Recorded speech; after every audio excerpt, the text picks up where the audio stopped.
I don't think you're ready for what it's time for.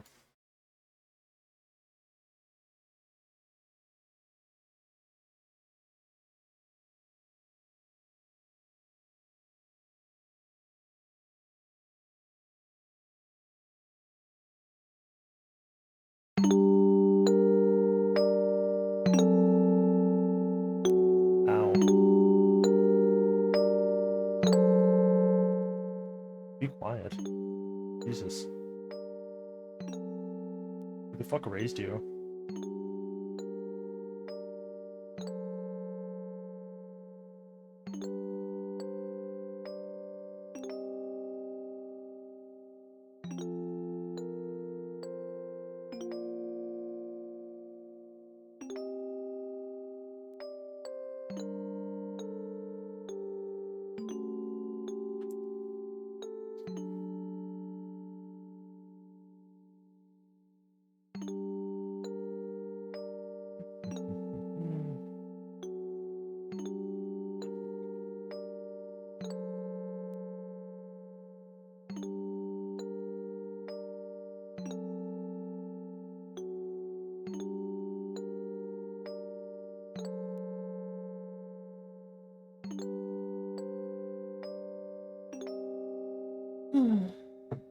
Alrighty.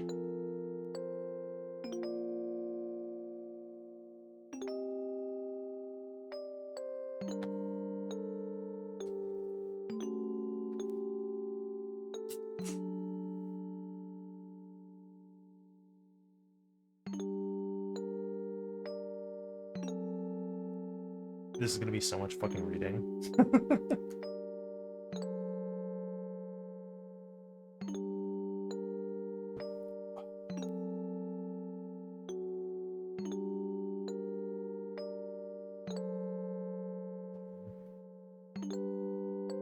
See, I don't really want to do just Blood Lily. So what the play here is, I bought the whole fucking bundle of the things, right? And we can just go through them in order. And it's fine because, like, these are all basically just VNs, right? But they're all VNs that are like, okay, each one is like they're all like fucking like baby sized. Like this one is like half an hour long.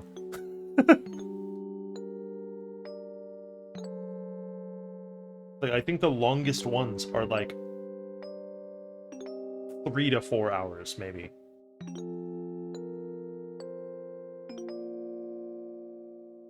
It's like, oh yeah, yeah, sure. There's let's see, there's one, two, three. Yeah, there's 5 in total, including Blood Lily.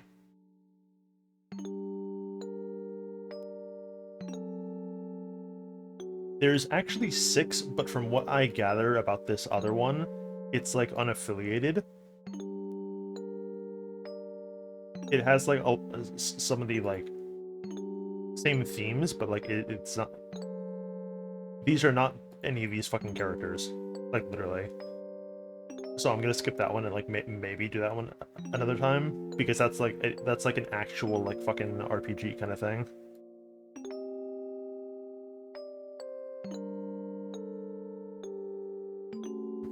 But we have to know who about more of these characters, right? Because the Blood Lily demo had had the 2 girls in it, and like that's it. And if this shit is truly gonna rely on like, look at this cast of reoccurring characters, I would like to know what these fucking characters are.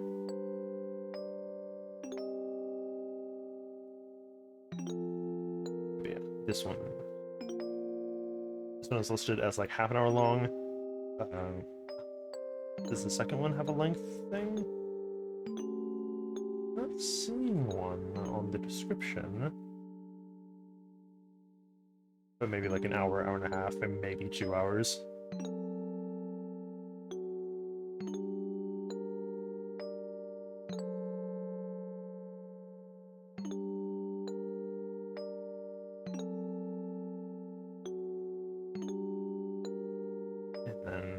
about this one?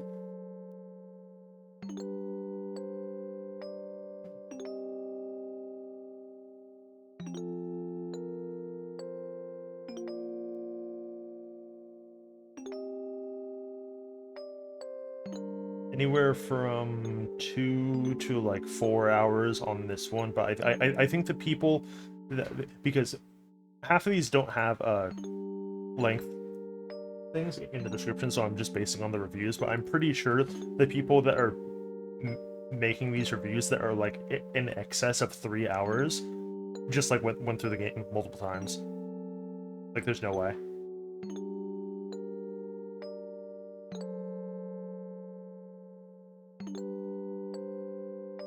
Okay, and then number 3.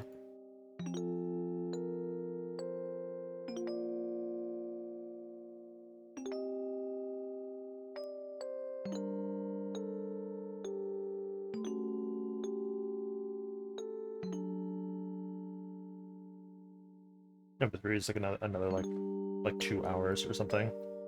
So like we can either get through like all of these in one sitting, or get through like all but like Blood Lily specifically in one sitting, depending on how my fucking throat feels by the time I'm done reading all this shit.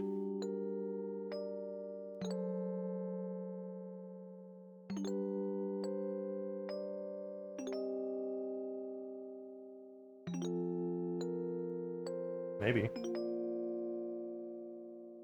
It depends, because it kind of looks like only some of these are pure VNs. And some of these are just...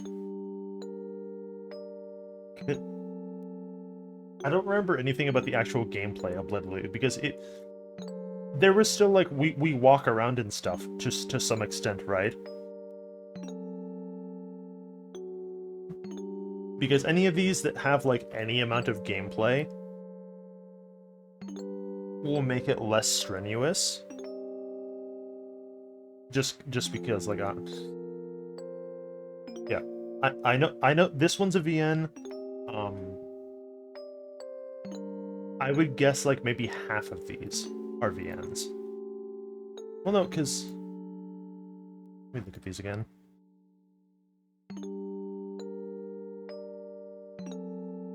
Okay, no, this one's a VN.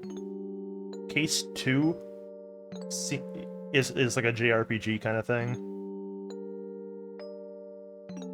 Or Case 1 is. Case 2 is also a JRPG thing. Case 3 is an RPG Maker game.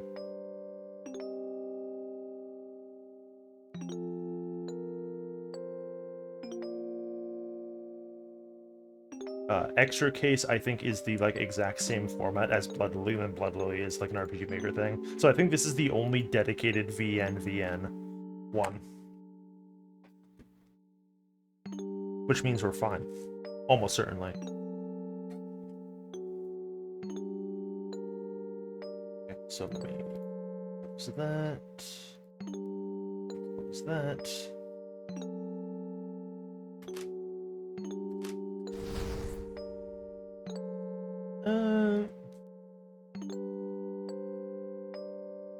How do you feel about these sound effects? The music sounds okay right now, but I don't know if I should mix this properly ahead of time or not.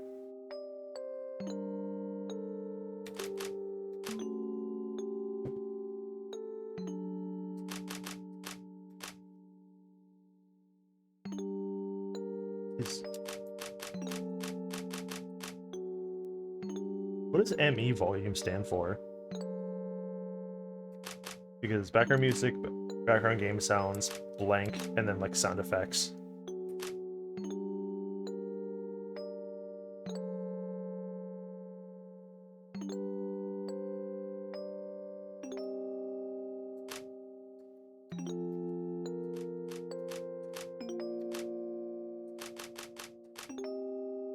Something like that's probably fine. Yeah, like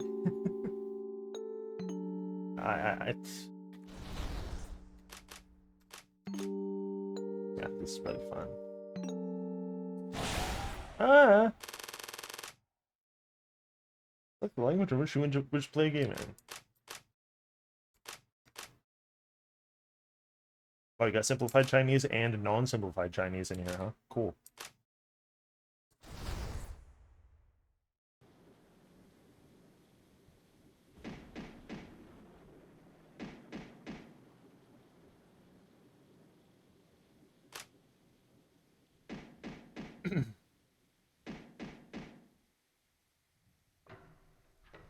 That door doesn't have a doorknob.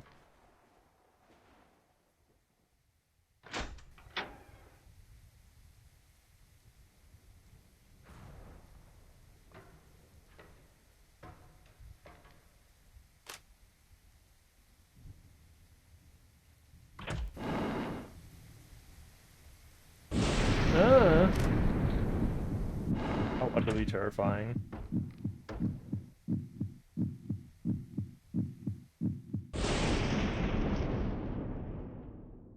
Incredible.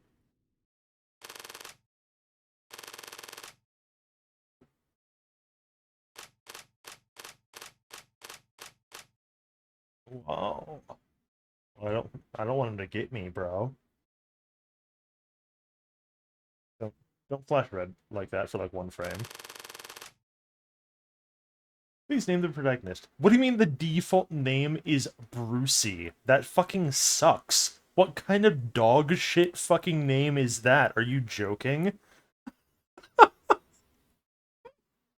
That's a fucking miserable.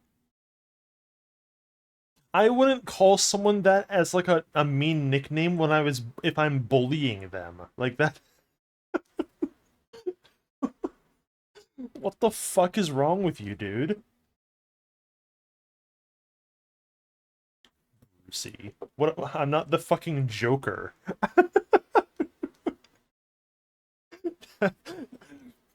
That's like those green checks of like guys like lamenting their fucking shitty fucking name that their parents gave them, and they're like, my parents named me fucking Bartholomew. I can't even shorten it.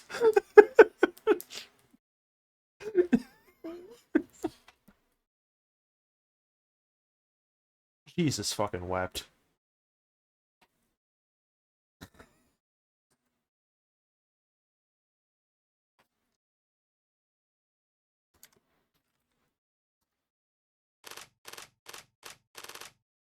The work is partly based on a true story.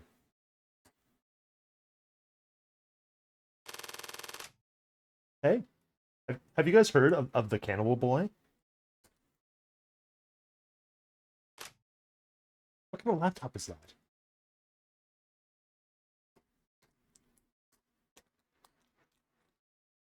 Hmm.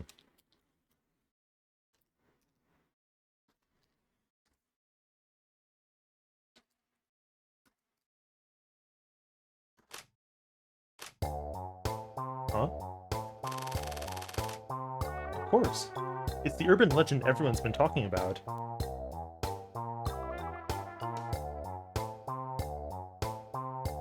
I can't. I need this guy to leave my presence immediately before I'm gonna say something I regret. Why does he fucking look like that?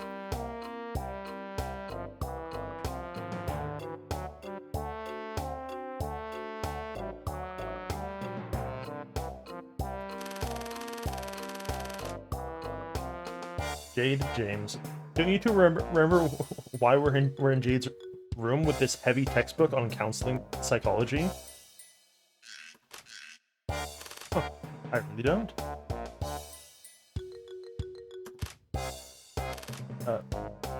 Why was it again? Basically, we need to study. We have finals tomorrow, remember? You know how strict that professor can be. Do you want to fail the course? Jade, I was only studying abroad for a year. Since when did Nito become such a downer? Did he get dumped or something? If only. How should I know? Oh, come on. Tell us what's wrong. We promised we'd make fun of you together. Yeah, like I've never heard that one before. So anyway, have you heard of the Cannibal Boy or not? I have. So what?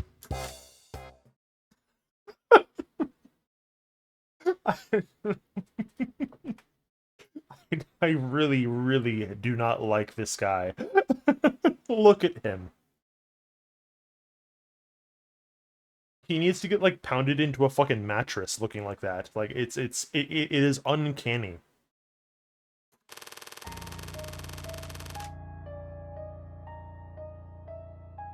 You know the recent multiple homicides in the area? According to a friend of a friend, all the victims saw a certain boy.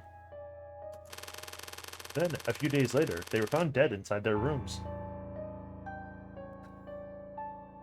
Their bodies and limbs gone, with only the heads left behind with a horrifying grimace. Even creepier, they all had human bite marks on their necks. You know what that means? Their heads were ripped off by the Cannibal Boy, with his teeth! Is a boy's bite really that strong? Huh. Sometimes the jokes just write themselves, don't they?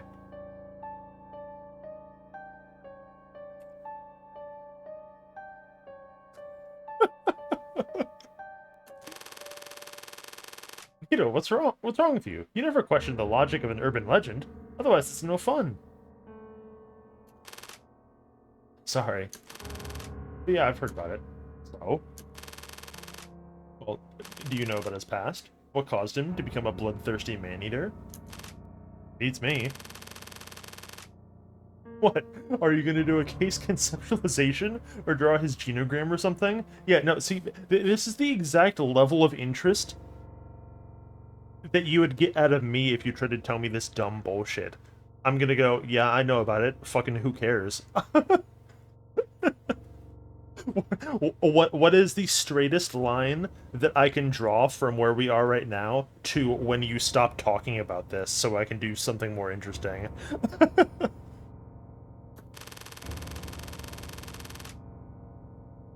Why not?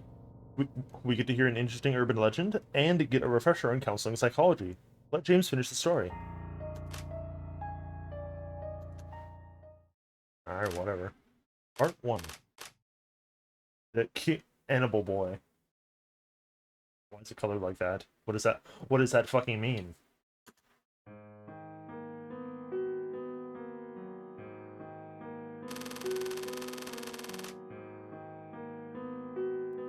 I'm gonna. We have fucking 6 Do you have any idea how much weird bullshit we're gonna see over the course of 6 of these fucking games?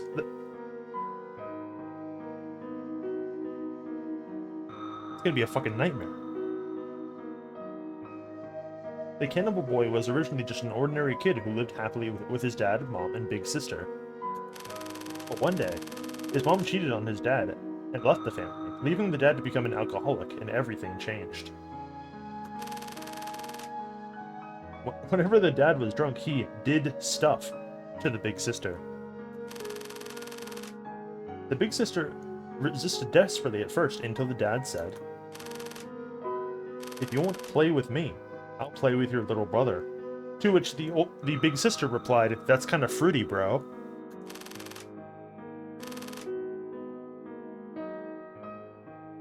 You're his big sister, right?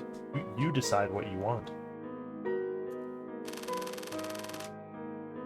So the sister just stopped resisting and let the dad keep abusing her? She wanted to be a martyr at such a young age, huh? How very admirable. Well, that's what kids are like. Kids don't know who's responsible for the things that happen. That's why some end up believing that their mom left because they were a bad kid. The big sister was exactly that type, so even though the dad's abuse got worse and worse, and all the little brother did was cry, she shouldered it all. Can a kid deal with that much abuse? Why did the big sister not simply leave the island?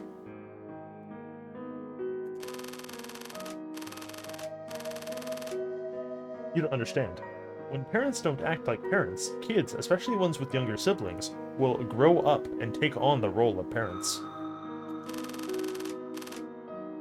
The big sister became a mother for her brother and her dad. Besides, the way the dad abused the big sister, it's hard to say who the parent was. Yeah, like you've seen it. After every assault, the dad would lie on top of the sister, crying his eyes out. See?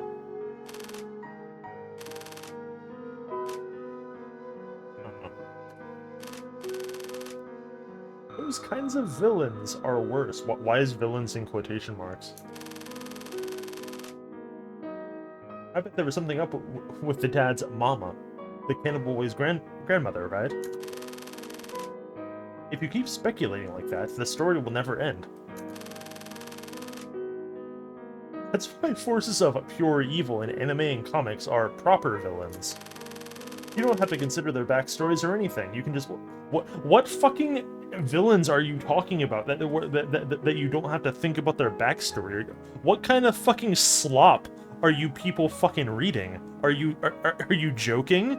Like, oh yeah, those comic book villains like Chex Notes Magneto, who you don't have to think about their backstory at all.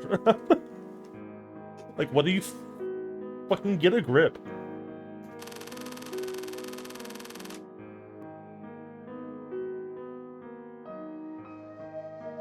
Yeah, I suppose. Like Jade says, if the dad was a proper villain, the big sister would have had no problem blaming him, but sadly, he wasn't. And in addition to putting up with her dad's abuse, she had to comfort her older brother, who wasn't good for anything other than saying, "I'm sorry. I'm fine. Fine." The sister swallowed back tears for the whole family. Tears boiled in her little body. How could she be fine? To make matters worse, even though the sister protected her little brother from physical abuse, he couldn't escape the mental abuse.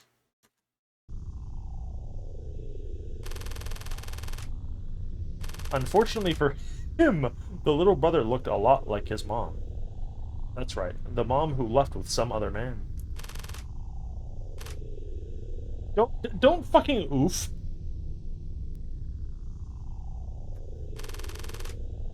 You want to get bullied for being a sissy? Weird line that has no follow-up, not gonna lie. The dad prepared a lot of meat every meal and forced the brother to swallow it down.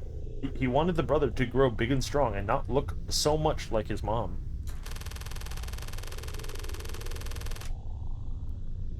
Even when the brother became scared of the sight of meat and threw up whenever he ate it, the dad was relentless, shoving big chunks of meat into his mouth every day.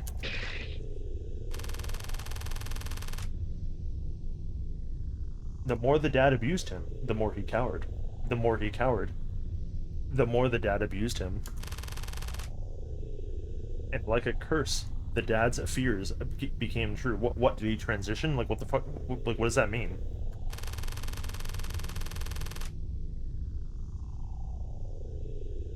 The little brother really did get bullied for being a sissy. And his teachers turned a blind eye.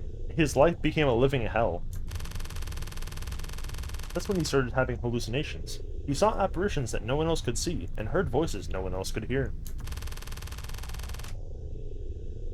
Finally, he came to the conclusion that evil spirits were to blame for everything.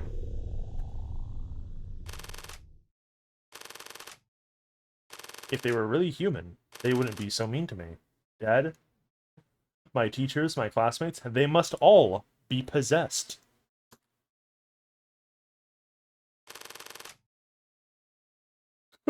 Couldn't he have asked for help?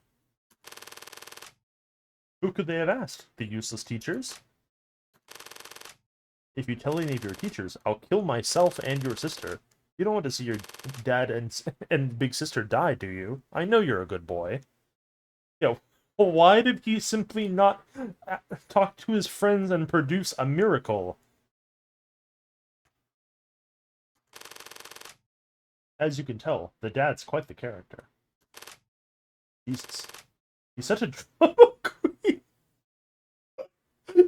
Yeah, gonna tell the dad to fucking get a grip, bro. I haven't even gotten to the dramatic part yet. Don't blow your load so early, man. One day the little brother came home, heavy-footed as usual, and opened the door.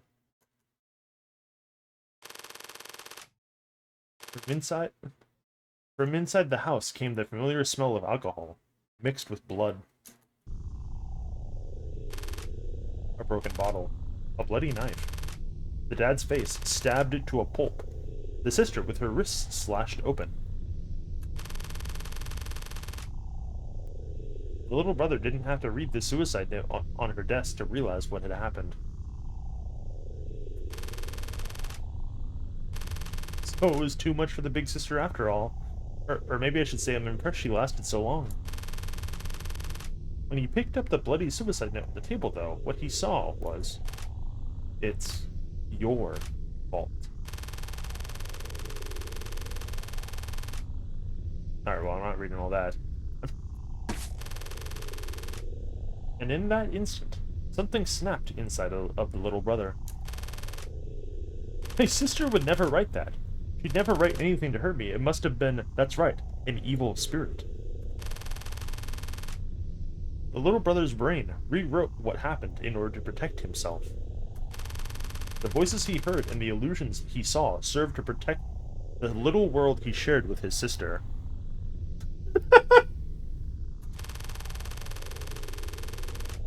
Yeah. He read the suicide note and simply declared that would never happen in real life and left.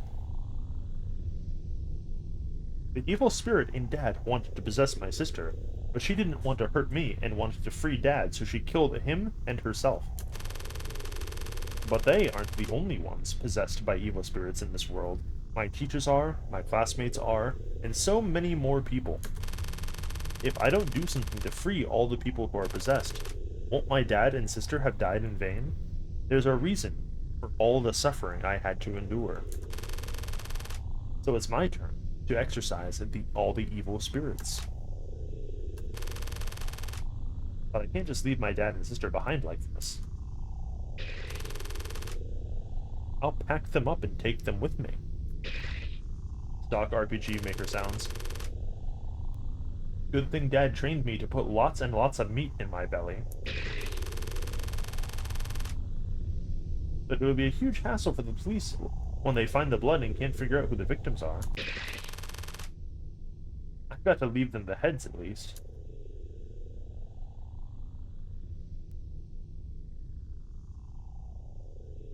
Hey, I know that street. So the cannibal boy packed up his dad and sister and went on a journey to exorcise evil spirits. That's the cannibal boy's past. That's why only the heads of his victims are ever found.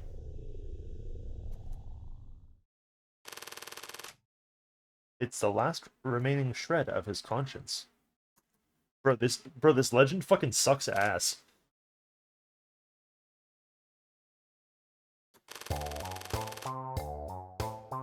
Why is your version of the story so different from the one I heard? Huh? How does your version go? Well, the cannibal boy was a little kid, his dad always locked him out in the balcony. He would knock on the window every night, begging his dad to let him in. Once you've heard the story, you have to tell someone who doesn't know it yet, or he'll come knocking on your window at night and beg to let you to let him in. As soon as you open the window, he'll bite your head off and eat your body. Hold on a second, Jade. So now that I've heard the story of the cannibal boy, I have to tell someone who has it, or he'll come to eat me, is that right? Yeah. Something wrong? James, you wasted time telling me this story at the risk of failing the course. Don't tell me... Yep, you got me. How could I worry about failing some stupid course when I might get eaten tonight? You little... Okay, I don't care in the slightest who the cannibal boy might be coming for tonight. Hey, the real problem is that you fabricated too much of that story, James. Seriously, how could you possibly know what the dad did to the cannibal boy and his sister at home? Sure, People shouldn't question the logic of an urban legend, but you just made that stuff up. That's different. It's more fun to... To what? To sex it up, huh? Alright, fucking whatever.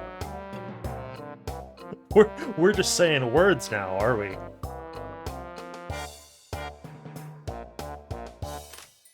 What? Are you kidding me?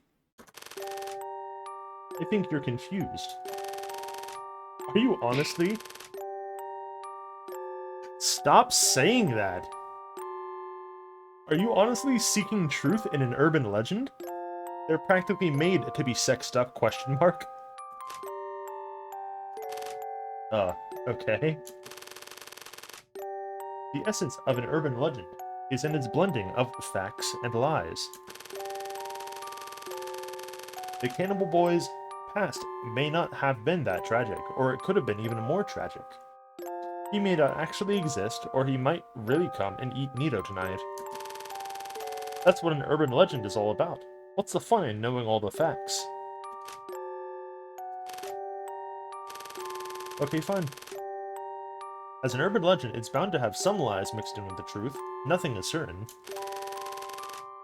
But there's something about your version that's definitely certain. And what's that?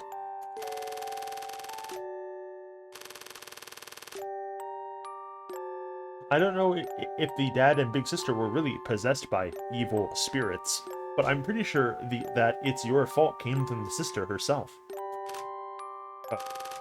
Why do you think that? People who are too scared to stand into bullies shift the blame onto people who are nicer than themselves. So they bully nice people and cower from the bad people, which means everyone gets bullied by some bad person. That's not the work of an evil spirit. They're all just so-called nice people.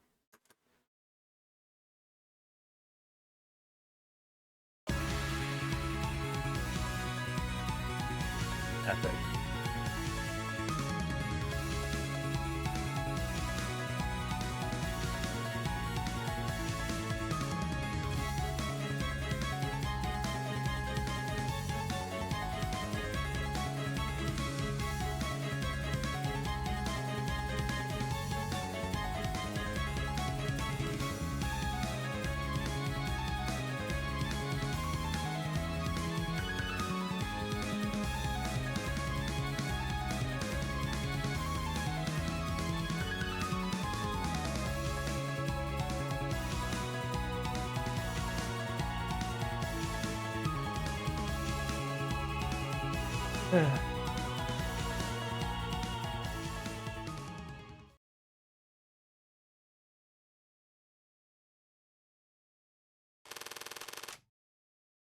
By the way, have you guys heard of doppelgangers?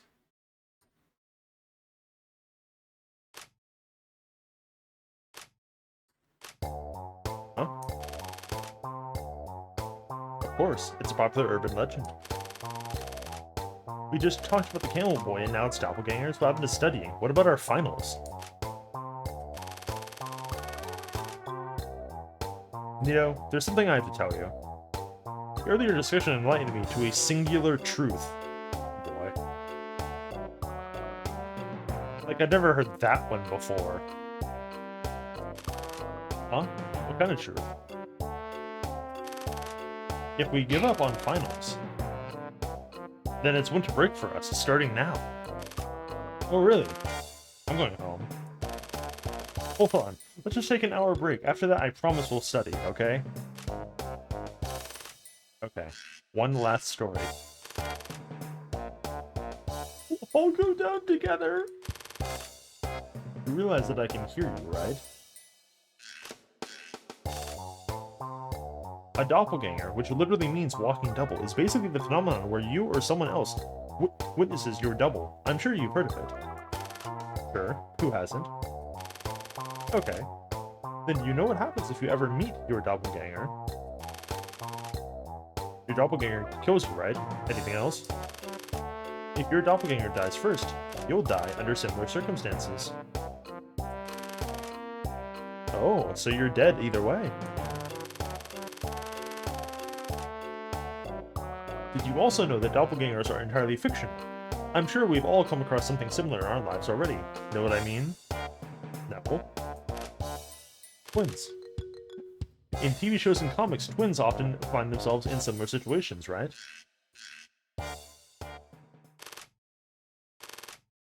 Just like real doppelgangers.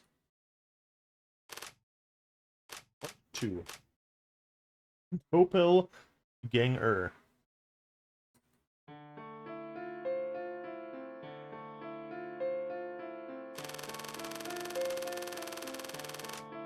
The main characters in my story are twins, a boy and a girl. Even though they are fraternal twins, they looked nearly identical, as if they really were doppelgangers. The little brother had feminine features, and the typical signs of puberty didn't show. Unlucky, he's not gonna make it, bro.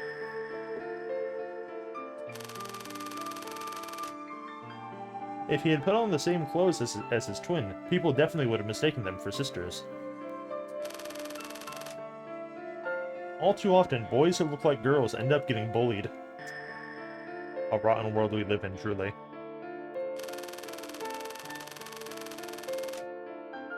But not in the little brother's case. His big sister was extremely protective, and if anyone was mean to her little brother, she was quick to bully that person back. Eye for an eye, that's how the twins operated. Under his sister's protection, the brother never felt insecure about his femininity, but he became very dependent on his big sister.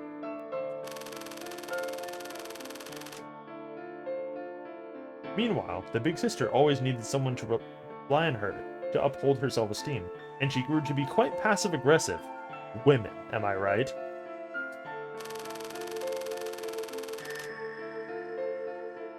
If her brother ever failed to notice something that she did for him, she would become overly frustrated and ignore him for days on end. Bro, that's not passive-aggressive. I think your older sister has like BPD.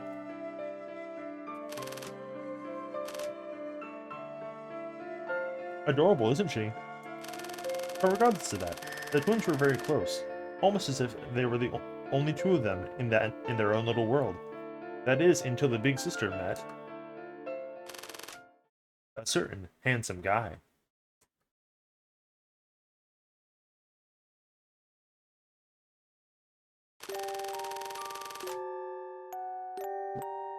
It happened this last spring.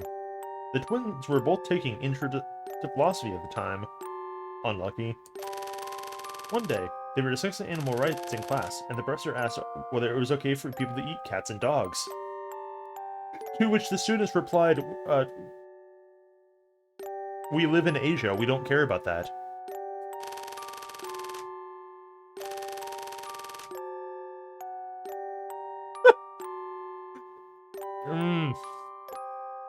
I smell you, localizer.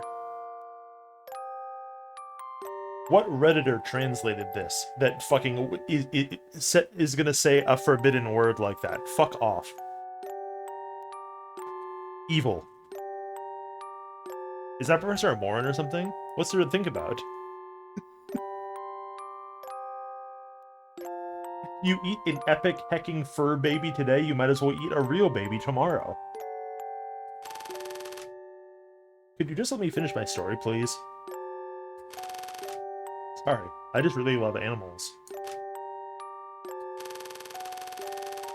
There was this handsome guy who usually sat in the corner and rarely talked, but that day he raised his hand and spoke.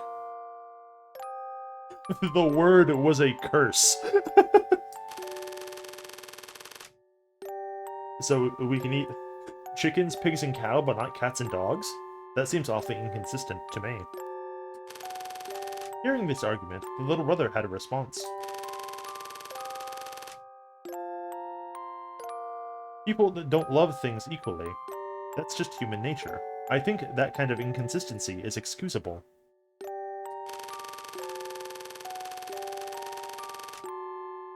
I don't normally eat animal meat, but that's just a personal choice.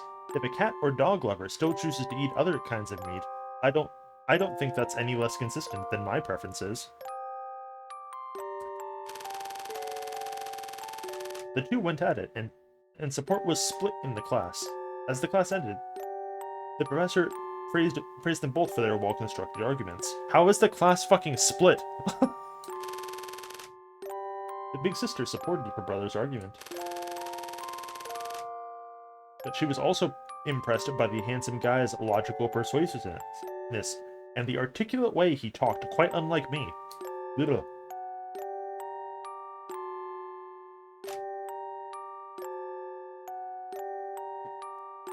Haven't read a goddamn thing out loud.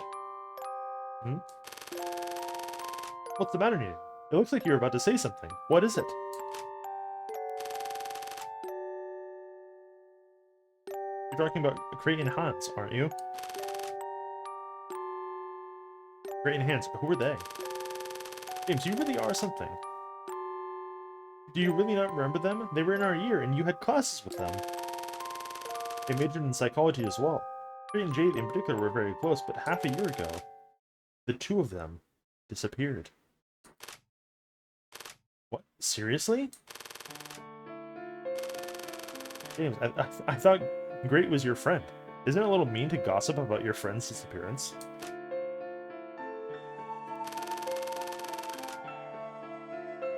Look at how sincere my eyes are. Are these the eyes of someone who gossips like that? How should I know? I'm not a telepath. I can't read your mind. Precisely because Crate and I were so close. It makes sense I want to find out what really happened. Isn't that right, James? I guess. What's going on here? Even if she really knows the truth, why would she want to talk about it now? What is Jade thinking?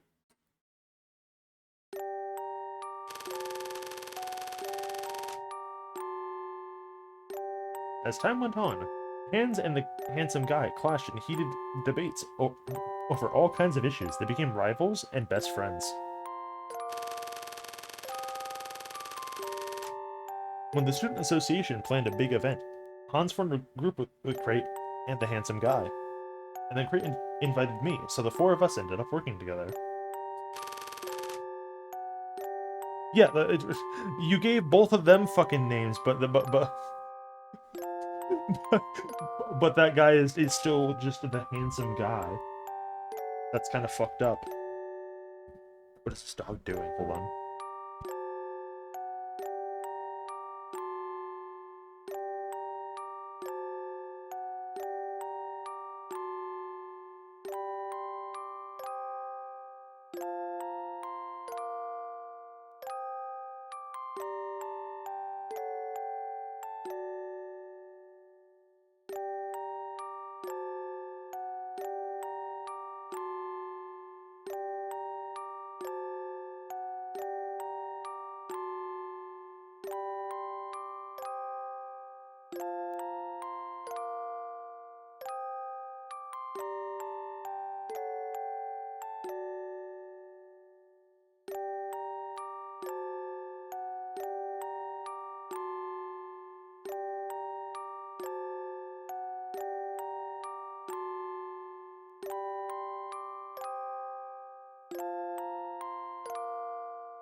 Okay.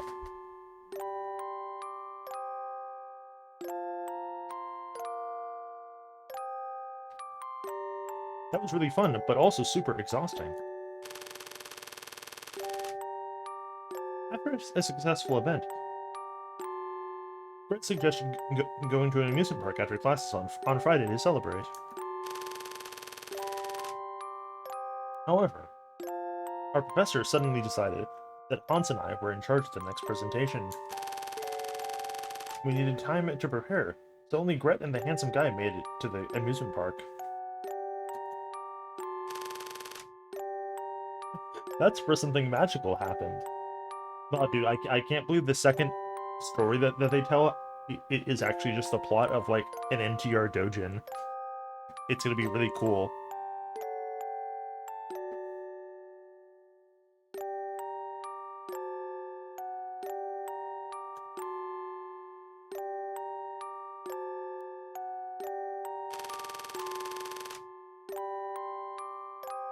As soon as the two of them arrived at the park, it started drizzling romantically. There's nothing romantic about it raining, bro. Fucking get a grip.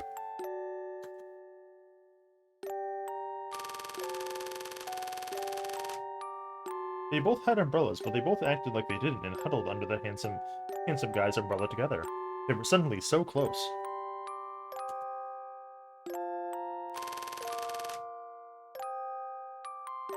She just said she didn't go. How does she know this? I just know, okay? Don't interrupt me. What? How do you read my fucking thoughts like that, Jade? Did you use her cornerstone? They stayed at the amusement park until it was dark. When they finally left, there was an amazing night view all around them. It was incredible. On a whim, Gret pulled out her phone and played her favorite song, Don't Fall for My BFF. The handsome guy said, wow, I love this song too, and they had a great time talking about music. They walked through the evening, humming songs together. They got so close that the backs of their hands accidentally touched. And then, they were holding hands. Ooh.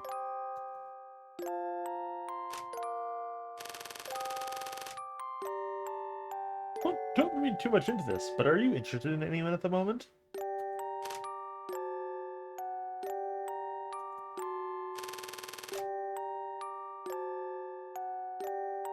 There are two I think I might have feelings for. Women, am I right? Even when you're, quote, the handsome guy, you don't have her undivided attention. It's so fucking over. The game is rigged from the start, even when you're the Giga Chad in the urban legend story. What the fuck? Come on.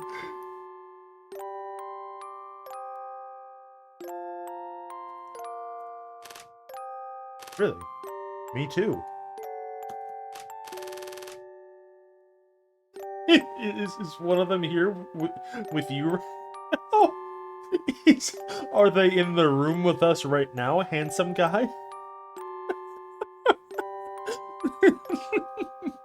Like, dude, okay, like, they're clearly, you know, like teenagers and whatever, but, like, this is, like, the most awkward way I've ever seen anyone go about this. He does, yeah, those are just, like, finger bones, that's fucking weird.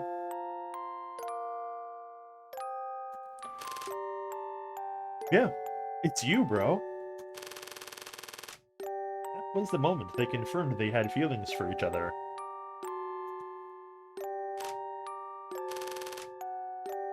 But feelings is such a vague word.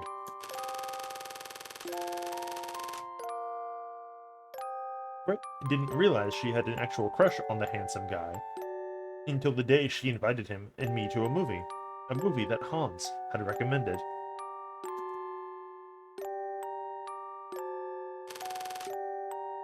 Oh yeah, that movie was so good. It was, especially when the girl finds out that the guy she secretly loves is into her best friend. That was pretty heartbreaking.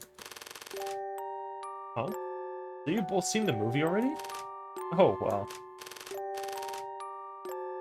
I just happened to see it with a friend. Oh, I see.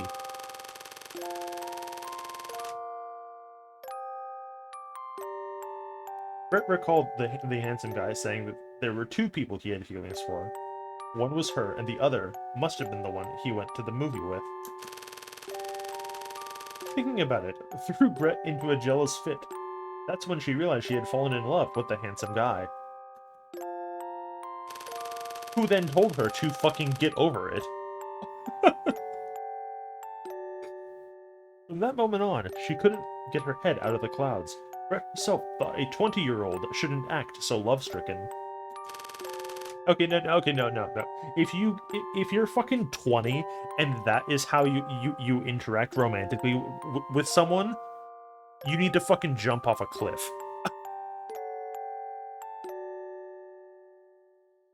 That would be like an acceptable interaction if like the two of you were like fucking 14 or something, you know, like. But that was like beyond embarrassing of an interaction. Like, dude, like you better be like a fucking like a pre. You better be between like 12 to like maybe 15. And then it's okay. But like if you're like fucking 20 and you're taking like a college course and you meet a guy and you're acting like that, dude, like what are you doing?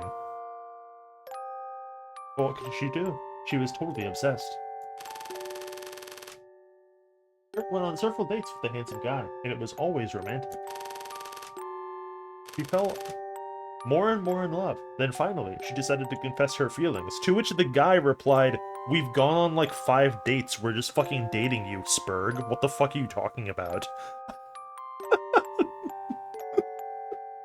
POV, your girlfriend says that she likes you after you've gone on 5 dates together. Like, yeah, I fucking hope so. Fucking goofball.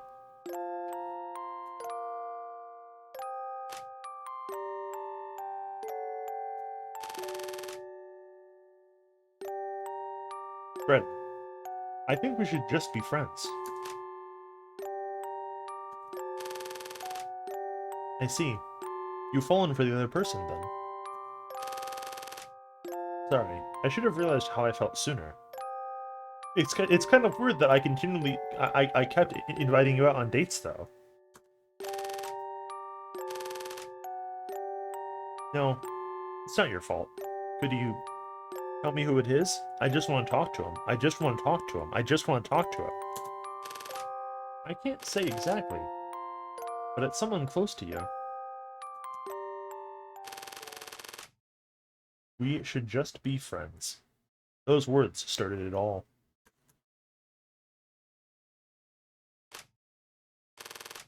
Oh, I forgot to mention.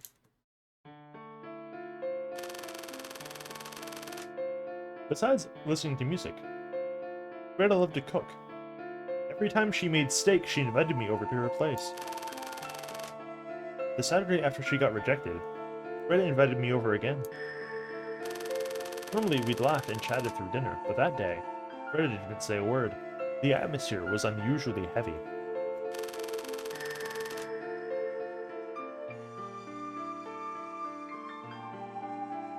Hans was out with a friend too. The only sound was that of cutting and chewing meat.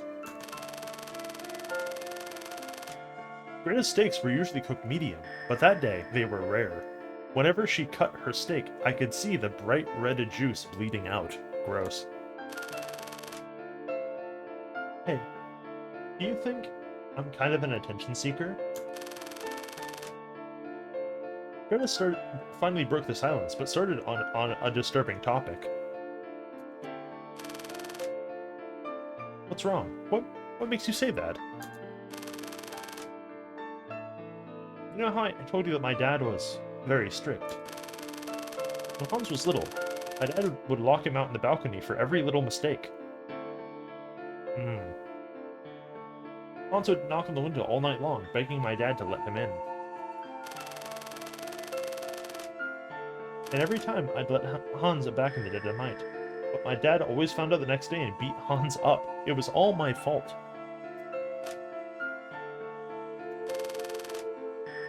It was your dad who beat Hans up, not you. I know, but if I were Hans, I'd blame my sister's meddling for making my punishment that much worse.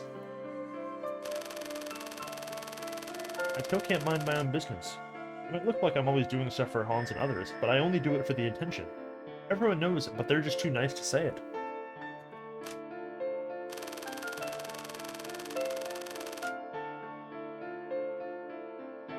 Whatever people think about you, if you had just minded your own business back when I broke my leg freshman year, I don't know how I would have gotten through.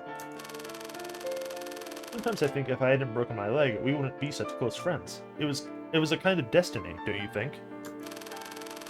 Besides, you're not a telepath. How do you know that Hans or anyone else thinks that you should mind your business? Sorry, you always have to make me feel better. Don't say that. We're friends, aren't we?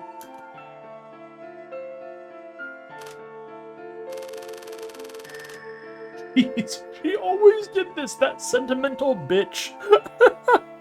That's why she had no friends. Huh?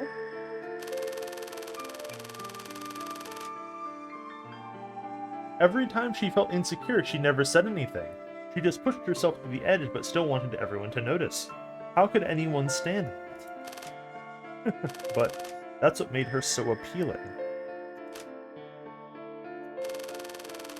I love seeing Greta riled up, and sometimes I invite Hans, but not her, right in front of her face. Or ignore her birthday and say, oops, when was it again? A few days later.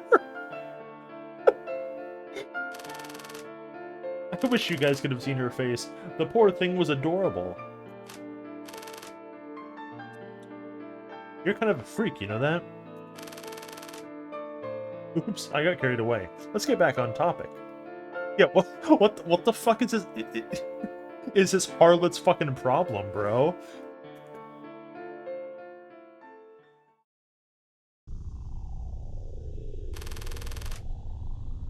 What's wrong? What's in your mind this time? It's the handsome guy who we will not name. I thought he was interested in me, so I asked him out a bunch of times. Bro, okay, listen. As someone who like actually talks to girls and whatever, listen. You ask out the guy or the reverse like the one time, and you go out, and then after that you go, okay, yeah. So what's the deal? Like how we feeling? You do not just continually ask them out to go fucking places and shit multiple times without having the clarifying conversation. Because one, that's a waste of your fucking time and money, and two, then you fucking look like this and I laugh at you on stream. Like, what the fuck? That's absurd. But it turns out he didn't like me after all. That must be why I paid every single time.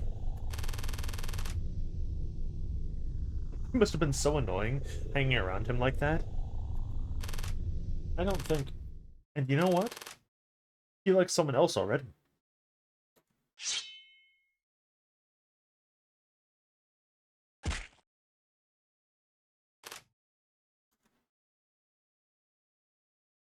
Uh-huh. Retta stabbed the steak hard with her knife, and red juice splattered across my face.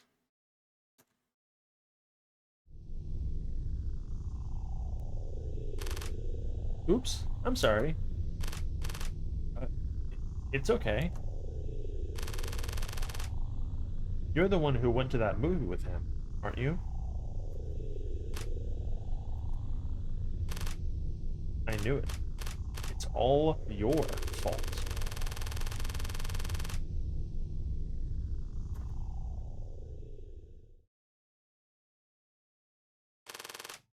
I know this sounds corny, but in that moment I saw murder in her eyes.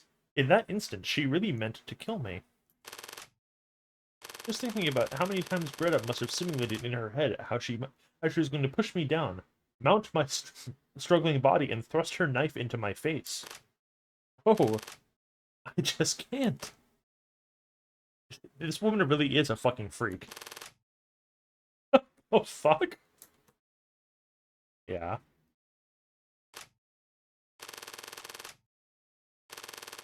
she stared at me, bit her lower lip.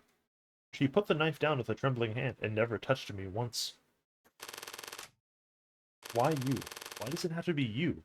If I hate you, I'd lose the only friend who listens to my problems. It was like a bucket full of ice water thrown in my face. I felt robbed and disillusioned. It had looked so promising, but Greta totally ruined the moment. You're just like my dad. It's never your fault, is it? If I blame you, it's like I'm the bad guy.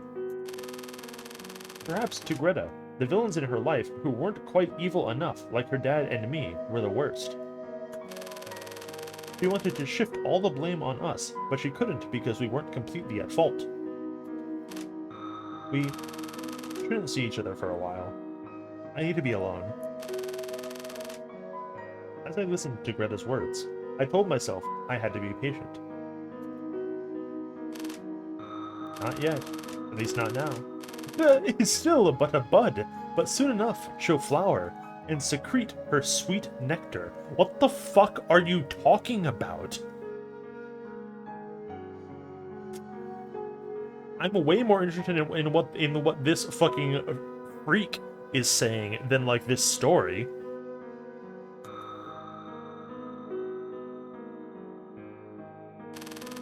What a fucking degenerate. After our confrontation, Greta got visibly depressed and had trouble sleeping even an hour. Every time she got the song Don't Fall for My BFF in her head, she couldn't stop the sadness welling up inside of her.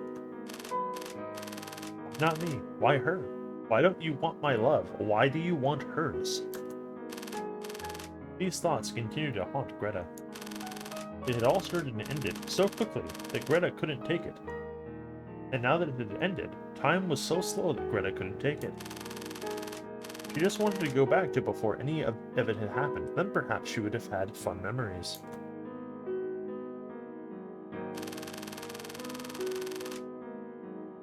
Meanwhile, Hans knew that something wasn't right, and asked Greta what had happened, but she refused to say anything.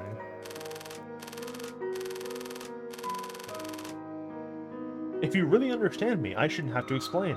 You just know what I'm going through. I guess no one in this world understands me after all. Yeah, no, see, like, this is not her being passive-aggressive. This is literally, fucking, her like, borderline fucking personality disorder. Like, dude, like, are you fucking joking? This is, like, a different thing. Hans didn't even know that Greta was in love. How could he have comforted her? But he didn't give up. Even if Greta doesn't want to tell me, I can still be there for her anyway. And it worked surprisingly well. Greta, the steaks you make are delicious. Can you teach me how to cook them? I want to learn. Really? Well, of course. I'd be happy to.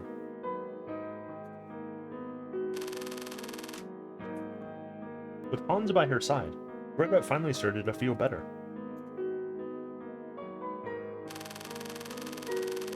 Greta's heartbreak was a blessing in disguise. Greta may have gotten rejected, but she got that much closer to her dear brother Hans. That's a good story, but wasn't this supposed to be an urban legend? What about the doppelgangers? Who said I was done? You really can't diss Nito for blowing his load too early. That would never happen. There's no evidence of that.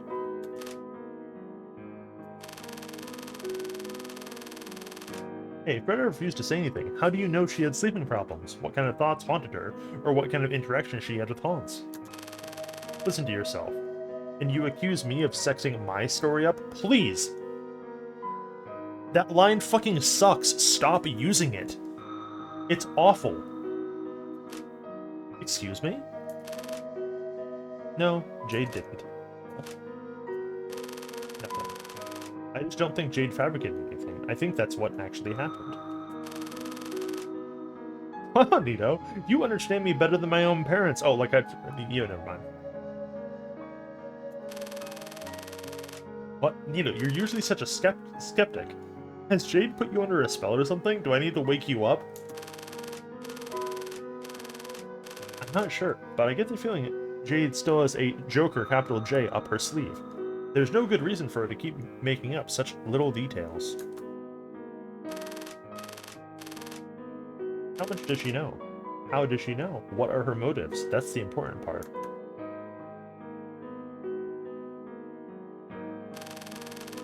One day, at the end of the semester, Greta and I stayed on campus until nightfall to finish off some essays. Then we headed home together. On the way, I could tell Greta was holding something back. It was obvious she wanted to tell me something, but she wanted me to take the initiative and ask her what was wrong. Like I'd ever do that. So we just kept walking on and on.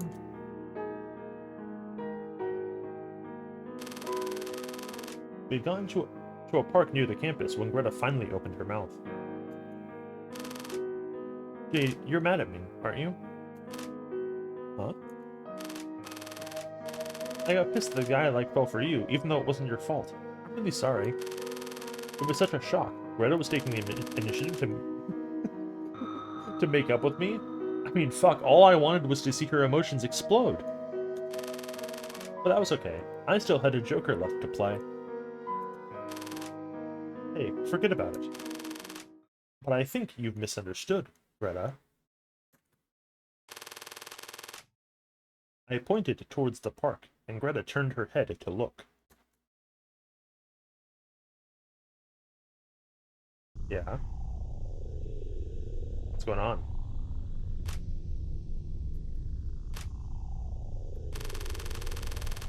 There, Hans was nuzzling up against the handsome guy's chest, and the handsome guy's arms was around Hans's delicate shoulders. This wasn't a hug between friends. They were obviously best friends.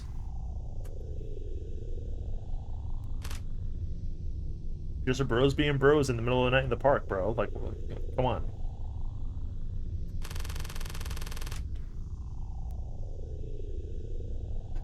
I did go to that movie with him, but just as friends. He was clear about that. The one he was really into is someone close to you. Much closer than I am.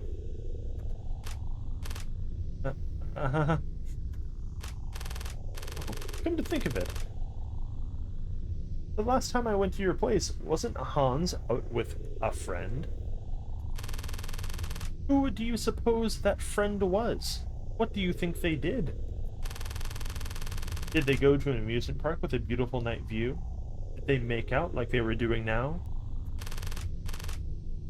Or was it even hotter? More steamy?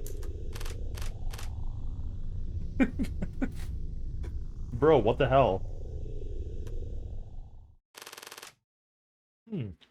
Not quite convinced yet. Fine. Just listen to the lovebirds talk then.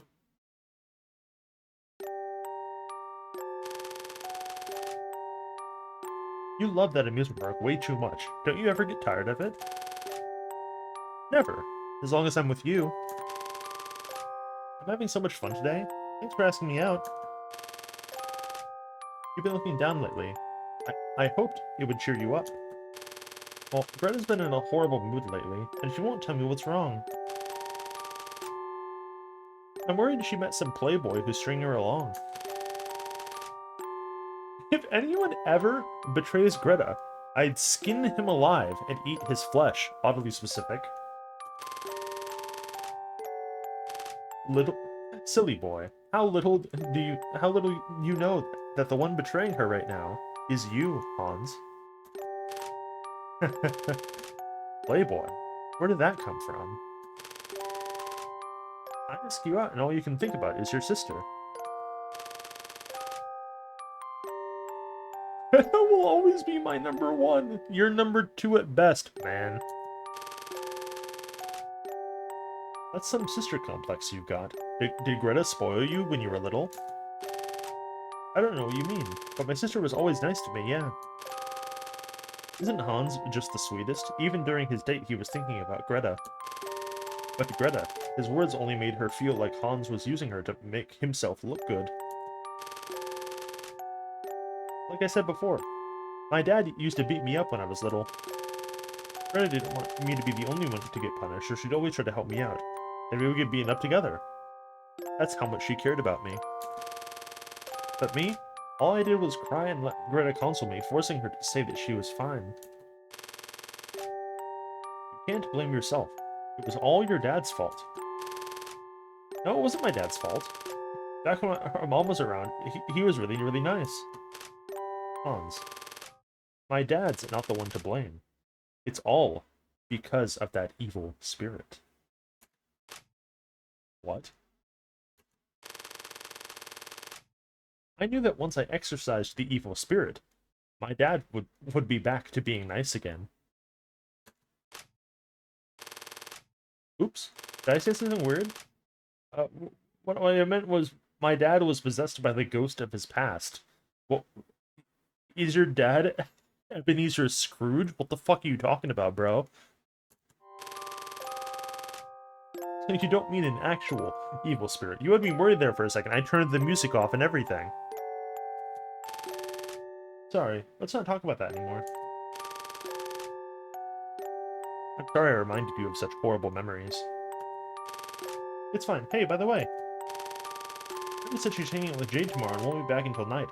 How about coming over in the morning? Greta taught me a secret recipe.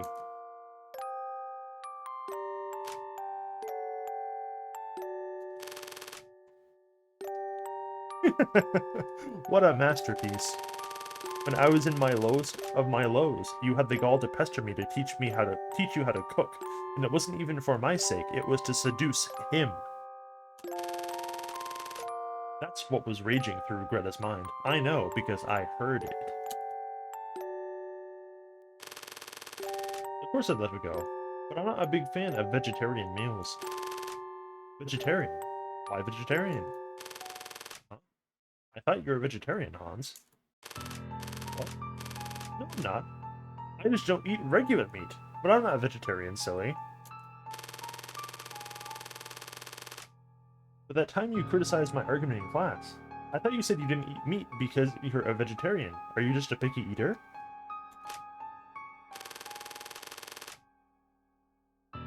What?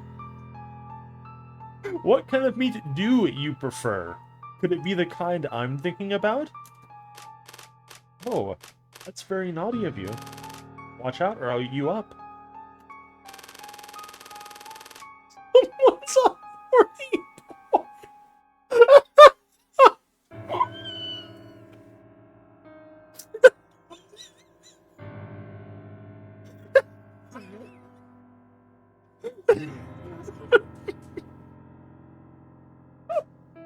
Fucking come on, dude.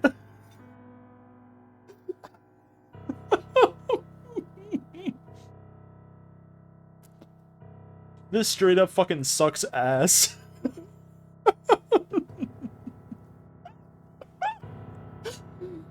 Ooh.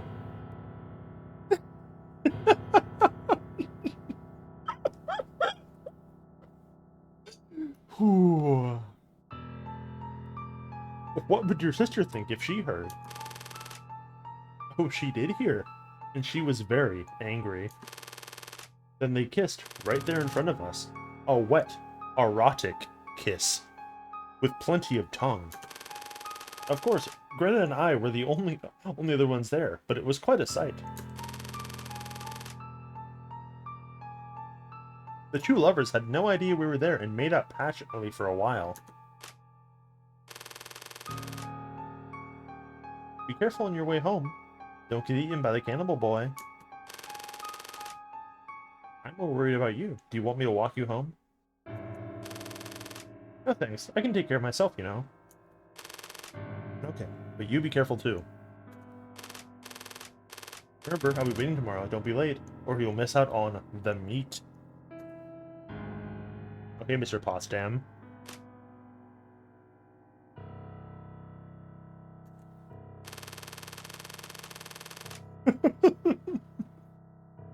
I thought Greta might do something, but she just walked away without saying a word. Maybe she was too angry to do anything. But I could see the bud of her rage growing larger, and Greta was about to bloom and secrete her sweet, sweet nectar. Once again, literally, what does that mean?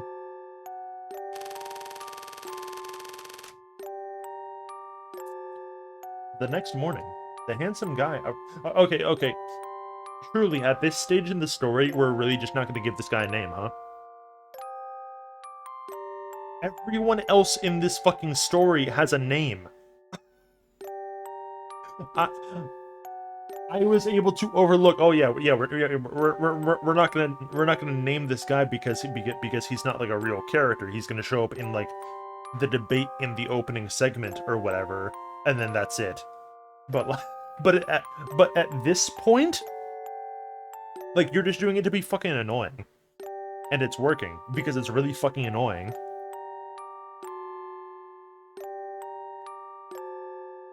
The handsome guy arrived at Hans's place on an empty stomach. There, he found a table lined with meat dishes. Sweet and sour pork, pork belly stew, smoked sausages, steak salad, long pig, all sorts of dishes. The main dish was Greta's special steak. Cooked rare, just like that other time. Wow, what a feast. Sorry, I accidentally got too many ingredients. Considering how early in the morning you had to come, I was afraid you'd be eaten by the cannibal boy. He's just a man-eater, and I'm the handsome guy, you see. No need to fear him. There are plenty of vampires in the world. They suck the blood of the poor bit by bit just to make their own lives more luxurious. And we just look the other way. What the fuck does that mean?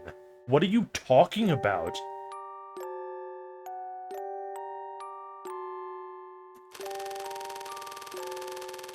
Unlike those vampires among us, at least the cannibal boy kills you on the spot and you die without suffering. If I had to choose, I'd go for the quicker death.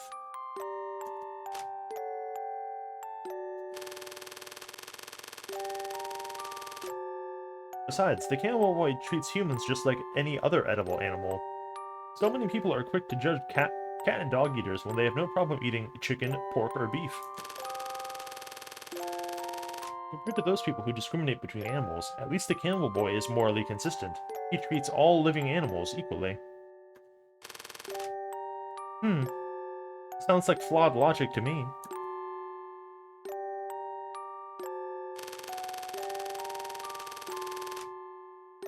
Really? You want to talk about that over brunch? Eating cats, dogs, humans, and whatever? James, you wouldn't feel like eating if you were there, would you? What? I'm not a freak like them. Oh, okay, bigot. Love loses.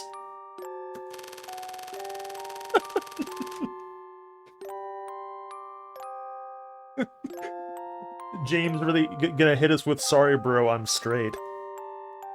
But forget about moral consistency or abuse. In my opinion, it doesn't require complex beliefs or a tragic past for a human to eat other humans. Huh? People talk about drooling over sexy bodies and referring to luscious breasts as melons, perhaps milkers. Those kinds of expressions are all over the place, don't you think? Plus, English, Chinese, and Japanese all use eating-related words to refer to sex. We're so used to that kind of slang that we don't think twice about it. Perhaps in the collective subconscious, eating is essentially a kind of possession.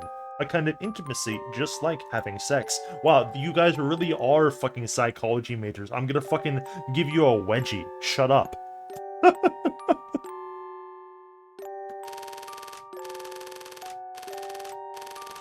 So if eating is such an instinctual thing, do we really need to ask why the cannibal boy eats humans? Do we really need to dig into what a tragic past he has? People want to fabricate his past because they're convinced he's a freak and a monster. He must have a twisted past. He's not like us normal people. What the fuck are you talking about? What I mean is, you don't eat cats or dogs, but not because you're an animal lover, or because you're civilized. It's only because you happen to live in that kind of echo chamber. Excuse me?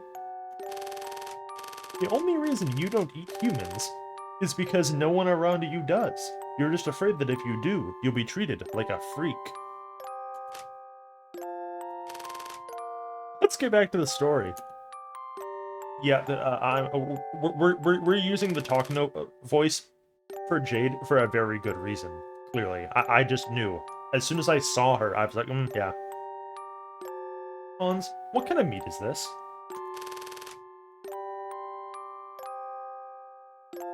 Does it matter? Do you not like it? I do. I like it so much. I want to know what kind of meat it is. The texture's like beef. It tastes like pork, and it smells like lamb. But it's not restructured meat.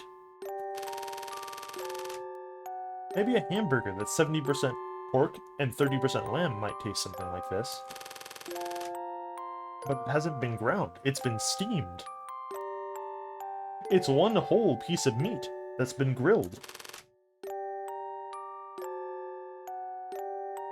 Where did you get this? Huh. So you care more about the type of meat than how well I cooked it? Figures. You're Greta, aren't you? Where's Hans? Huh. What happened between us doesn't concern him. Don't drag him into this.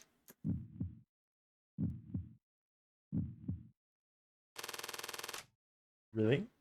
Do I have to spell it out for you?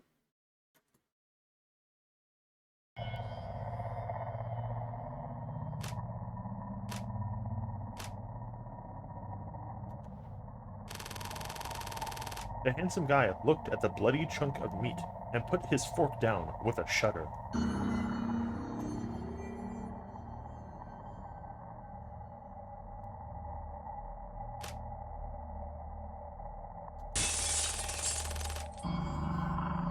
If I hadn't played the bad guy, you know that Sissy would have been bullied like hell. And now that he's all grown up, he's seducing guys I like behind my back? And your sense of taste, it really is something else. There's a guy and a girl identical in every way, and you choose the guy? Why Hans? Why not me? Give me a reason. Say something.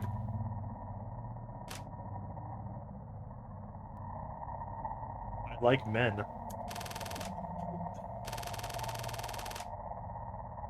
Red, I'm really curious why you're so convinced you and Hans are identical, except for your sex.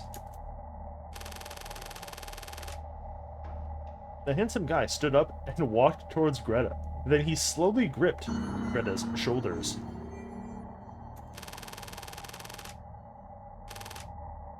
His fingertips, which are skeletal, by the way, and pointed at the ends like a fucking lich, sank deeper and deeper into Greta's flesh, causing her face to contort in pain. He's bro's got the fucking he's got like the hag claws. He took the hex to grab those on his fucking character sheet. But that doesn't matter anymore. The only thing that matters is that you and Hans are twins. So what? So what if we're twins? Nothing much, just that you must be as delicious as Hans, I'm sure. Huh? After that, Greta and Hans went missing. What?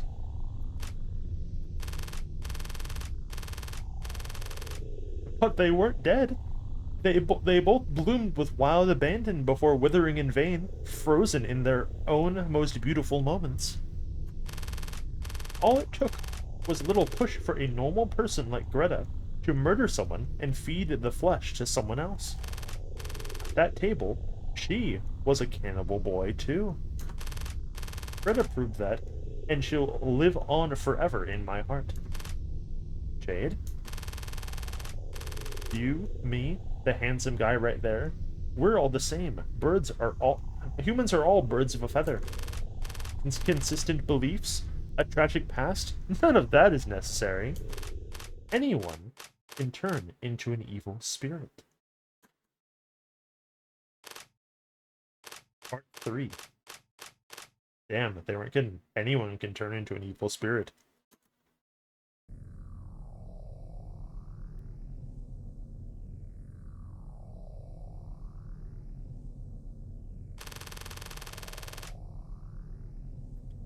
Anyway, I'm sorry.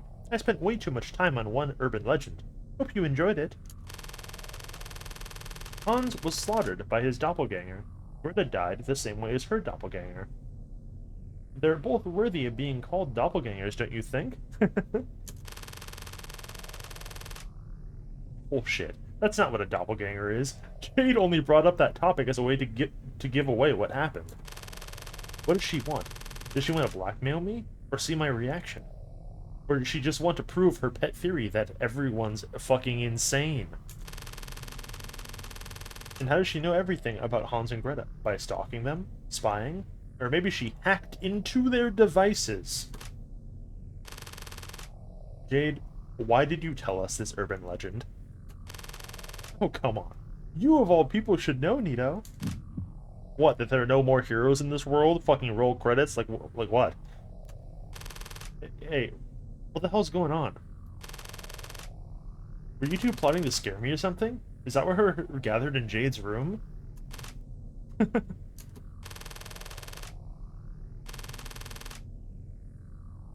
Oh no. I think I understand why Jade said that her eyes were sincere. They're the eyes of a writer evaluating her work. Uh-oh. Oh, jeez. Oh god. Oh, fuck. Even Jade herself is a jester made to dance in her script. I'm gonna fucking jump, dude.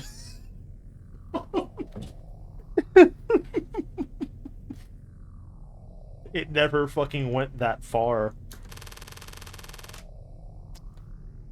So now, James and I have told our urban legends. Shouldn't you tell one too?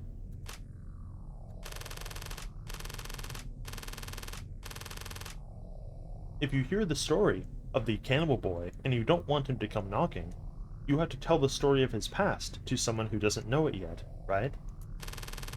What the hell, man? Why are you asking me this now?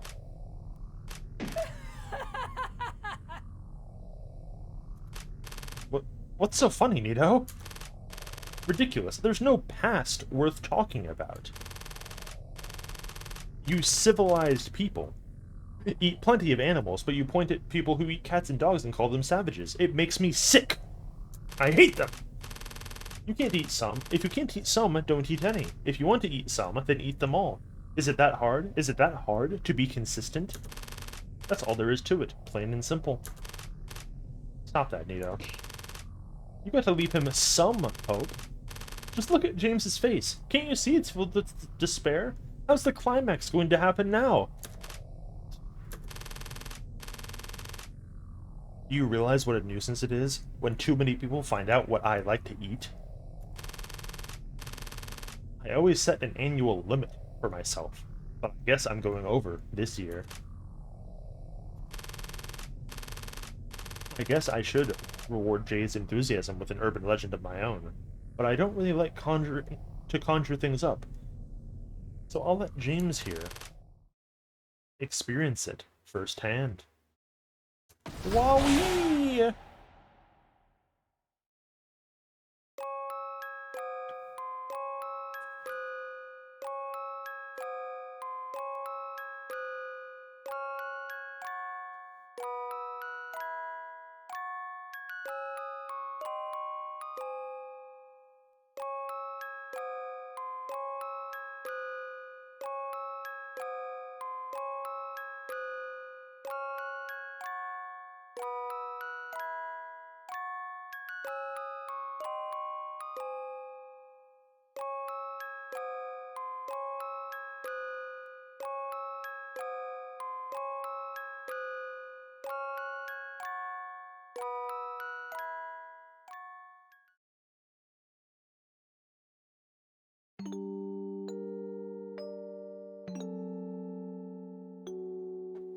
Bing bing wahoo, that was pretty alright.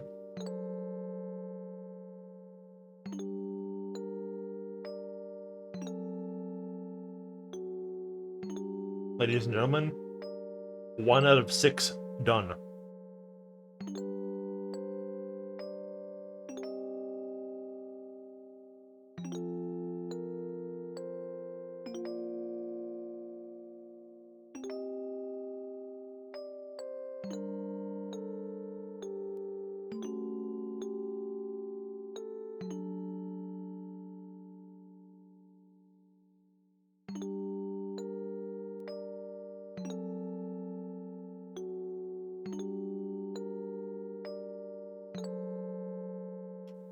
Whatever.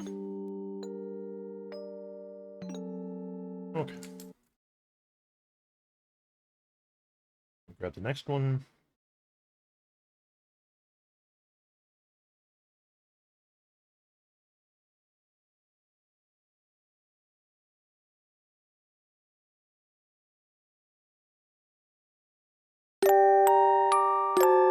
Ow. Again. Literally every single time.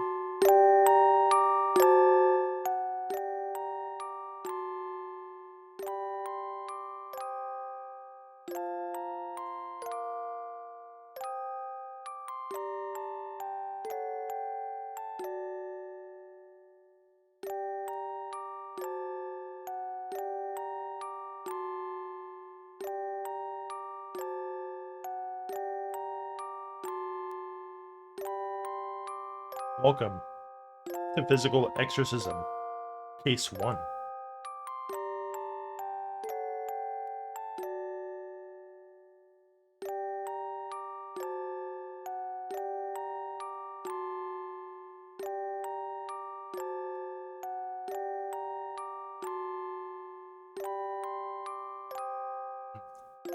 Okay. It doesn't really bother me, like, how many of these that we get through. Like, if this does take, like, a couple sit-throughs, then that's fine. It don't matter. We're going through all of these games because Blood Lily is sort of connected to all of the physical exorcism games. So when I was going to buy Blood Lily, I just bought like the bundle of like all 6 or 7 of them, and we're just gonna go through them in order because they all have like the same roster of characters, and I would like to know who the characters are instead of just playing like Blood Lily by itself.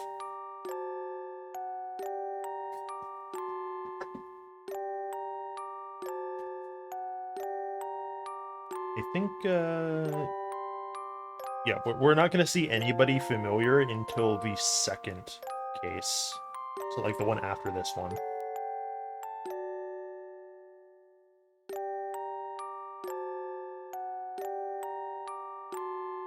But that's fine.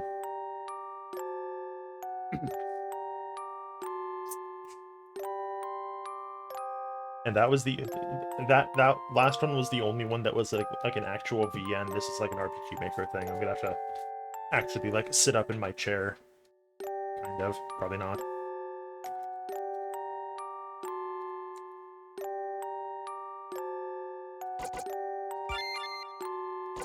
Mmm, yummy.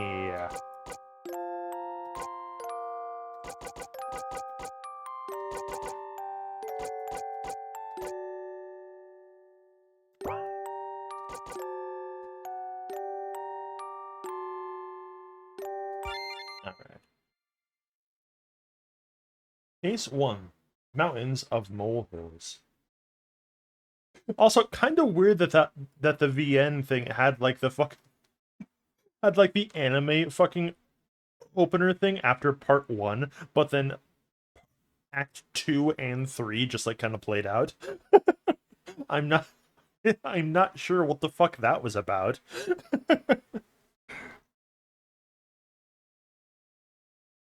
Hit me with the fucking like with the Yumineko fucking opener for some reason. Okay. Hey, look at those 2 people. Huh? Which 2 people? The old lady in the green jacket down the street, and the handsome guy next to her, don't we? Oh? Those two. Don't you think that guy looks so handsome? He's the man of my dreams. Stop drooling, you're embarrassing yourself. Don't you hear that lady shouting something like expelling evil spirits down the street? They must be con artists. Come on, let's just go. Fine, fine, don't drag me. The old lady. Hag spotted.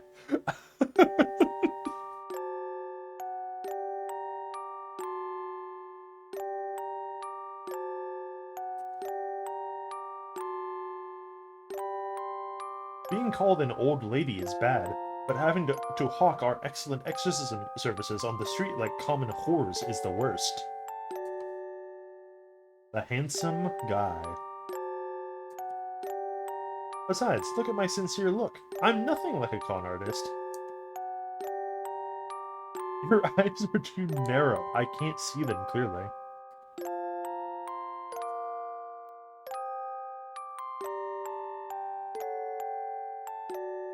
This is the fake smile I tried so hard to squeeze out. Don't you dare to make fun of me. Yeah, go ahead. Jade, that is not the point.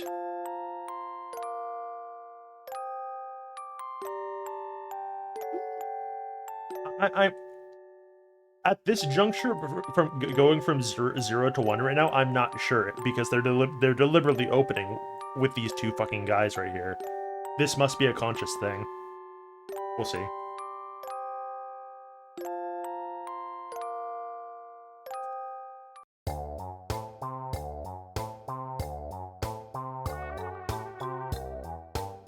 The point is, I am starving.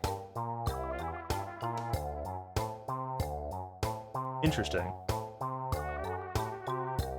How long has it been since the last time we had a proper meal?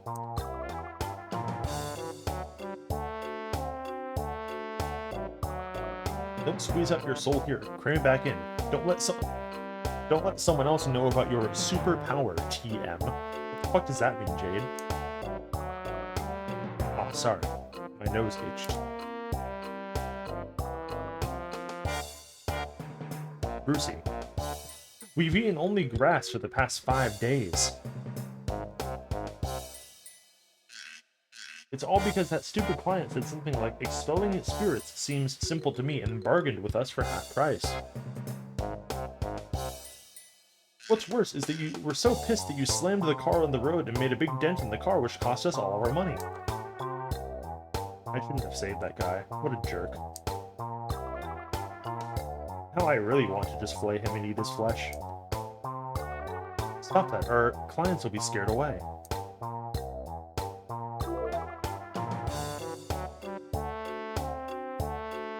I have some snacks with me if you'd like. Huh. We'll just humbly accept your kind offer.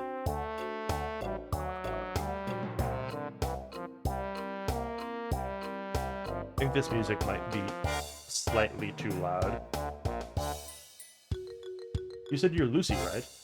Lucy, I'm so sorry. We ate all the food you brought for your classmate.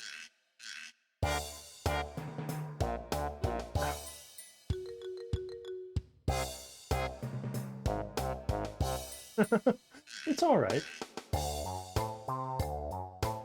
My classmate Blaze is in a coma anyway. He wouldn't be able to eat it. Blaze? The cat?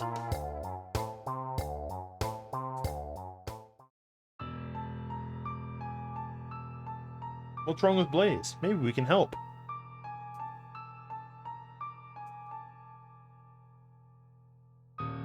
The policeman suspected he jumped off a cliff because he had a big fight with his mother again over his bad grades. However, does Blaze seem like such a coward? I doubt it. Blaze was close to Moss and Sapphire, and Sapphire is also my bestie. Cool.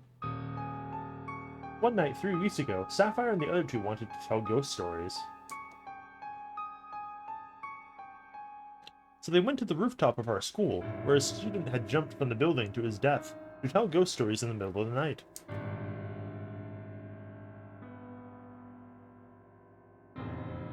That night, Sapphire was scared to death, but nothing actually happened.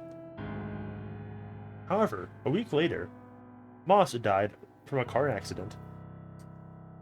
Sapphire was so frightened that she didn't even dare to cry. On the other hand, Blaze insisted that it was just an accident, had nothing to do with their gathering that night. Then, a week later, it was Blaze, this time, who jumped from the building.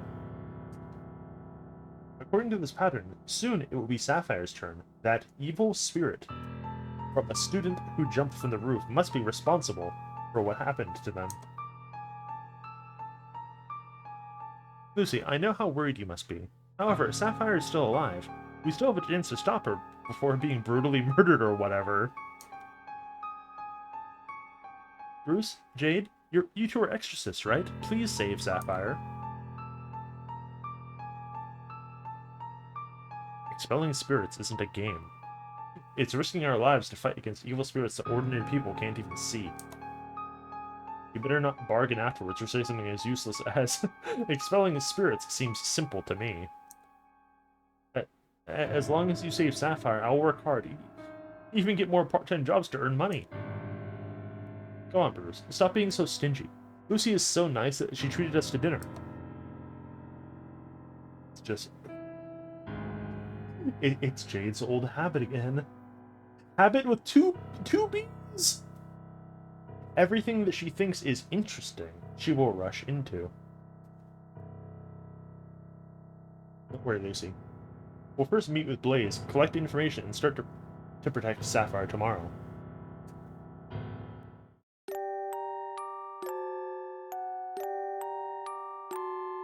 But having said that, how do you expel spirits exactly?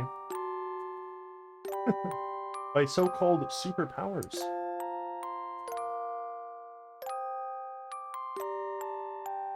Don't tell me it's something like shooting lasers from your eyes or breathing fire. You always were a kidder, Jade. Yeah, expel 2 L's. Like, dude, come on. You believe in the dude, come on. How do you butcher the existence that badly? What the fuck? Existence. Why do you still make fun of superpowers? That's like 3 typos in fucking 3 lines of dialogue.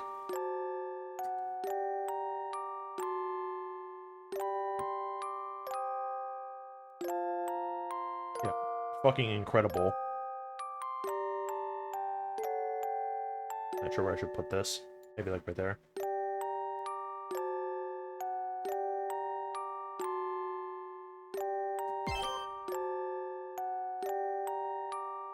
Lucy, there. Oh, well. You must be Blaze's mother, right? We're intern teachers from his school. We feel sorry about what happened to him, so we came to visited him with Lucy, dude. Oh. Oh, I see. This guy. How can you tell a lie with such a straight face?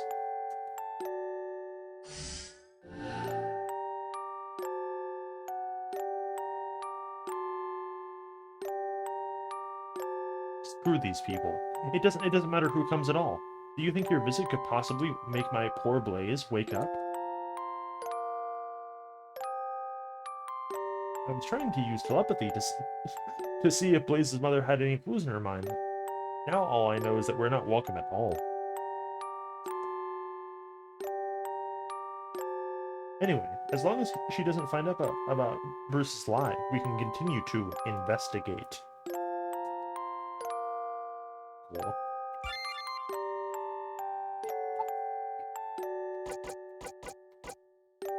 Oh boy.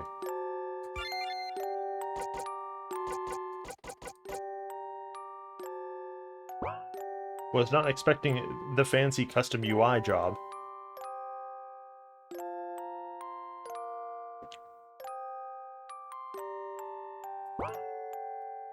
Not gonna lie, I'm gonna be a little perturbed if like the only ones that we get through are like the fucking hour-long VN and then like this one.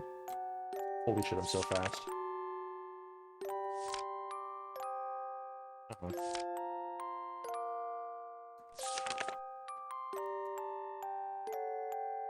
No, no. Even though Blue's eyes are closed, I can tell that they're moving rapidly. Apparently he is dreaming. Jade. What kind of nightmare is he having right now, I wonder?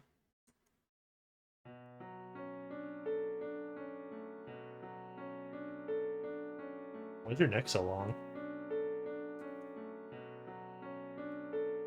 Sorry. We were just kidding.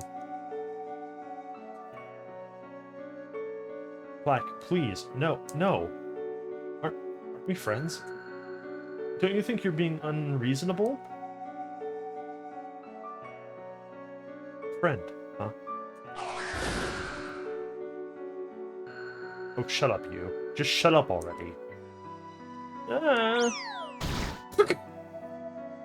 Alright. Wow, how cliche. What, did you see something? Wait a second. I'm sending the images I gained through telepathy. Is that how it works?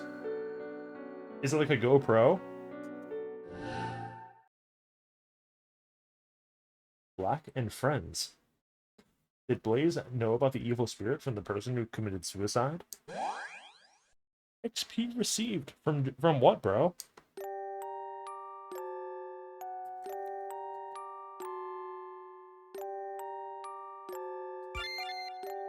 When I was in 8th grade, I also had a superpower called Dark Flame of December, which could ignite specific people and deliver them to oblivion.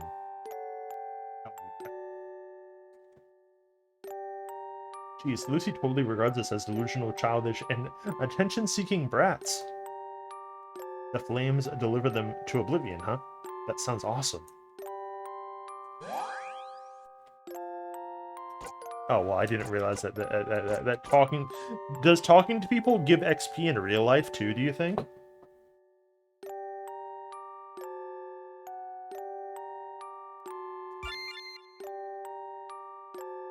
Hey, do evil spirits also have superpowers? Why would you think that? Well, they seem capable of doing a lot of things living people can't, like floating, possession, and so on. I guess it's more like all those who have superpowers are like evil spirits. Oh? What do you mean? Nothing. Besides, it doesn't matter even if they can float or possess humans. The most horrifying thing they can do is merely killing living people. However, even though living people cannot float or possess, they can still kill others, can't they? Well, I think I almost believed you. Man.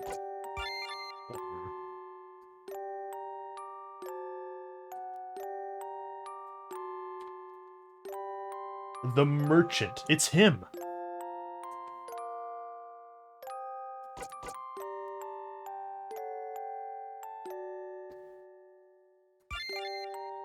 What are you buying? Oh, yeah.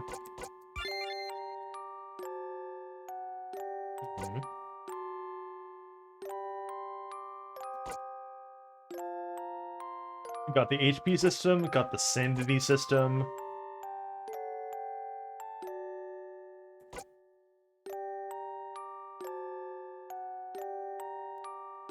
Cool.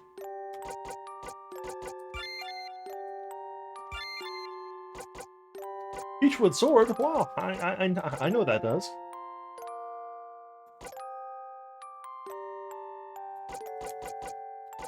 Neat. Choose the difficulty. The difficulty does not affect the plot line. Skip all combat! Huh.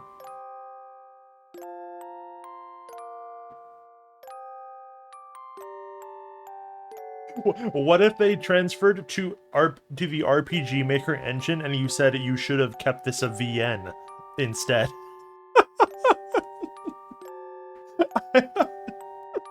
I'm tempted. I'm probably not gonna, but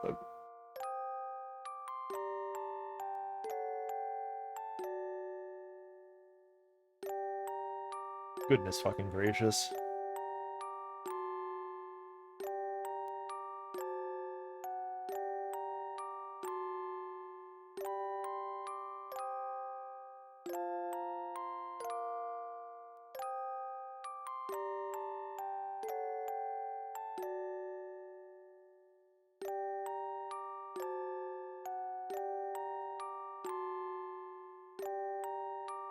Okay. Yeah, no, but I'll set it to like fucking easy or something because I don't want this to take up too much time, but also I don't really want... I would like to maybe see whatever this combat system is.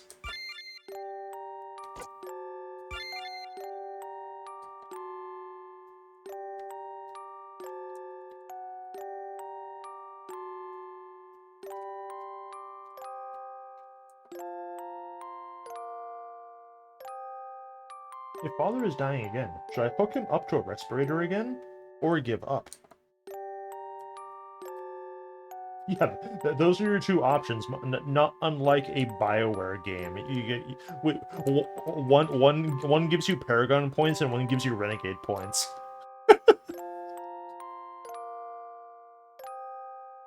He is the sole survivor of the car accident. Life is so fragile.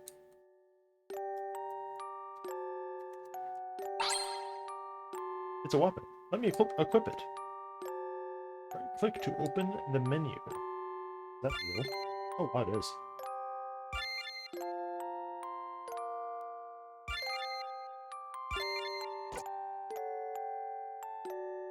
Set cripple. Wait, okay, wait. Oh, I see, okay. So it looks like he uses gloves and then she uses the sword. Simple.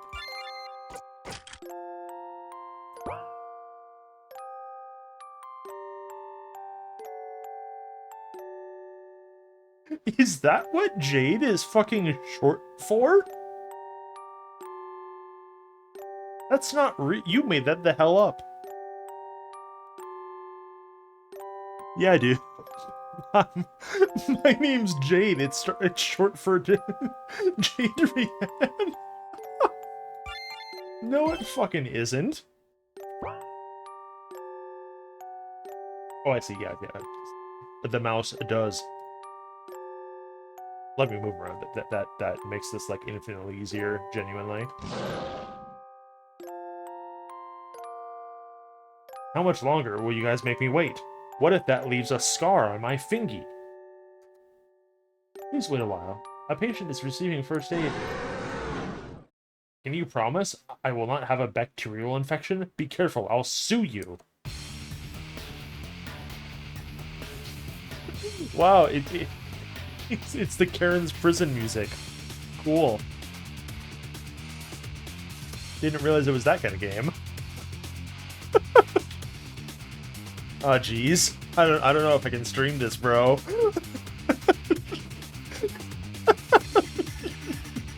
That old guy is so annoying. Can't you just let Blaze rest? Jerks are everywhere, as if there will be a scar makes it any more of an emergency. Old man, let's go outside and talk. What do you want from me, huh?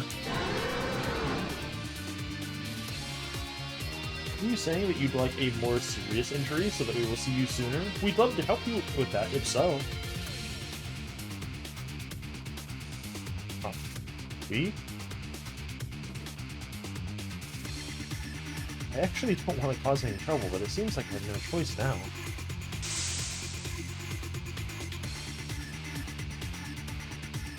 We don't need to use our skills on such an enemy. Let's just use a normal attack first. Look at him.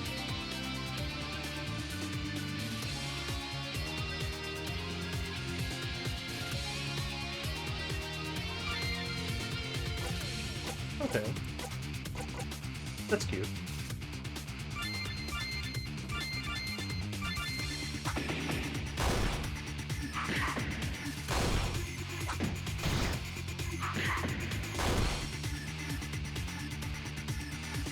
How could I lose? The stinking millennial snowflake. Yes, whoever localized this needs to be euthanized.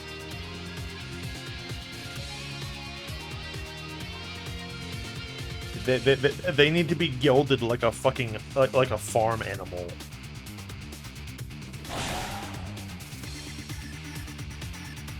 An evil spirit? That guy is actually possessed by an evil spirit? Being possessed by an evil spirit will make your personality worse indeed. Some people are just born that way. What? Why can't I deal physical damage to the spirit? If a person like you could deal physical damage to a spirit, why would the world need exorcists? Uh-huh. Ah, ooh, ouch.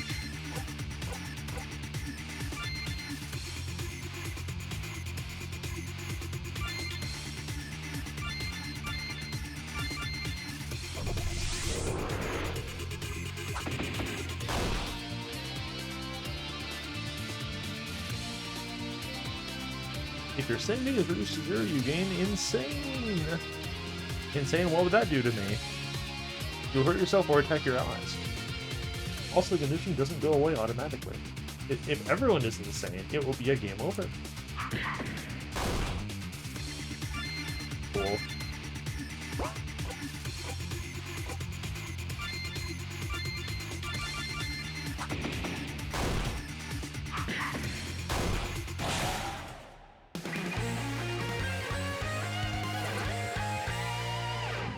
Bing bing wahoo. Yippee. If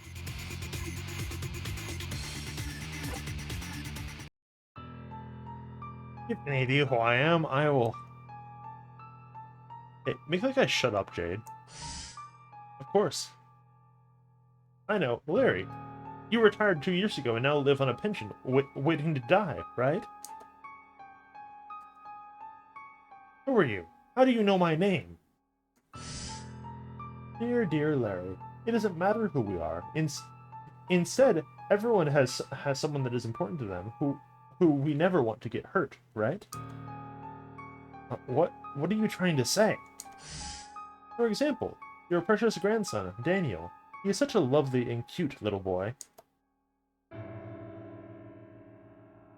What if pervs do this and that to him when he goes through a dark alley after school? Pervs? I'm not on the same level as a freak like you, okay? Jade even knows the name of his grandson. How does she do that? Whenever and whatever people see and hear, there will always be some related keywords emerging in their mind. Yeah. Hey, bro, knock it off, or like I'm gonna like fucking diddle your grandson. How about that? Like, What Jade did is merely ask the guy a question while using telepathy to read keywords that appear in his head. Please don't do anything to Dane. You can have any amount of money you want. Don't assume that everyone is a money grubber like you. We're just pissed off by you, you're such a jerk. Don't you dare be disrespectful to that nurse again. I'll send Dane to the morgue for the free air conditioning. Pension? Air conditioning? Oh, no. It was all my fault. I'll be good and patient while you're giving first aid to the people who are in more serious condition. Oh, you're bleeding everywhere. That will surely bring you to the front of the line. Good job. Jade, you acted like a terrorist. Well done. Hey, our job is to expel evil spirits, not idiots. Bunch of XP.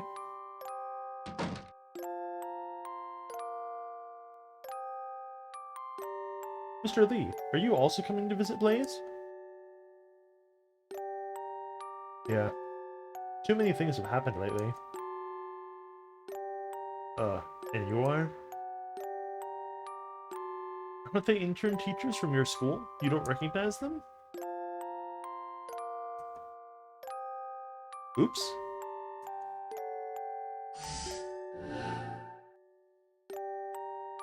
Maybe they are intern school guidance counselors, so I've never seen them before. Good evening. We're intern school guidance counselors.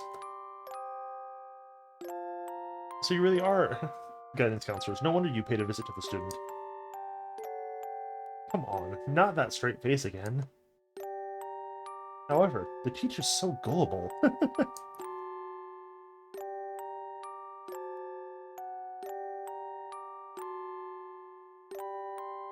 Lucy's mother died from an illness a year ago. Her father quit his job. Then her friends Blaze and Moss both got into an accident. It would be helpful if the student counseling center could pay attention to Lucy. I see. What an unfortunate situation she is in. We will make sure to intervene when needed. What are you whispering about? I want to know too. It's kind of late. Thank you all for coming to see Blaze. Bruce is level 13. What is that ability? Exteriorize? That's not a fucking word. You made that the hell up. What the fuck are you talking about? Hang on.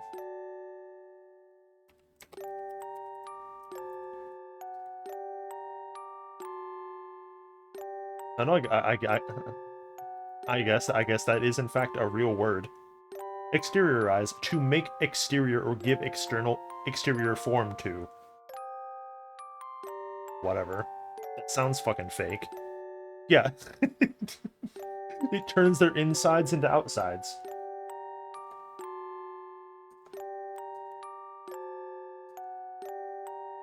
Telepathic pain learned.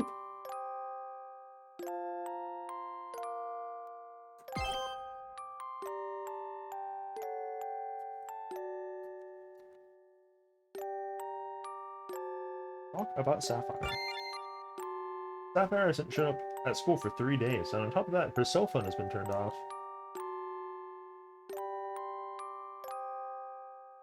You should inform us about this sort of thing earlier, okay?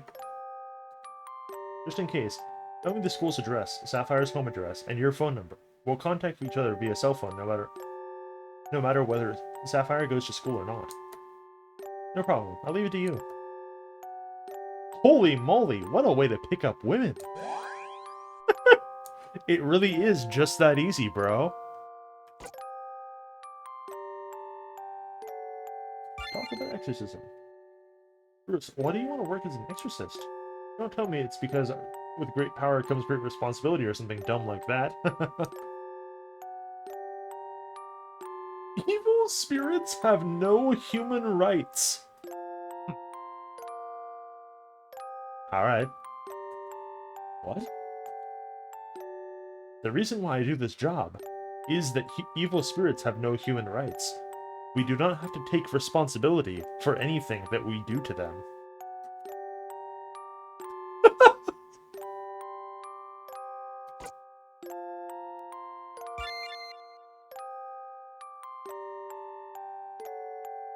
Mr. Lee, do you know a student nicknamed Black? How do you know about that student? Who told you? Nothing. Jade and I happened to hear Blaze sleep talking. Right? Jade?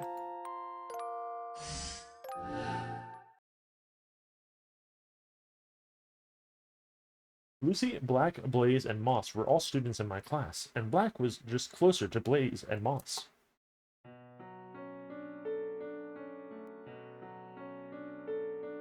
Yeah, he was frequently bullied for having a neck not unlike a Camino. A little bitch like you should use the women's bathroom. Why are you using the men's bathroom with us, huh? Don't be like that, Blaze. Black as a nanocock. Alright.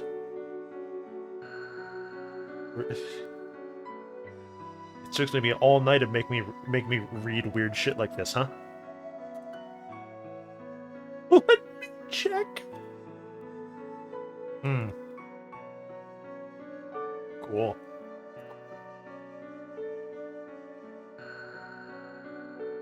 Hmm.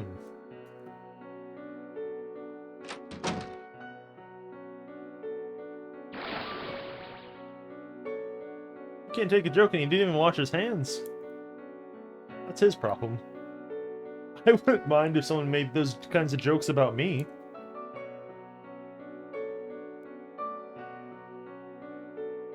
Lucy, you know that Black likes you, right? Oh, really? He may say that he likes me, but all he wants is to get into my pants. Like he'd even know what to do with it.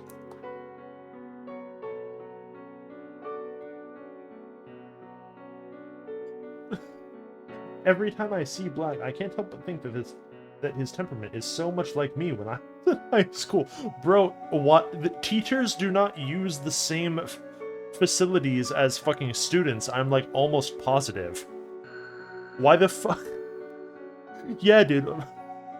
My homeroom teacher is in the boys' bathroom, fucking listening to these to this femboy get fucking bullied because he's on the can right now in between classes. Like, what are you talking about?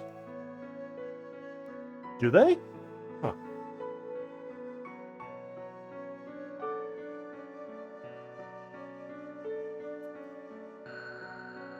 But it's merely a like. I'm not that coward anymore.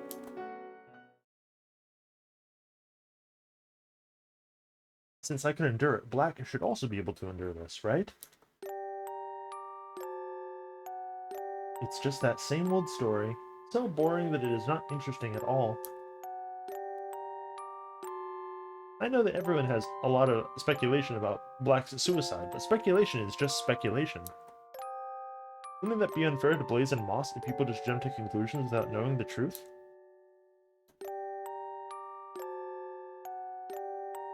Since Black committed suicide later, the teasing in that memory is probably only the tip of the iceberg, right?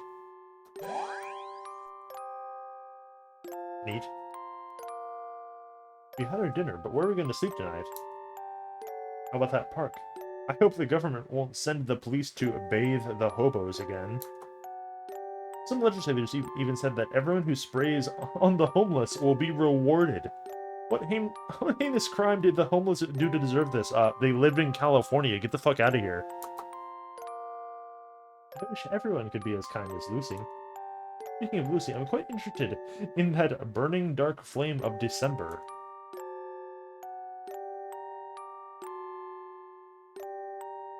Are you trying to say that she has the talent of pyrokinesis that just hasn't been awakened yet?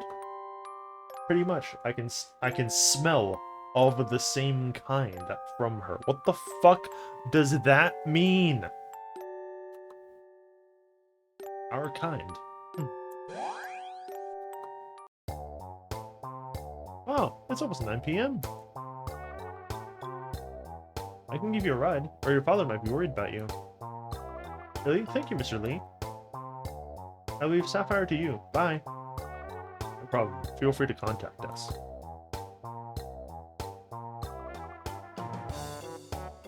Let's organize the information we got in accordance with the sequence of events.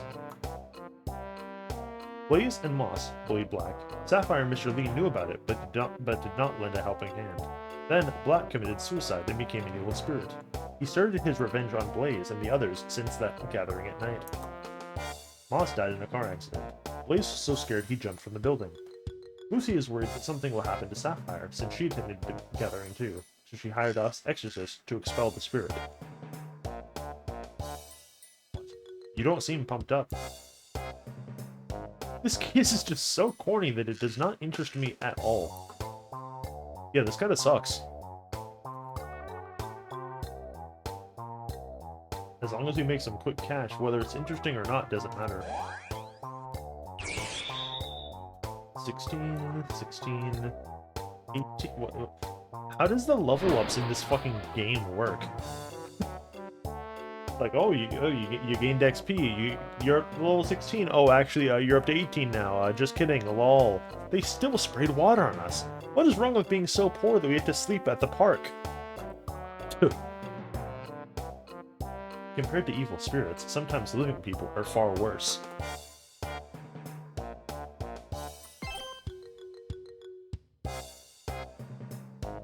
you has some benefits after all. If it were just me, I would never be able to locate Sapphire's house. Anyway, let's go meet with Sapphire.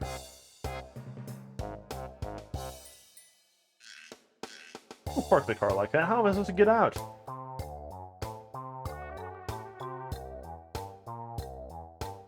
Yeah, there's the guy. Okay, do we care about the combat in this game? It despite having, like, you know, the fancy UI and whatever, it does still seem to be like literal bare bones fucking RPG Maker combat. Like, does it not matter?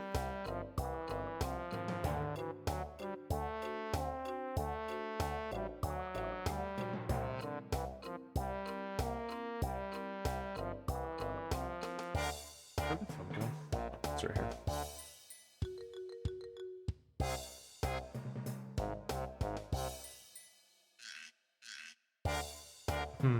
Yeah, maybe.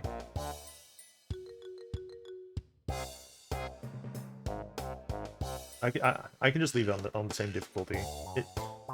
It's fine. Oh,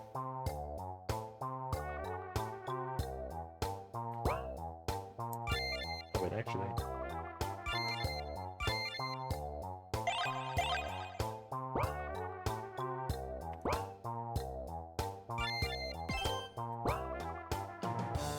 We do not actually get healed seemingly at any point.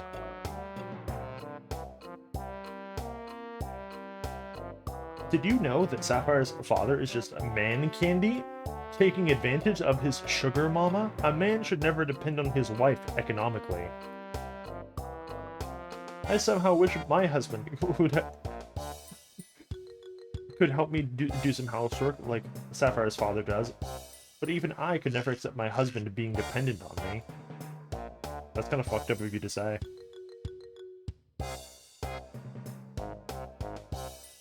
But... is it?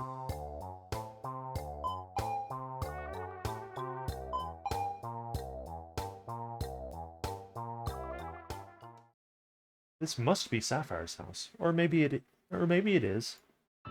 Too late? Tut. I was not going to use this skill. Protect my body, will you? Don't worry, I won't break it.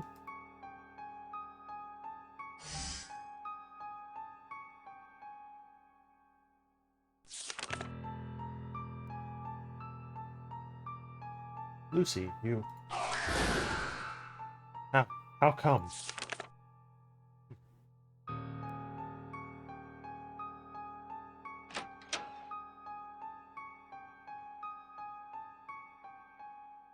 First, sneeze at your soul and pass through the entrance. Materialize the soul, then unlock the door. This way, there won't even be fingerprints. An ectoplasmist like you is really amazing. Sometimes, I wonder if we wouldn't starve so much if we became thieves instead. Don't piss off the police, please. Besides, didn't you say you wanted to do this occupation? I'm willing to do anything as long as I get to do something exciting with you. Don't even. Go inside now. This woman's a menace. Fucking freak.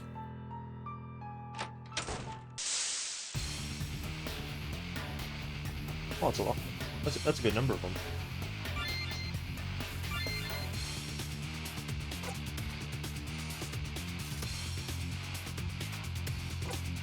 Interesting.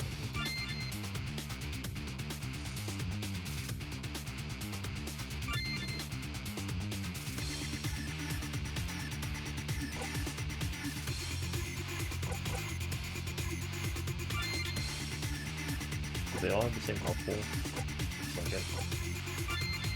What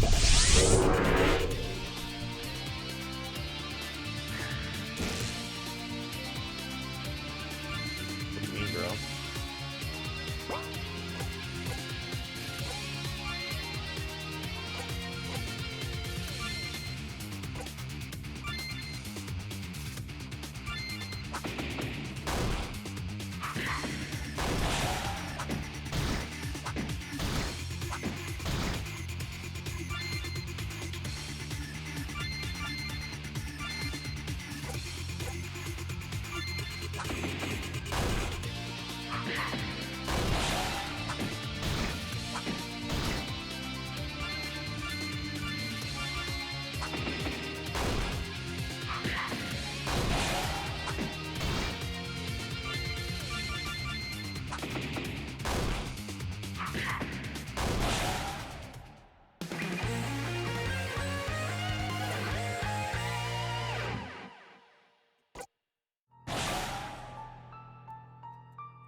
So I saw in the review for this game that, like,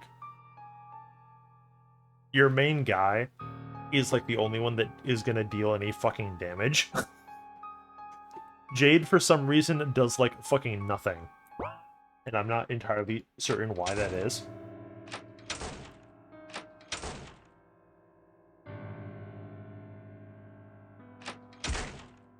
Hey, lady. Hee hee, ha ha ha. Did Sapphire's mind break? How are we going to charge Lucy the full price? How convenient human brains are. It disconnects to protect itself as long as something is beyond what the person can stand. Dad, Mom, it's all because of me.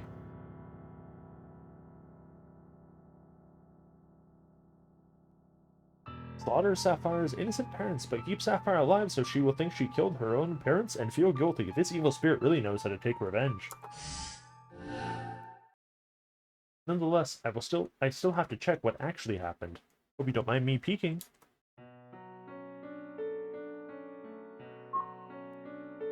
Lucy? Lucy sent me a text? Oh. Seriously?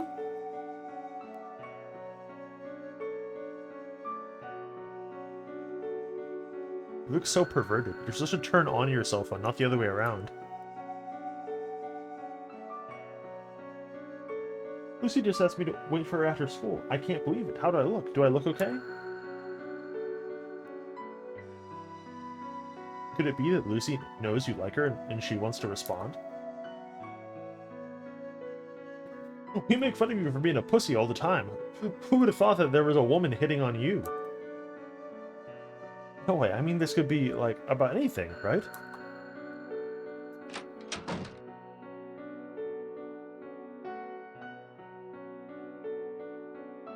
Hey girl, did you want to talk? Killer line. He's truly sealed it.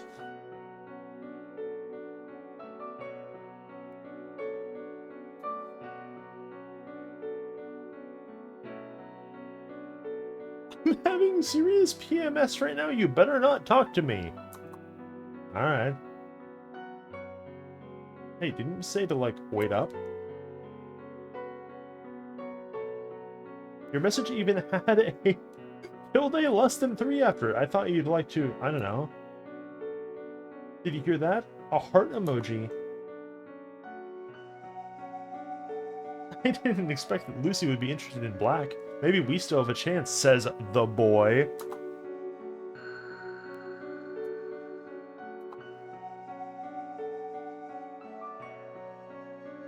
Nonsense. Who would ever send a text to a pussy like you? Damn. Maybe I should have been more tactful. How could you be like this? I thought we could be besties. Stop it with the gay lisp, will you? Ooh. Even the women don't talk that way. Go find a glory hole and cram it. Also, didn't I tell you not to talk to me?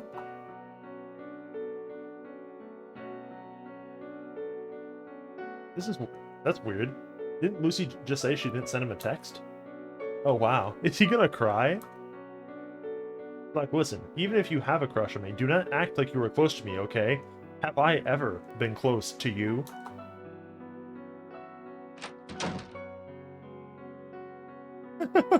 The plan worked out perfectly! What's so funny, Sapphire? Wow, if someone I admire said something like that to me, I would have wanted to crawl into a hole and die, and then Black did die.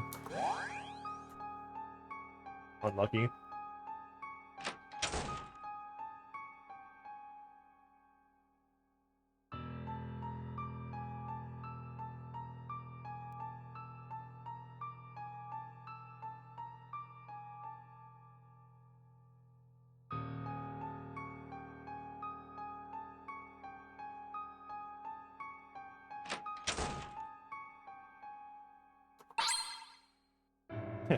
Dodge. We're too late, just as expected. Woot! Oh my fucking god, dude. When was the last time that you heard the word woot being used in any context? It has to have been like 15 fucking years, right? Oh my fucking god. Goodness fucking gracious. Don't know if I can do this, bro.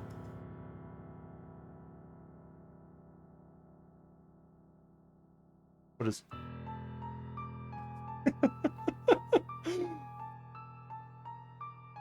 Fortunately, it's not Sapphire who got killed. As long as we ensure Sapphire's safety, we'll finish the job and get paid.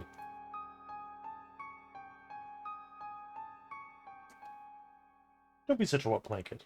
Great and bad stuff happening is what makes being an exorcist fun. And of course you're gonna fucking do this shit, yeah, so... But you realize, everybody...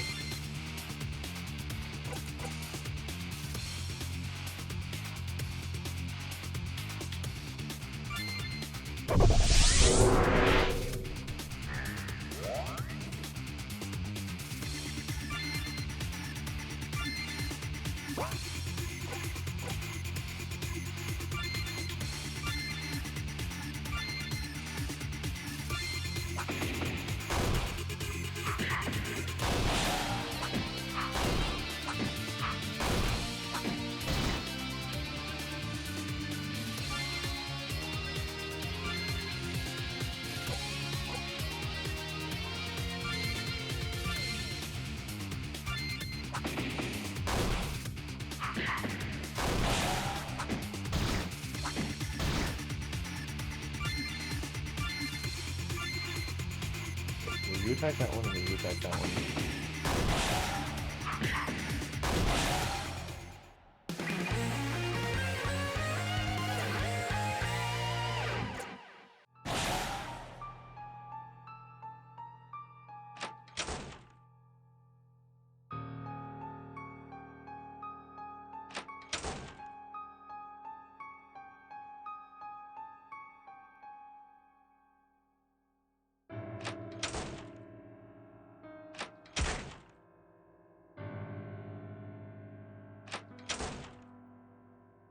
We're just leaving now? Like, what is my objective, player?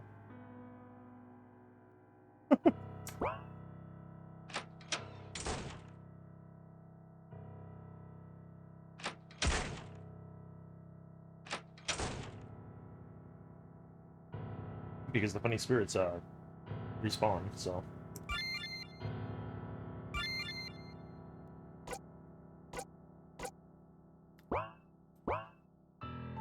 Or do I have to get rid of both? Oh, no. Literally did not even fucking see that. I'm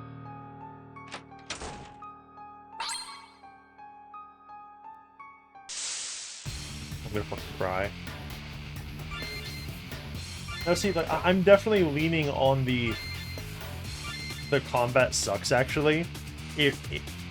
If this is all the combat is going to come down to, it's like... because this is pure fucking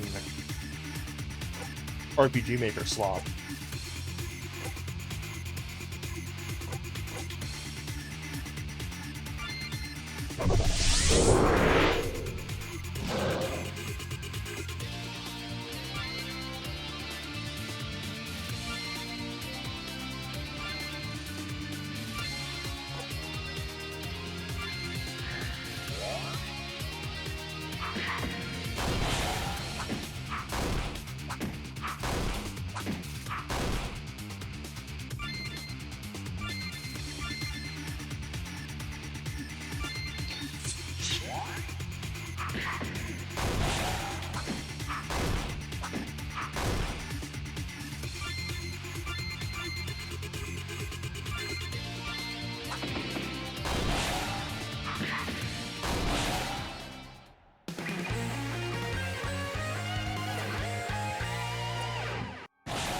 Bing bing wahoo.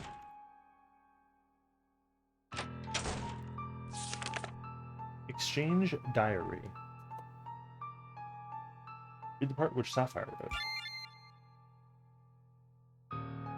Read from a while back. How dare that pussy Black have a crush on our Lucy? She's way out of his league. This pisses off Blaze and Moss too. They decided to give Black a lesson. They simply pretended that none of this was happening. He just has no balls. The plan worked out super well. That was so awesome. I can't believe he actually committed suicide. Okay, yeah, straight up, I'm not gonna call him a pussy every single time because that's stupid. If you can't, you can say that like 1 or 2 times, but if you're just like using that in place of his name, like that's dumb. A person who wants to die does not deserve to live. I went out with Lucy today. Haven't seen her smile in a long time.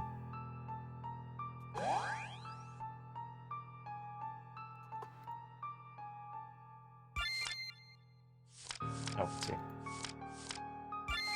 God, fuck you, dude.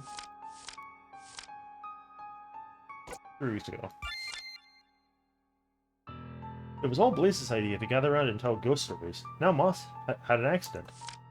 Even Blaze jumped from the roof. Black must be behind all these incidents.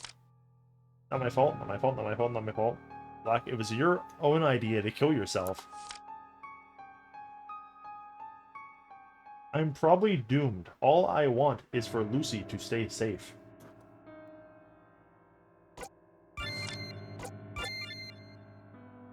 Lucy has entries from a year ago. Finally, Dad told the doctor not to resuscitate Mom in the future. I also think we should let Mom go once and for all. Alright. How could Dad's stupid boss purposely choose this time to dispatch him overseas? That boss should just go to hell. It's all because Dad is such a coward. Give that bastard boss an inch and he'll take a yard.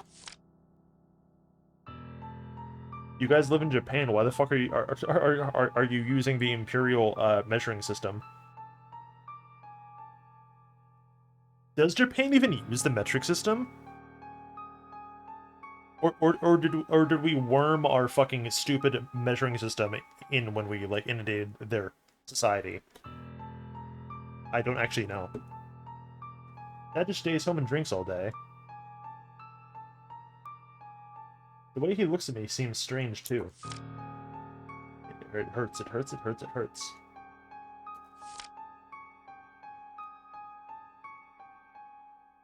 Fucking disgusting.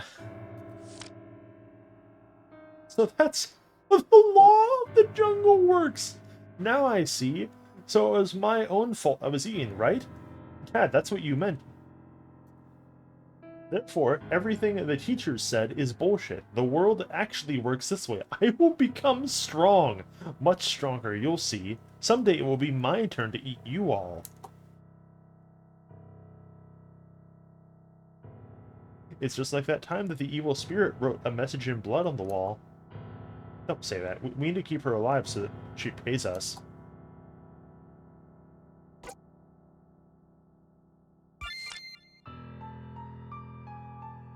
All Blaze and Moss can do is troll Black for being a pussy. What is this, elementary school? Initially, only dares give lectures about bullying's definition categories. How the hell would that be useful? Hey, it's just Blaze so has... Huh? Some pages have been torn off. What the hell? These parts are the most crucial. I don't want to do the exchange diary anymore, Sapphire. You may have it if you want.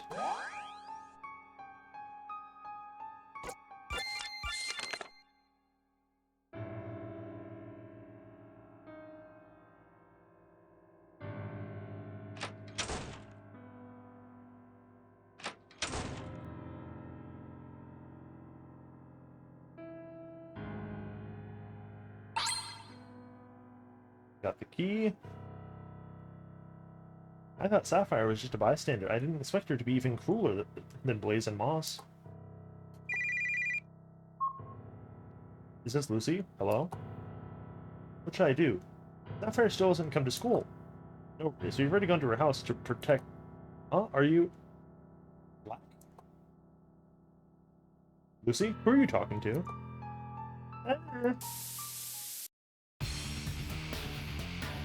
Let's drive Sapphire's family car to school immediately. How the fuck would I do that?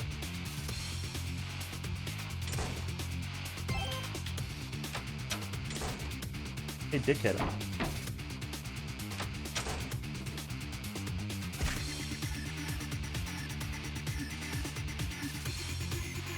There's a saying in Japan, watching people suffer increases my appetite. Too bad I have no money to buy food. Then pay attention to this job, otherwise the only thing we'll eat are our words.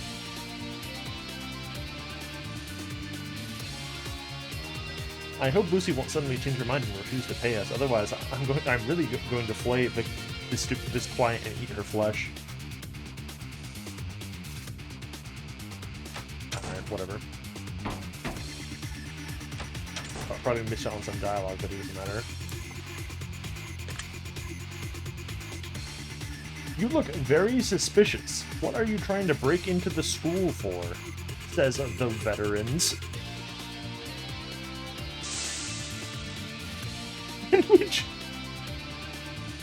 And we just like fucking... wow, alright. Baton strike, critical hit. Poor guys, must have lost their mind in Nam. We're in Japan.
Fuck the veterans, bro.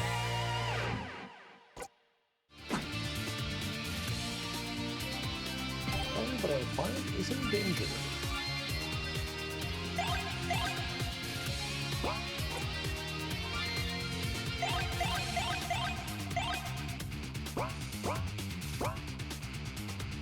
Do you want to skip to the boss fight? Huh. Oh.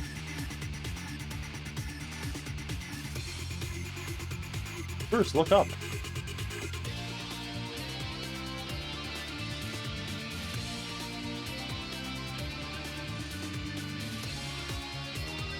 Just jump already. Lucy's possessed by black? That is bad. You go first. I'll try to wake Lucy up. I definitely can not only transfer my hearing and vision, but also my sense of touch. Ouch, who bit my hand? I shouldn't have bit myself so hard. Now my hand hurts badly too. How did I get to this place? Who's this? They stopped me somehow? Jade can be reliable when she needs to be. She's actually contributing to the team! What an idea. Calm down. Do you realize what you're doing? Why? Why? Why? Why are people such memes?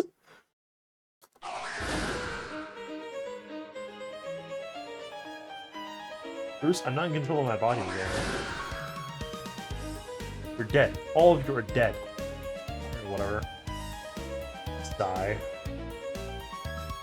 That little bit of pain that Jay created could not fully wake Lucy up as I expected. Meanwhile, Black has become more and more violent. I think we have to destroy him.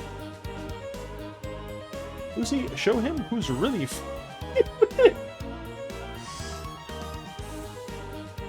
hands are burning hot.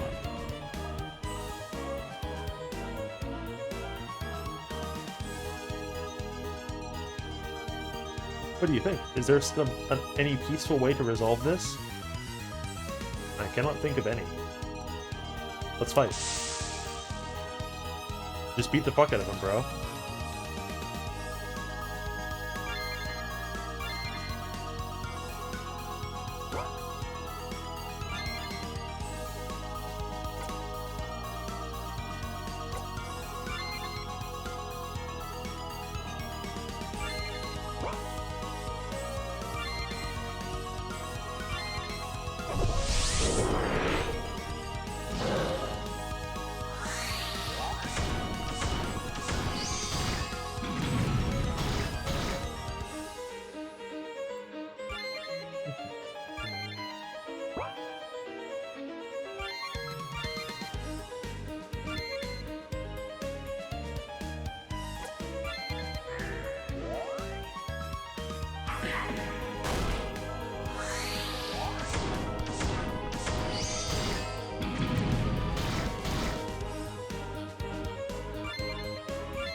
I just beat the fuck out of him. Fuck down.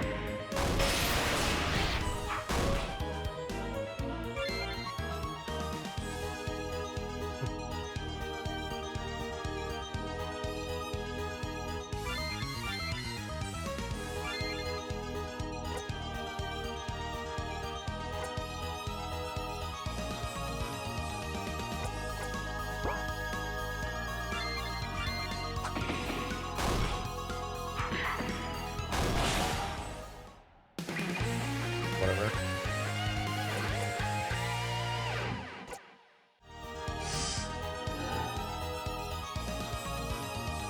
I will tell you which side Lucy is going to attack from through telepathy. Do your best to dodge.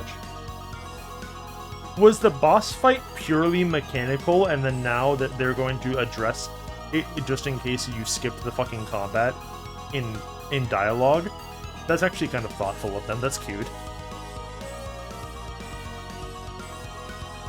Roger, you look out for yourself too. I'm a spirit. How are you hurting me? Stop it. Knock it off. I can materialize spirits through ectoplasm. That's all. Why the fuck are we saving right here? What do we... okay. I'm so terrified. Oh, look at him.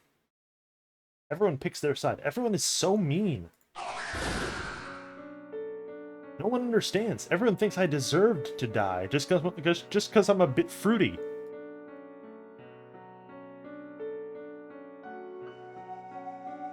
I understand, Black. I understand you. I know you're furious and disappointed at the same time.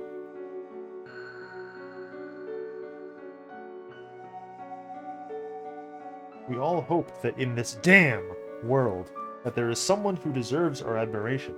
Someone who does not follow the bad example of others. Those who did not understand you joked about your crush on Lucy. In fact, all you wanted was to have someone nice to you around.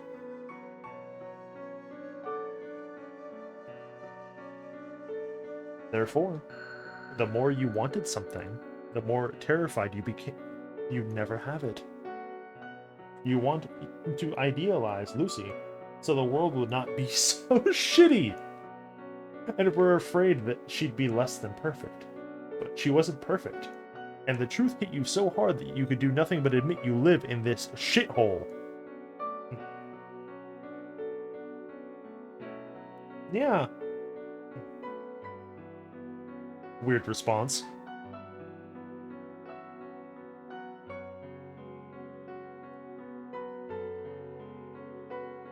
Jade hugs herself with her arms, then transfers the sense of being held to Black through telepathy. That's cute. You are great the way that you are. It's just that the world does not fit you.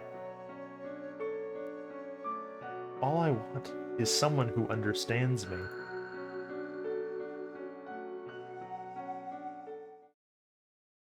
Call it a day. No matter how many times I I act for this kind of sappy drama, I still feel disgusted every time. But still, expelling a spirit simply through acting is a great deal. It is Lucy's handwriting, so it was Black who tore the pages out of the diary. What does she say in those pages? I'm so very curious. Placing some needles in Black's desk. What is it about? Black needs to eat more protein. Tell Moss to dig out some earthworms to feed him. Even though the plan worked out great, it still disgusted me that Black thought I was gonna confess my love to him.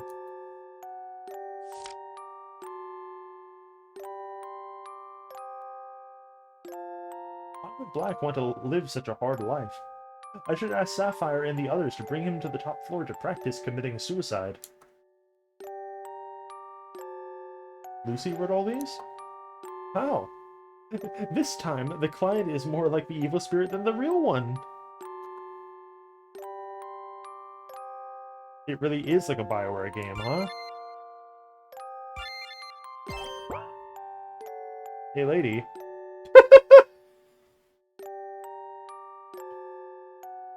Incredible. It's like I'm playing the Old Republic too.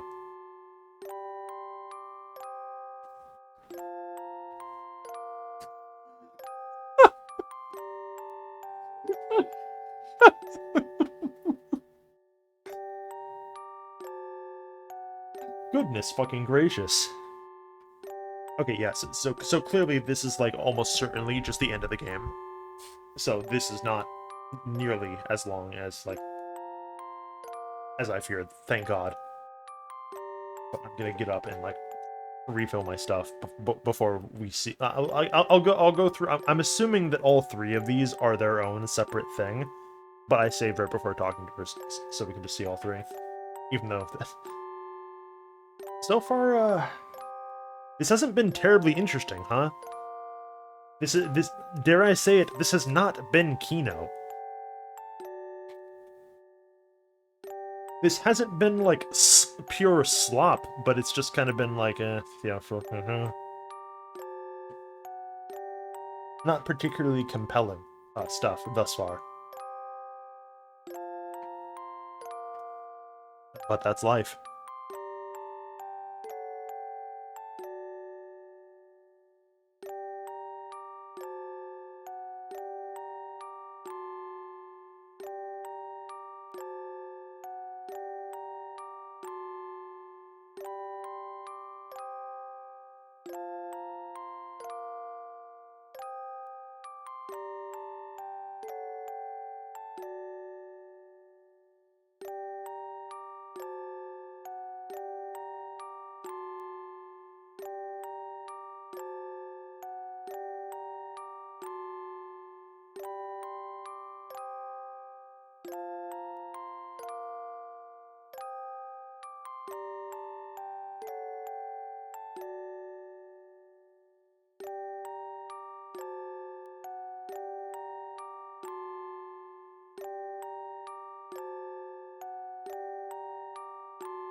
Okay, let's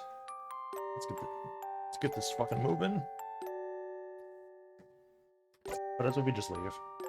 Is this even a choice, or is this just a back out in case you didn't read the thing?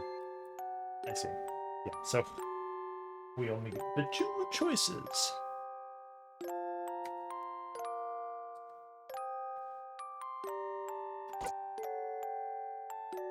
We'll try talking to the woman, I suppose. Lucy, there's something I want to confirm. What? Confirm what? You were the main suspect who bullied Black, right? I, I don't know what you're talking about. Don't pretend to be innocent anymore. I read your diary.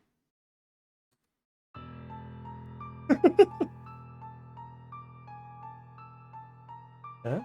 Why so grave? Yeah, it was me. I was the one who took the lead.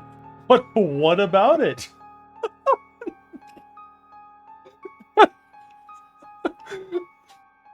Hell yeah.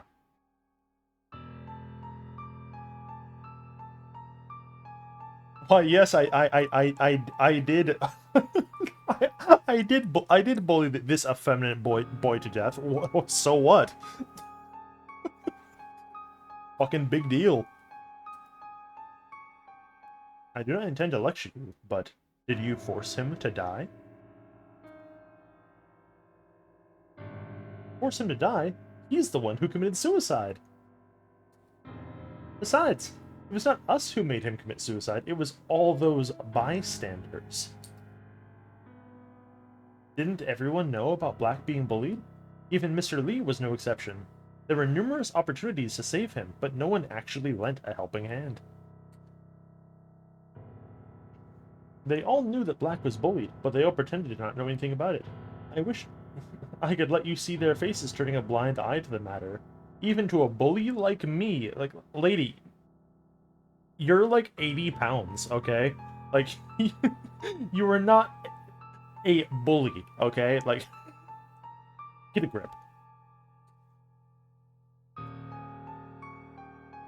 Still, they were the ones who simply watched it happen, but you were the ones that made it happen. So I should take full responsibility? Tell me, why was no one willing to help Black? It was because everyone, deep in their hearts, wanted him to disappear. They just did not have the balls to get their hands dirty.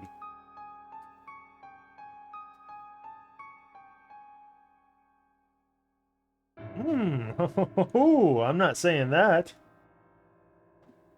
Goodness fucking gracious.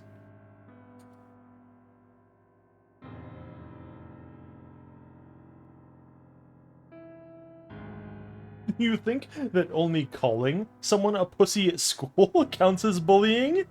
Nonsense.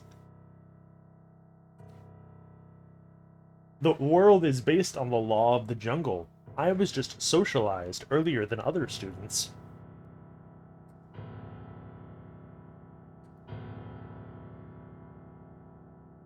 Adults like to kick someone when that person is down and exclude someone they hate, right?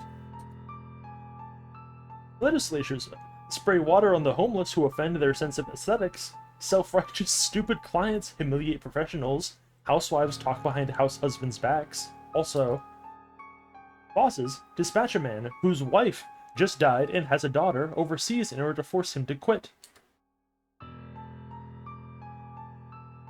Meanwhile, Mr. Lee gave lectures about not bullying people to all those immature brats. What a joke. To be honest, those adults who oppose bullying only dare to scold the brats who bully classmates. Don't those adults also bully the weak, need, and fear the firm? Aren't they the same level as the brats? Evil spirit. You are already an evil spirit. You just haven't died yet.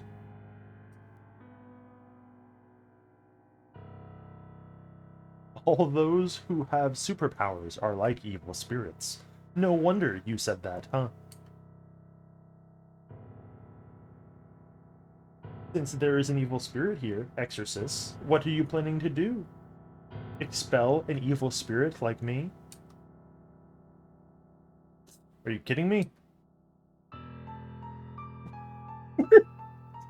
We're exorcists, not social justice warriors. If we lynch you, it will instead prove your nonsense theory that everyone only dares to bully the weak. That is boring. I was so looking forward to it. Do we look like SJWs that much? You broke my heart. You're welcome to hire us in the future whenever you want to. I can give you a discount as appropriate. Okay. I'll earn enough money to pay you ASAP. Also, we only made sure that Sapphire's body is intact, so we'll give you a 50% discount this time.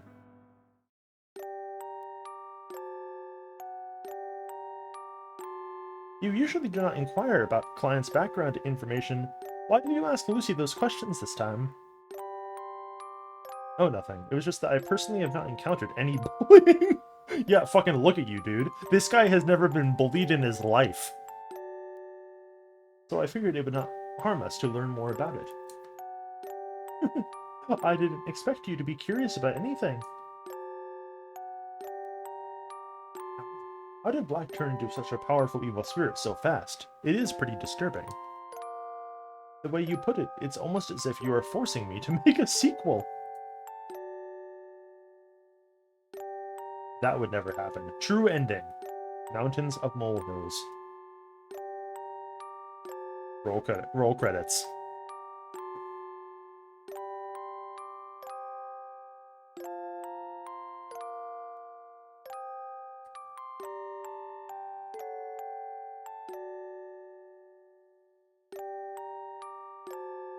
That's cute. Would you like to review the computer graphics?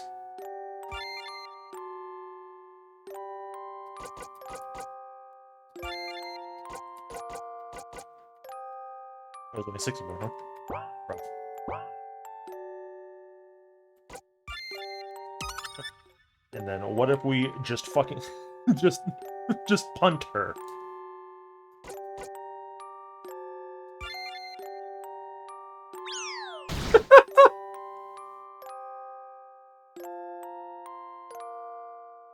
Percy, look what you've done. Nothing. My hands were just slippery. Hey, how dare you make this story into a fairy tale with poetic justice? Besides, even if your hands were slippery, you should have at least waited until she paid.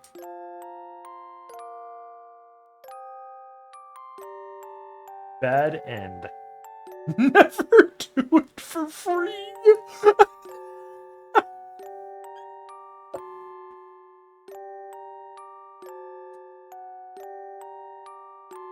Incredible. Maybe this is Kino.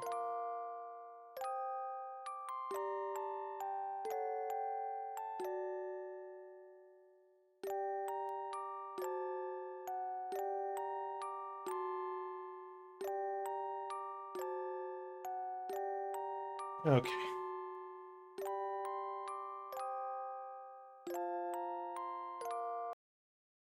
Get this shit out of my face.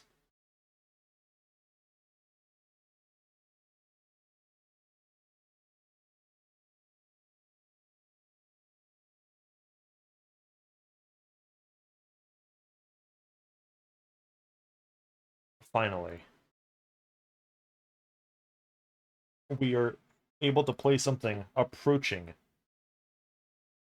Kina.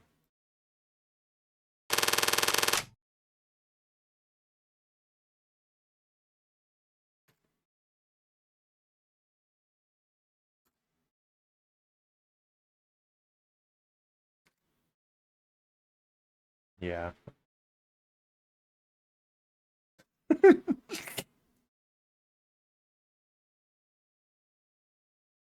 Okay, there. Should be fine now. This one's good. So the previous one, it just had those guys. We're gonna be recognizing a couple people here. Yes, that's fine. Oh, hey. Look who it is.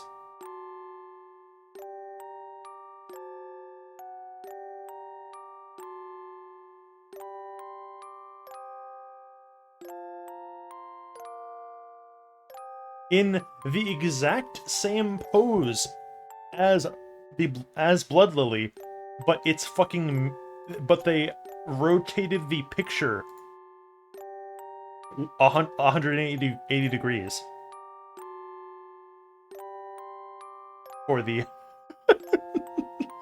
for the Blood Lily release, but this is the original PNG of her in that pose, which is very fucking funny. It's just like the collector, bro.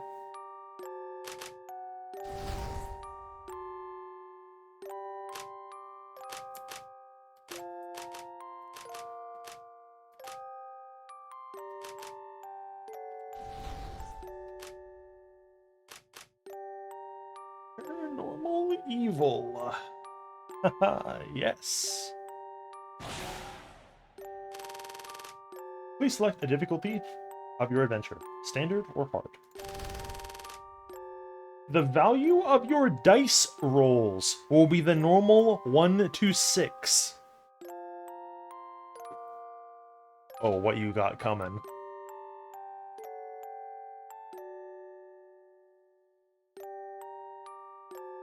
Okay, hold on. What does hard mode say about the dice rolls? It will only be 1 to 3.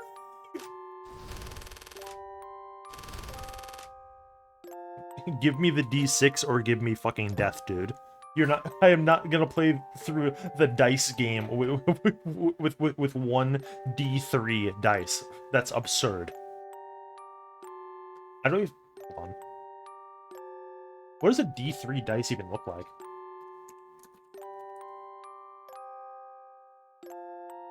No, I don't care about that. No.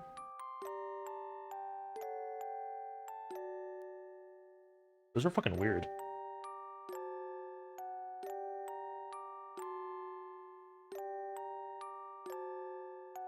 Well, no, because like a D4 is like the triangle, is like the triangle like pyramid shape, right? But like a D3 is these are all such fucked up weird shapes to accommodate the fact that you can only have 3 sides.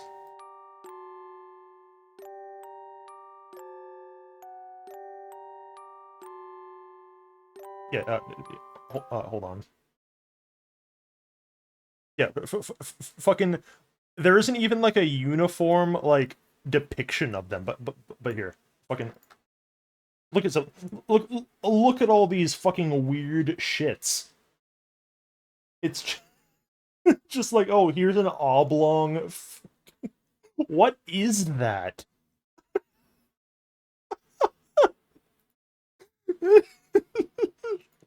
Or like, fucking three of them, but like one of them is fucking rounded so it can't land on that side and shit. Like, bro, what is this?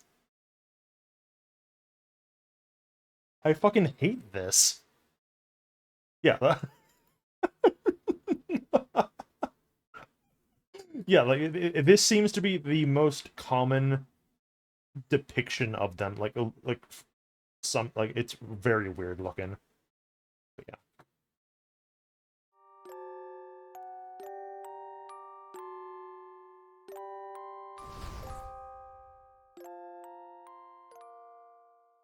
Okay. Show me. You are a boy who was in a coma. During your long period of unconsciousness, you had a strange dream in which a goddess leading an army of evil spirits and zombies was about to destroy the world. Fortunately, you heard a voice from somewhere. Don't give up. It gave you the strength to come out of your coma. Really, that was it? Bro, if that's all it takes to get you out of your coma, I don't think you were like in a coma. I think that's just called like you were asleep, right? Like but what awaited you was another nightmare.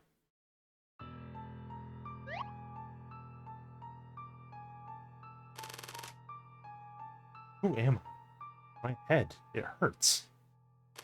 I don't remember anything. Why? Where did everyone go? You got a clover. You got a lucky clover, as opposed to a normal clover. Firepower, willpower, and dexterity. The three, fucking attributes. A lucky charm from someone.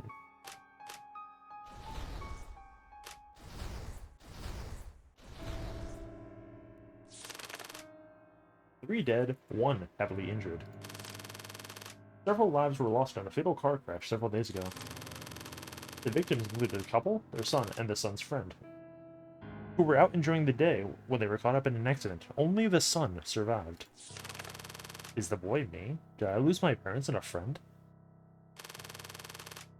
But someone put 2 clovers in my room. Who came to visit me? The hospital has been shut down due to the outbreak of a new strain of rabies. Anyone who comes in contact with afflicted patients will be sent to mandatory quarantine, no exceptions. Oh, fuck that guy. The red-haired boy's deceased body is covered in bite marks. I like that he reacts to, like, this fucking lore note, but not this guy's fucking dead body. You know? That's good.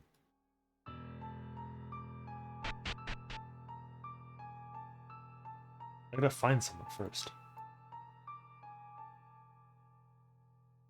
Am I seeing things? That guy had no legs!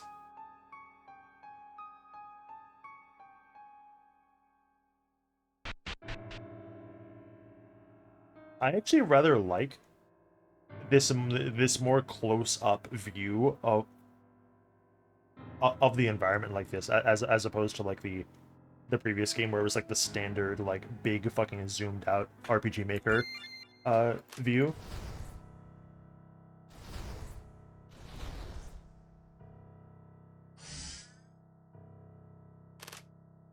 No, no!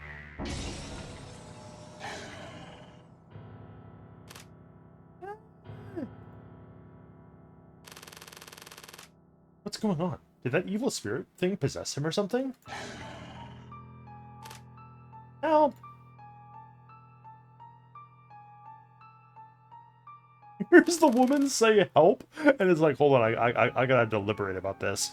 What am I doing? I have to help her. Holy shit, is that a gun? Oh, it's a BB gun, okay.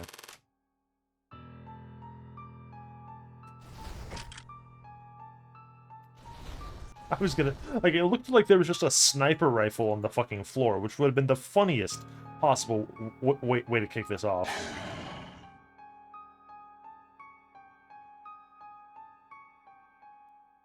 Uh-huh. Oh, I'm rolling. Beat the enemy and get 10 coins. Easy.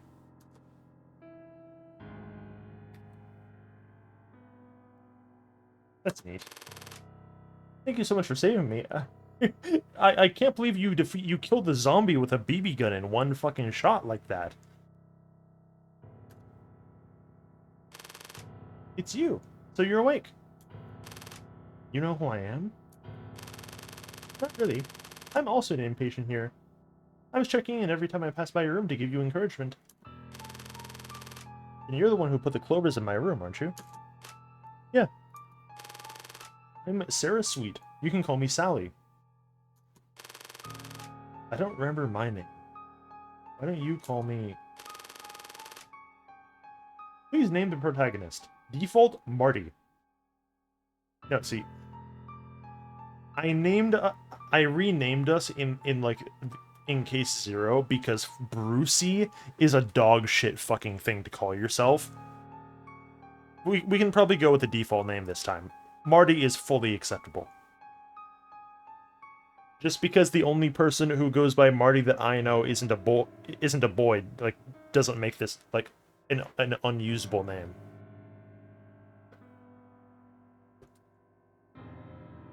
Fucking Marty McFly over here.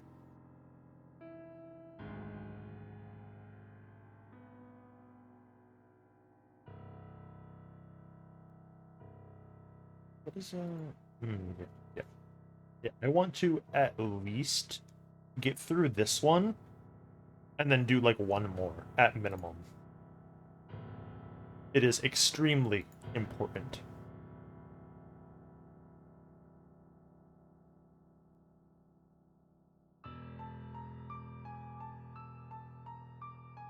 But also, these haven't been taking like that long. We can probably just get through all of them.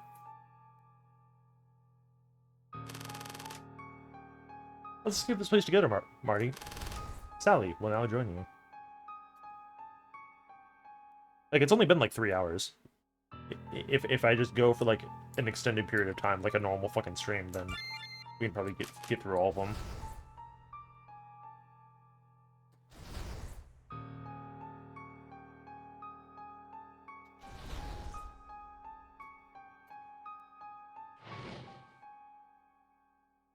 Okay.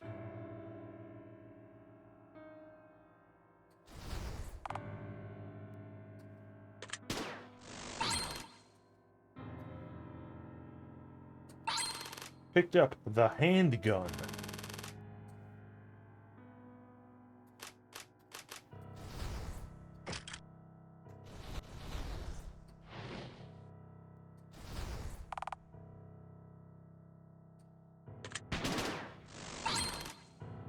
I see. Straight up, this is like substantially better of a combat system. I didn't much care for the last game because it was literally just like a slightly iterative version of RPG Maker combat, but this is kind of goofy, and I can get behind it.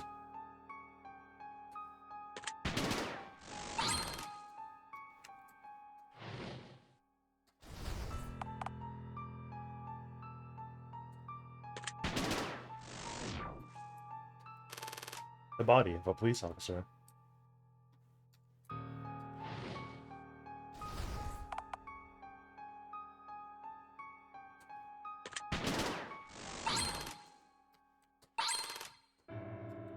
Wonder what the coins are for.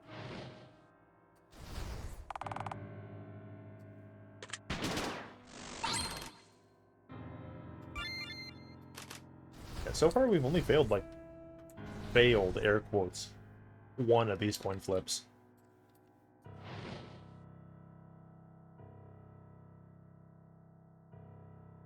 Six or above.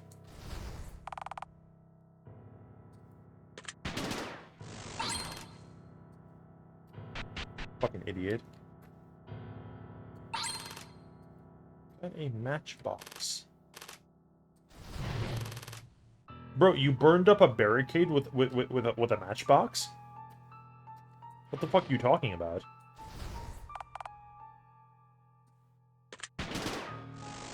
You can just move those out of the way, like that. They're not particularly heavy.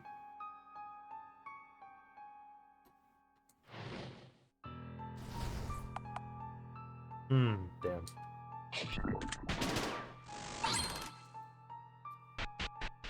2 damage. Dude, come on. Again with the double snake eyes, huh?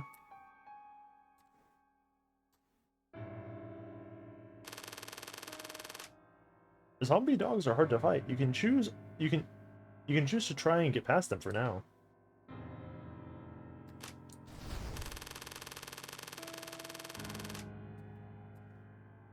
Uh-huh.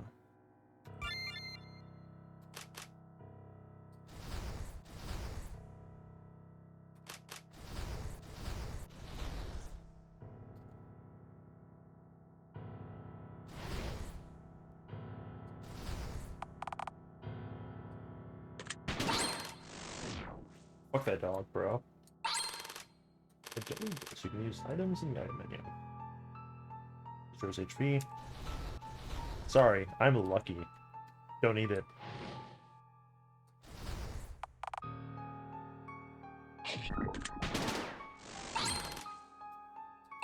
course.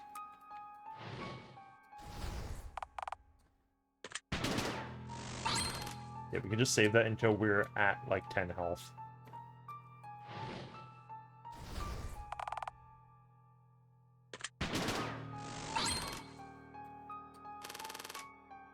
The Grand Mistress's Words, Part 1. I've never heard the word Grand Mistress in my fucking life. Huh. O Goddess of the Undead, we are thy faithful servants. We will offer thee the lives of the mortals in a certain hospital. Mayest thou supplement feeble man.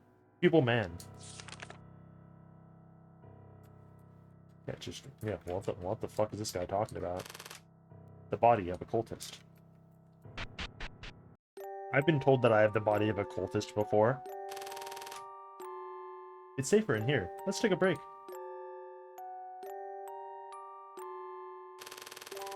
Thanks for the help along the way. Let me dress your wounds. I was really lucky I had you to give me advice. Otherwise, I don't think I would have made it here. You actually would have been fine. No, I'm the lucky one. You're the one who did all the fighting. Get out of here alive. I'll bake you cookies, I promise. Pat her on the head and smile. As if I would pick any other option. Get a grip. I definitely can't die until I taste those. Yeah. Marty, you know that's a death flag, right? What happened to the hospital? All I've heard is that it started with a cult. A group of cultists were conducting a ritual at home, when one of them suddenly went crazy and bit the others, and they were all sent here. At first, the doctors thought it was nothing but mass hysteria or a new type of rabies, but they didn't expect the humans biting each other to spread so fast. So the entire hospital had to be quarantined off.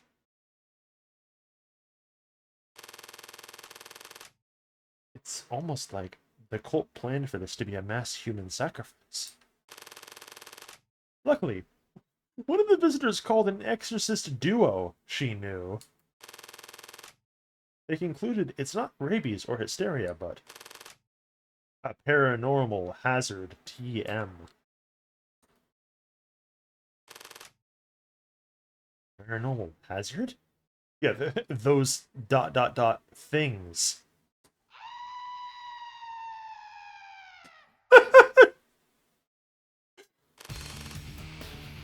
Let's go see what's going on. The fuck is that?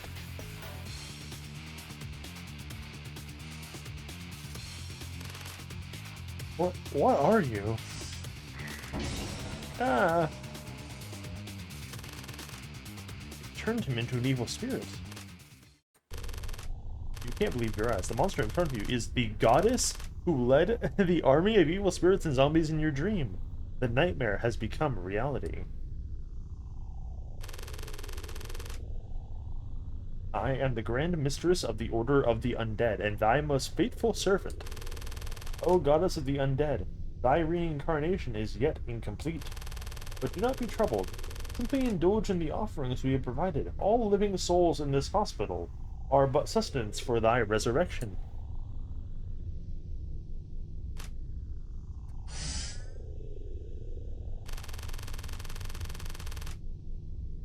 That girl. Who would have thought that there would be a vessel more suitable for the goddess right in this very hospital? I was going to offer myself, but I will have the goddess possess the girl instead for the sake of a smoother ritual.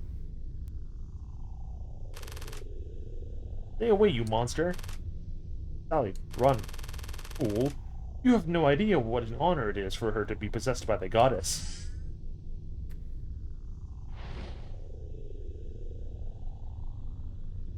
22, huh?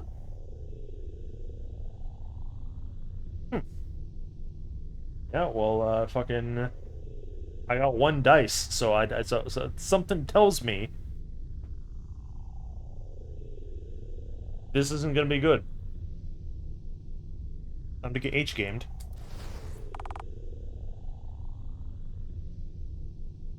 Unlucky.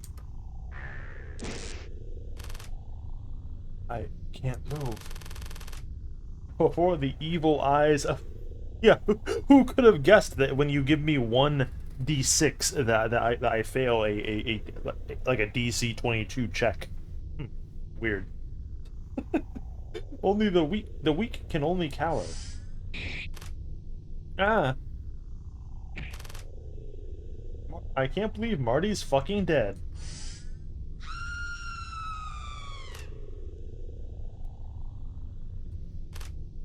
Hmm? There they are. Again.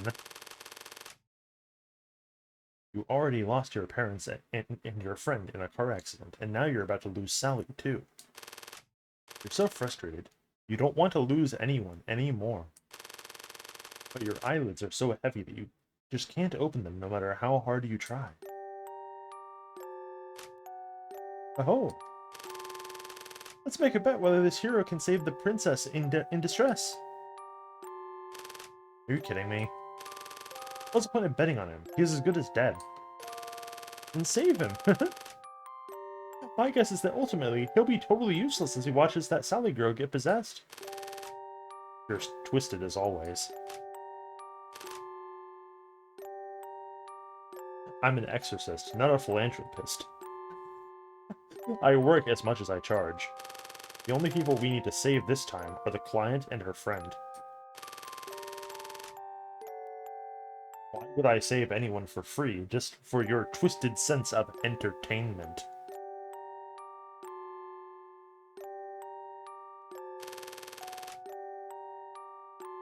What if I gave you my share of the fee?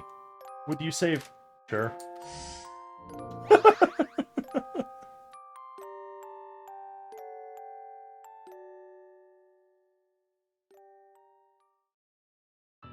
Literally whatever. It hurts. Are you the one who saved me? Not me. The one who did is a handsome guy. He filled your wounds with a kind of sticky, supernatural substance. Supernatural? Are you guys the Exorcist duo? We're the Exorcist duo? Ghost Eaters! Bad name. Not one of the members. Yeah, listen, we know who you are, you little fucking freak. Yeah. He did what?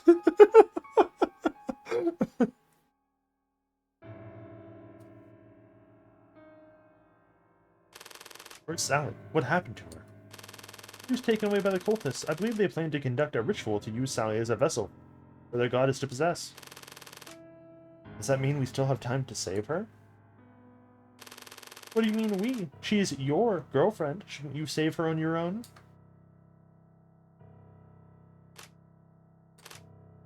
Alright, I'll save her myself. I don't want to lose anyone anymore. That's the spirit. Now, if you excuse me, I have a job to attend to. I try to leave you some hints along the way, so remember to read them if you find any. What if we just go this way, again? Police officer's fucking dead.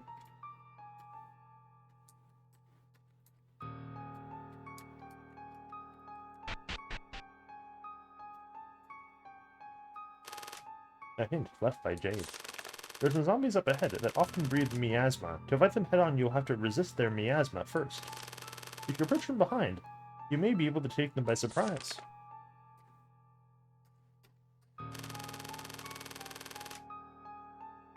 I'm Jade's partner. Bruce Line! She calls me Brucey. She takes care of the scouting and I do the purging. Our client originally came to visit a friend of hers. An inpatient here named Sapphire. She never expected that they would get trapped in here, though. That's why we're here to help. As long as she pays us properly, of course.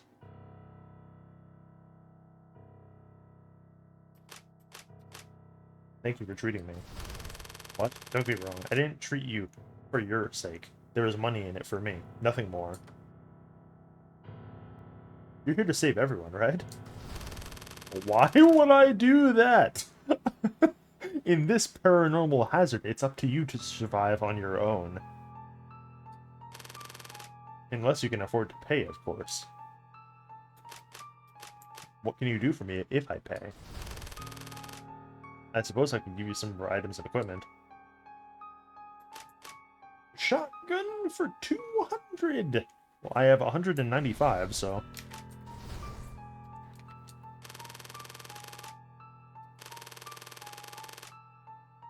Increases your max health and fully restores.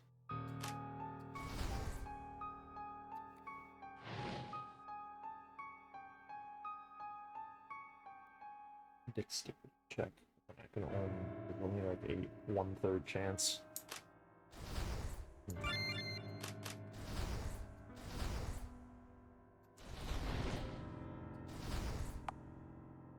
Cool.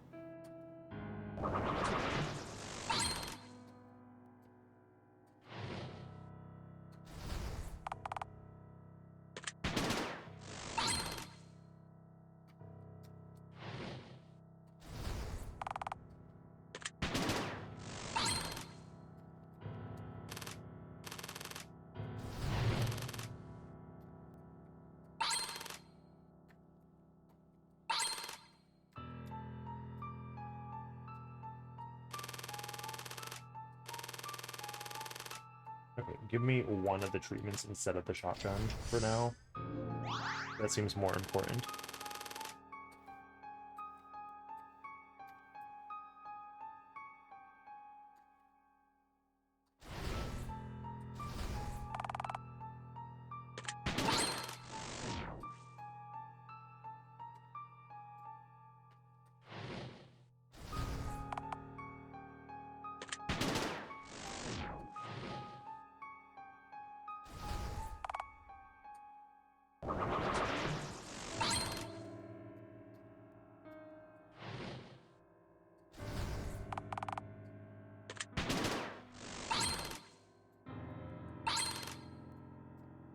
Okay. How many coins do we have?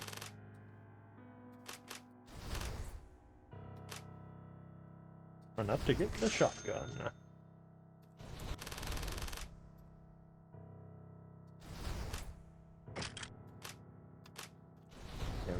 And we don't have weapons and stuff for any of the other things. The body of a nurse. There is. There's a giant zombie ahead whose strikes are a huge threat.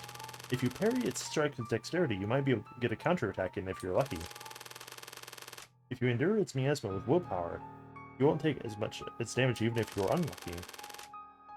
You better think about how to defeat it and then to buy the right equipment.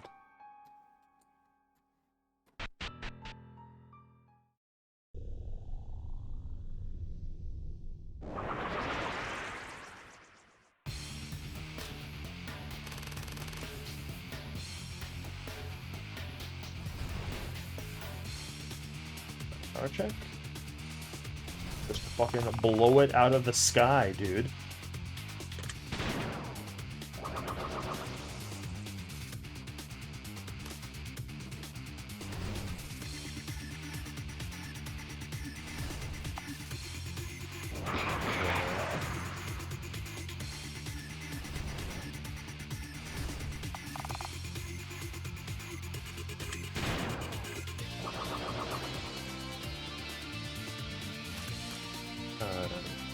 Give me willpower instead. Is that easier? No, I think that's about the same.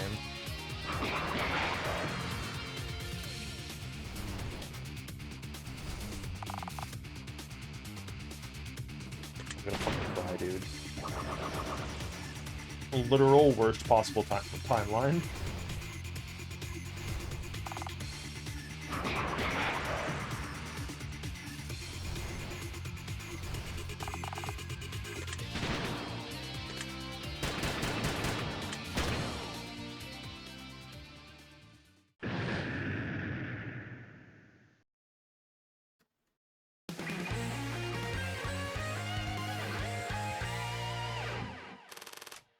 Wheeze, wheeze.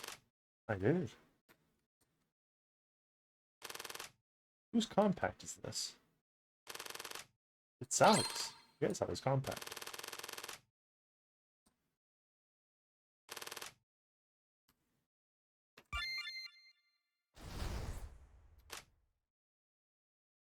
A3 LP to increase the value of your dices by 3.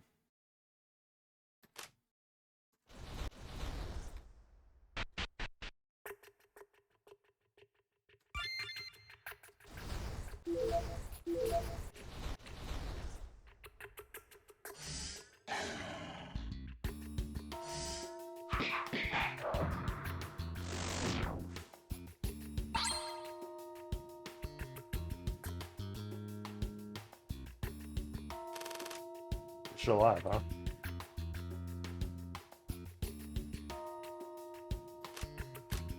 How do you defeat evil spirits with your fists?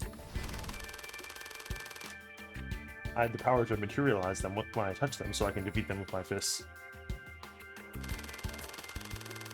Unlike Jade, I wasn't born with this ability. She's the one who taught me how to awaken my power. I would be a ghost eater if it wasn't for her. So Jade has some kind of superpower too? You can hear what you're thinking. Anyone in her presence will be exposed for who they really are.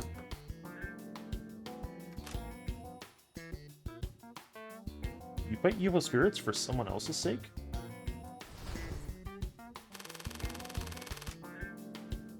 Yeah. You think I became a superhero or something because of some dark past? Bruce Lie, the tragic boy who witnessed an evil spirit killing his parents in a dark alley when he was a kid. Exorcists aren't selfless like those comic book heroes who want to fight crime and change the world. We're shallow by nature, just working to keep ourselves fed. What did evil spirit drop? You picked something up. I dropped the ghost. You know, the ones I sell.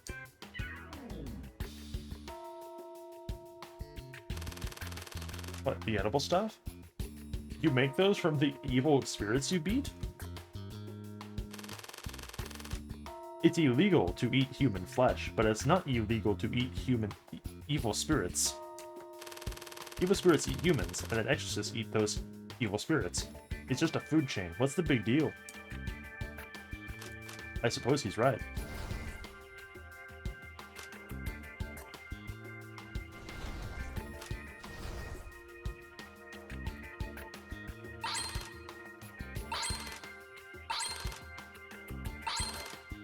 I was kind of expecting him to be, like, one block closer, like right here, to block you from getting all this stuff. Who the fuck is that? Is that Beatrice? You're freaking me out.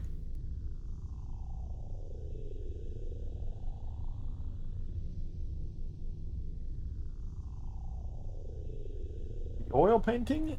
Nia's portrait. The painting gives you an unspeakable sense of oppression, as if there are countless eyes staring at you. I've seen this eldritch being before, in a nightmare. I fucking saw that. I see, yeah, so... that is a character in the actual, like, RPG thing that we skipped over. Oh, yeah. Because Marty is literally the main character of that game. It's all connected. Haha. But I skipped over that one because that seemed at a glance like it was more standalone, and that would be like a 5-6 hour sort of like endeavor.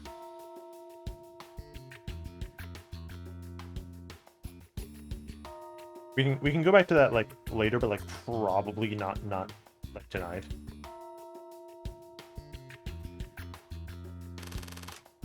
The Grand Mistress's Words, Part 2. Oh, Nia, the Reincarnator. We offer thee our supreme gratitude, for it is thanks to thy assistance that we can reincarnate the goddess of the undead.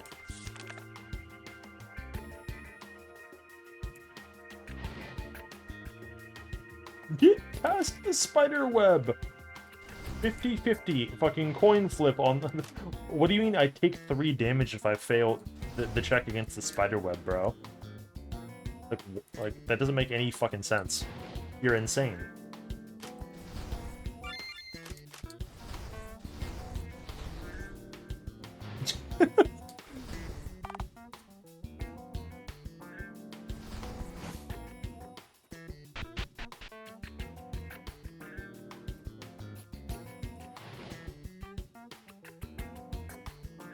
Check 11 and above.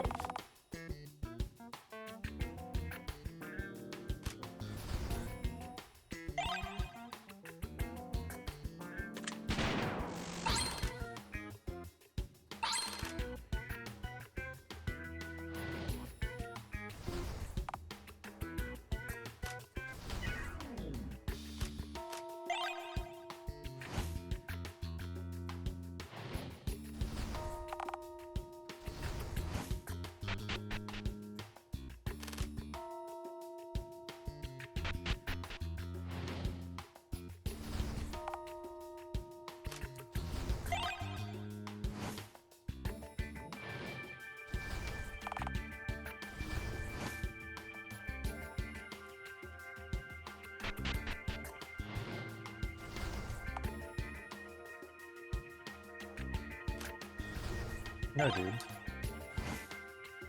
Absolutely fucking not.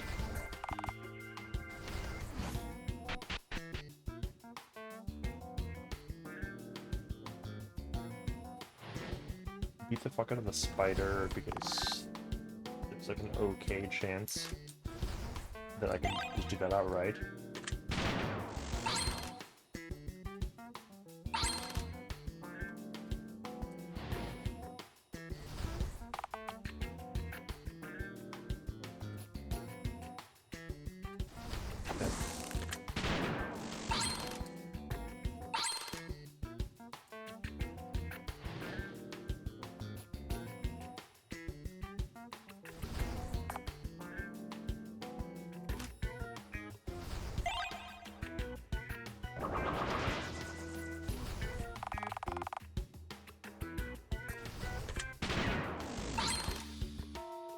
Yeah, so definitely do not like those guys head on.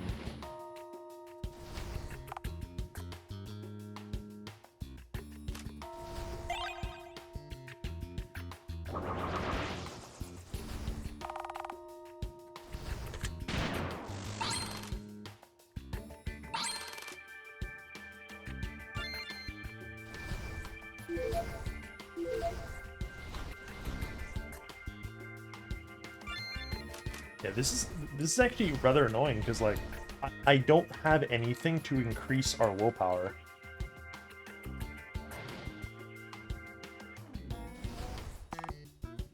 So we're over here just like, oh man, I sure hope I roll like a fucking 6 at the blind.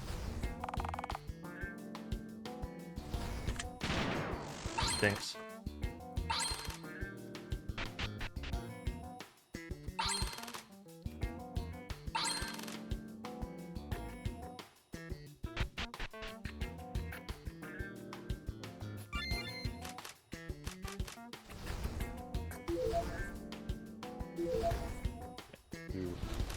Eat both of those to recover our fucking health and like the mandatory damage. Hello. This is Jade. There's a helicopter on the top floor. If you bring the client and her friend Sapphire, please bring them up here. I did find them, but...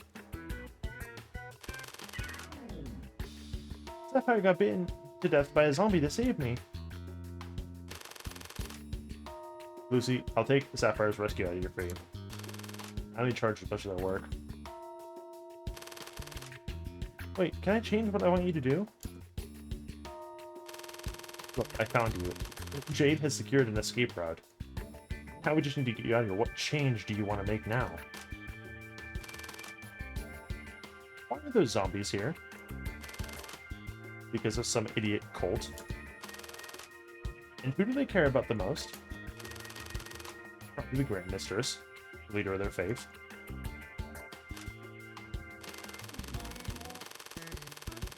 Then use the money for our rescue to kill the Grand Mistress. Let those cultists have a taste of what it feels like to lose the person most important to them. We're exorcists, not hitmen. And that money isn't nearly enough. Even if I have to sell a kidney or prostitute myself, I'll do whatever it takes to pay you that money. Lucia White keeps her promises, you see. No, I'm not gonna watch you throw your dignity away.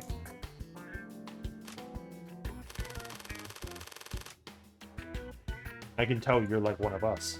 Someone who can sacrifice anyone or anything to achieve a goal. That's the kind of extreme disposition that gives both you and I the potential for superpowers. So don't cheapen yourself. Only an idiot would have you spoil the kind of potential you have. This is what we'll do. Pay whatever you can now. Then when we need your power someday, I expect you to help no matter how hellish the situation is. Got it? Yes, thank you. Thanks so much. I don't need your thanks. They can't pay my bills. You go to the help floor to meet Jade. I'll take care of the rest. That's rough. The body of Sapphire. What's this, that Sally girl to you? Is she worth the risk you took to save her? Is it the suspension bridge effect? Actually, whatever. I don't really care. Does he have new items? He has a combat kniff. Which we probably need. I think we need to grab that so we have something for dexterity stuff.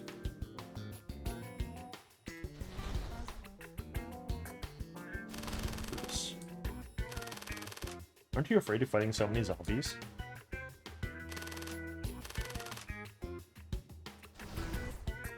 Why would I fear zombies? All they do is eat people, right?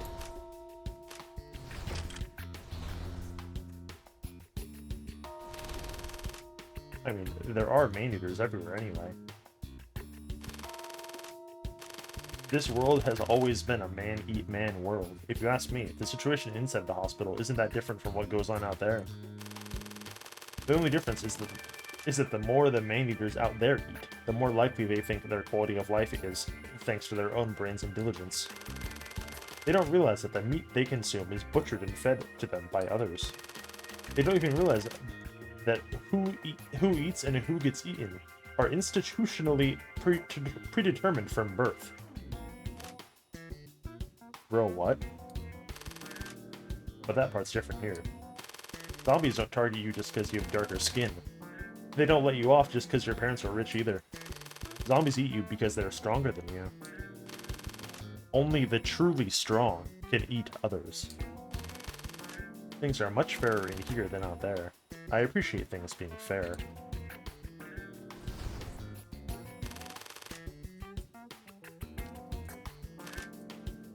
Okay, you little fucking freak.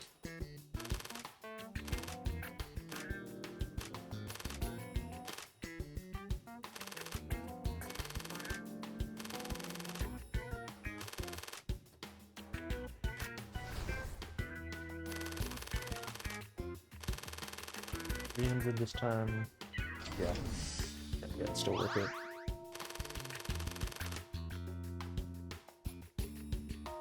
Him treating you more thoroughly, whenever you see him, would be like maybe not worth it if it didn't like actively increase our max health and whatever on top of the full heal. But because it does both, like it's worth grabbing like every single fucking time.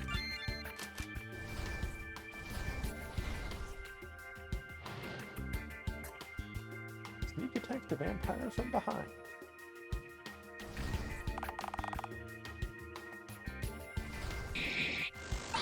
Fucking bye.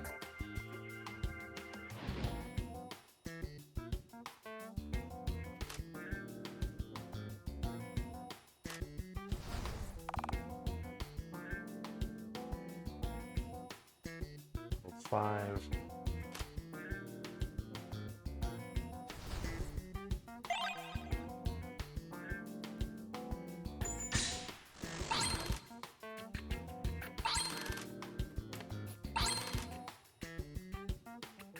So let's just do that and then vampire into ghost into vampire, huh? Resist the vampire's kiss. Oh, even if you roll fucking 13, you still, like, take damage, huh?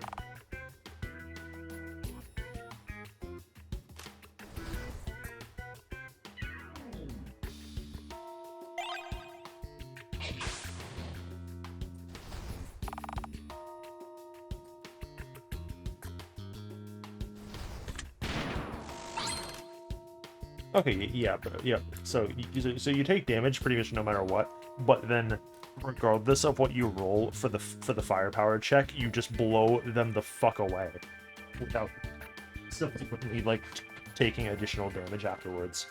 That's more fair.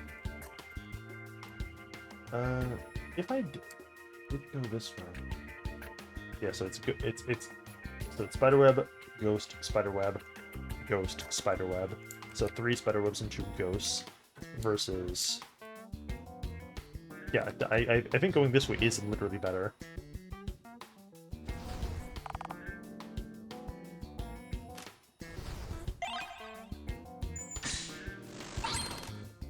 Because I can use the comp. I have a chance of not taking any damage this way. This is just... Oh, wait. Roll the 1!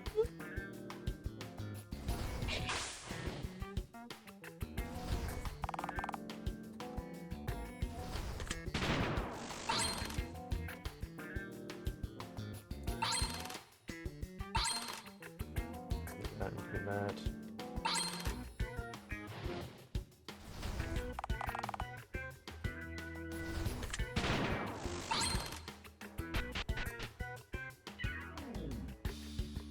Barrier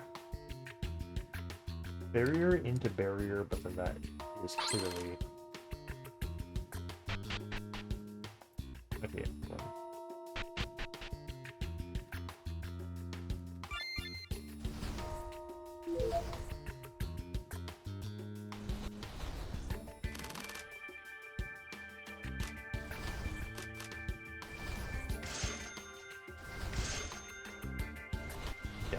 Because that amulet is probably something to like boost our willpower.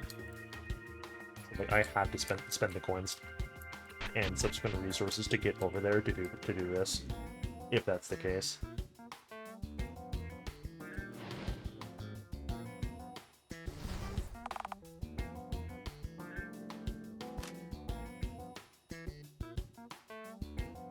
Oh, you know, actually,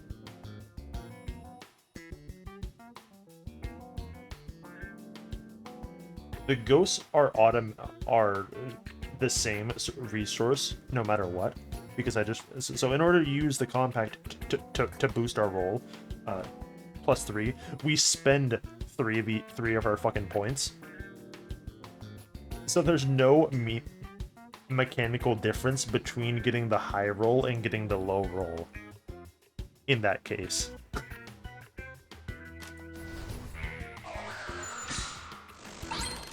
Like, literally just accept that.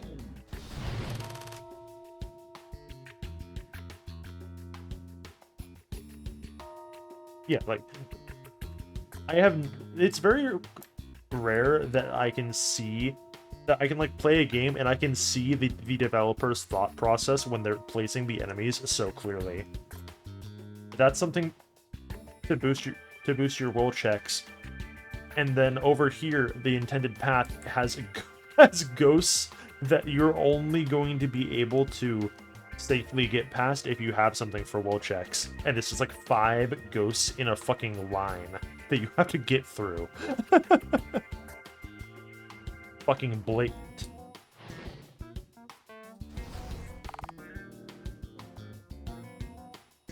Okay, see, this one, you use the compact to resist the miasma. And then just blow him the fuck up.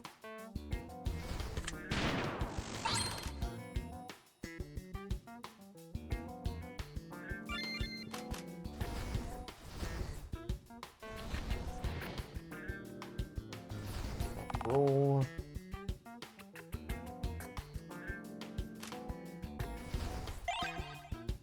These 3 points just half the damage.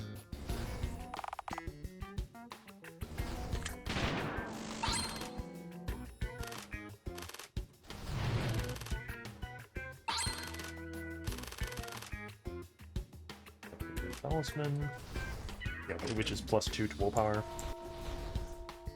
Which makes those willpower saves now fucking doable.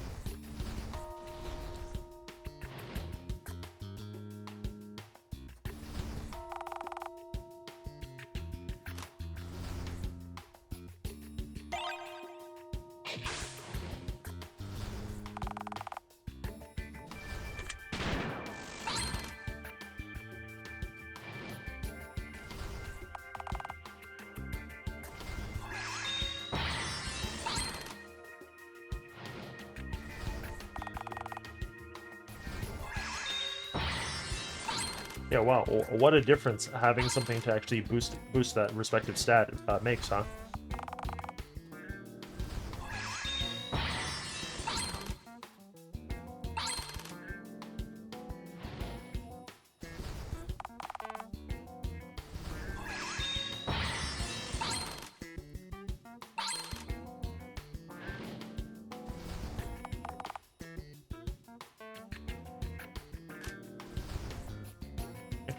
Yeah, once again, it is not worth using the compact.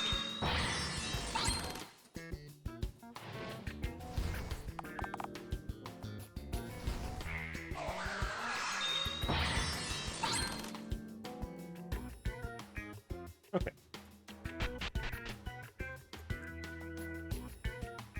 Now that all those guys are cleared,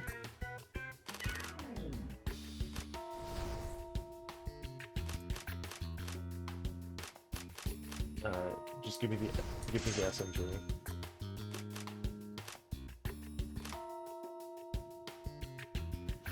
What do our stats look like?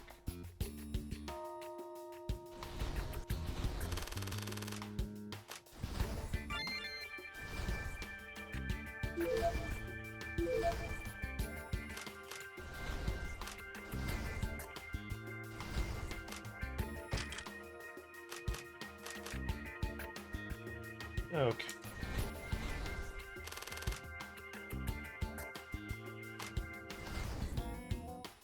And I'm not gonna like prep anything ahead of time with his store because we may not need it.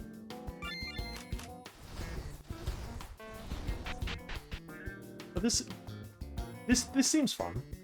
Oh yeah, see, fuck. Yeah, see, that is a compelling reason to go back. It's just fucking 4 of each of the things, because it's probably like another boss. And like, you can pretty much like only pick one. The Grand Mistress's Words, Part 3. All men are created weak and egotistical. And for this, the world is full of unfairness.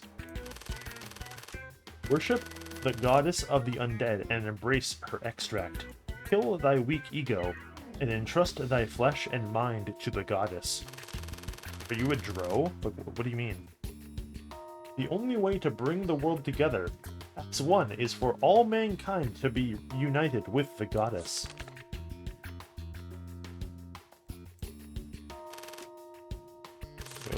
There's a deadly cursor ahead whose curses can literally kill. To defeat the cursor, you better rely on luck. Rely on luck? Are you kidding? Wait, I have Sally's comp. It brings me good luck. Yeah, so I'm gonna go back and buy one of the matchboxes. Actually, there's 2 more guys over here.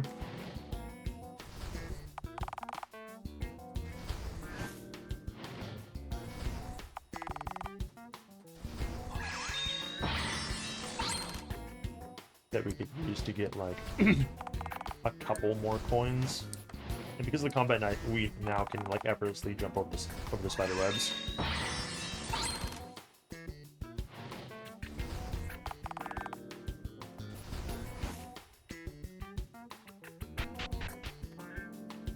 which actually reminds me.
Okay, there we go.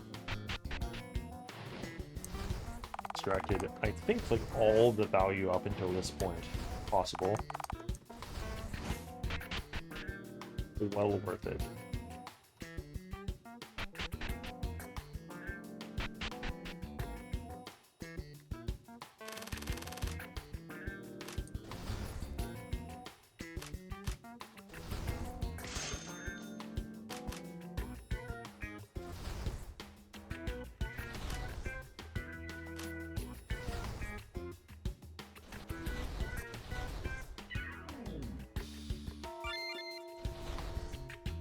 You know, buy one of them, even though we're gonna get some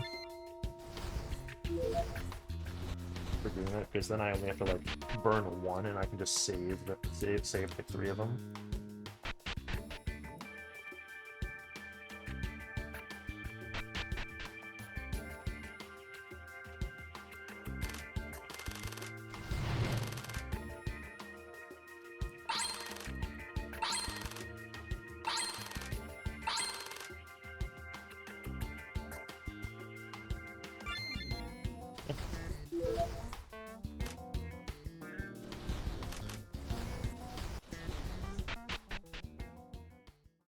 Okay, how fucked up of a guy is this?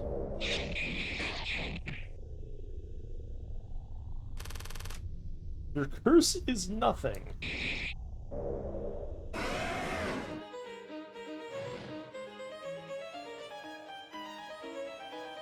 They have 40.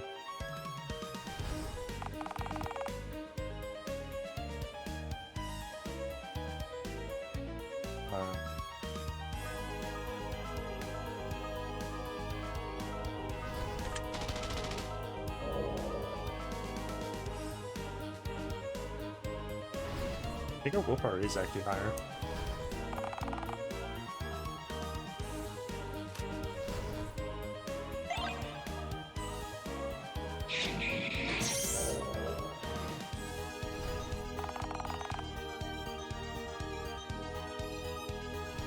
Again, that would just hit 20. If you roll lower than like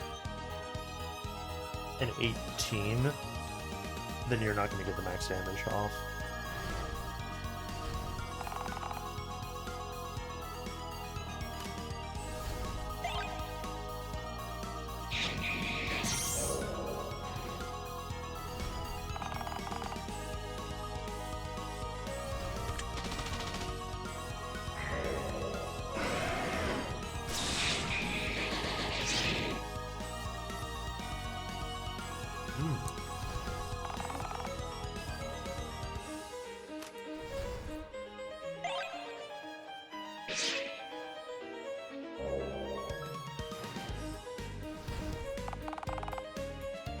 This is definitely a neat way to do combat. I can get behind this.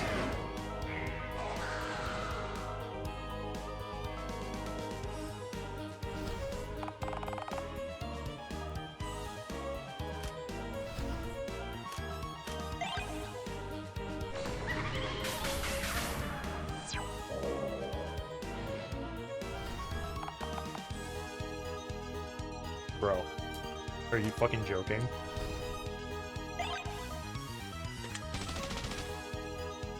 Rolled a 6 with fucking 4 dice.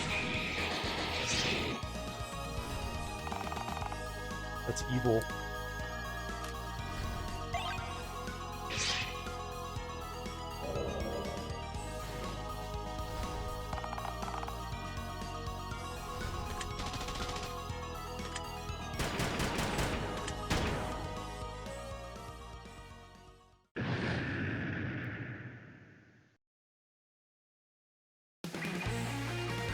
Cool.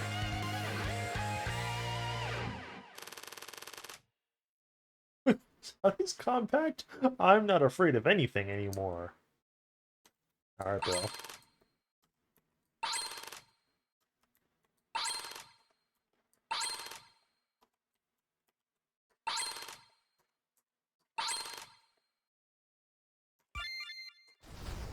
Our luck is a little bit low.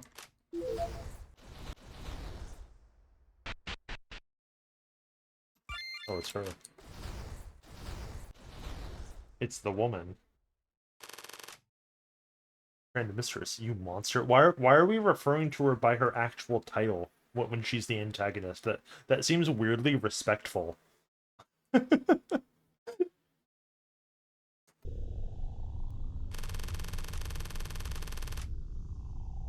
You have seen the goddess's evil eyes, yet you are still alive. Apparently, even you are part of the goddess's grand design. You are still weak, but there is potential within you. Are you willing to join the Order of the Undead, my son? We always need new blood for our noble cause of saving the world. Where's Sally? Let her go now. How do you not see which is more important, one girl or the entire world?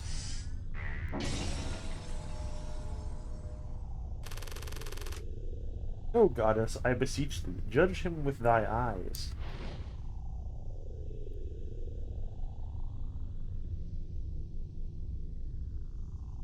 No. Well, actually, no, no. If we get, like, 20 on this, we can in fact win, right? I think I might fucking save scum this because that'd be really fucking funny.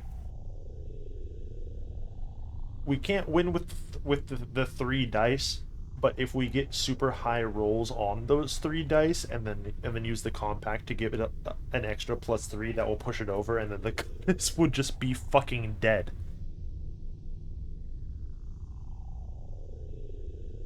What do you mean? Oh, oops.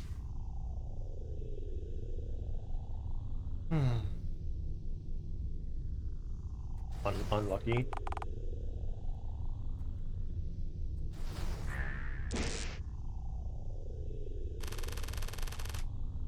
Is there no way to break free from the evil eyes?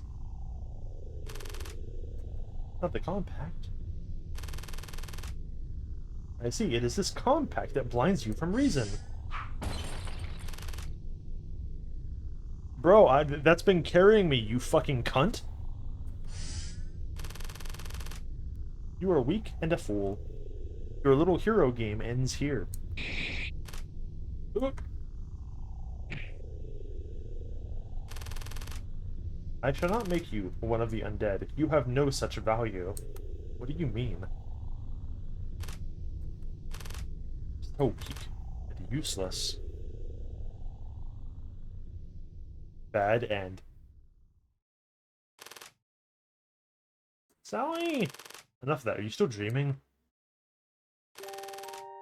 Bruce, you're the one who saved me? Who else? Your beloved Sally? I don't know how to thank you for saving me again. Then don't. Keep it to yourself for the rest of your life.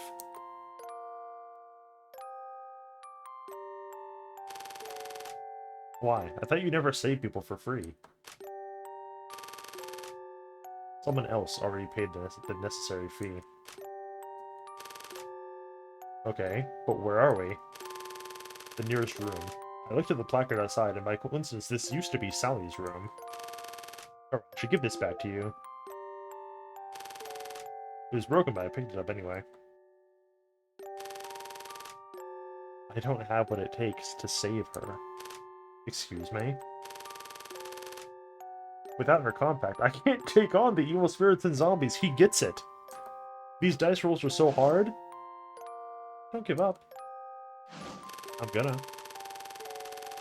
Besides, when I was in coma, maybe I only came out of it because Sally kept coming by to encourage me and give me clovers. I thought I was saving her, but she's actually the one who saved me. I'm not strong enough to save anyone. Is that it? Just that bunch of nonsense?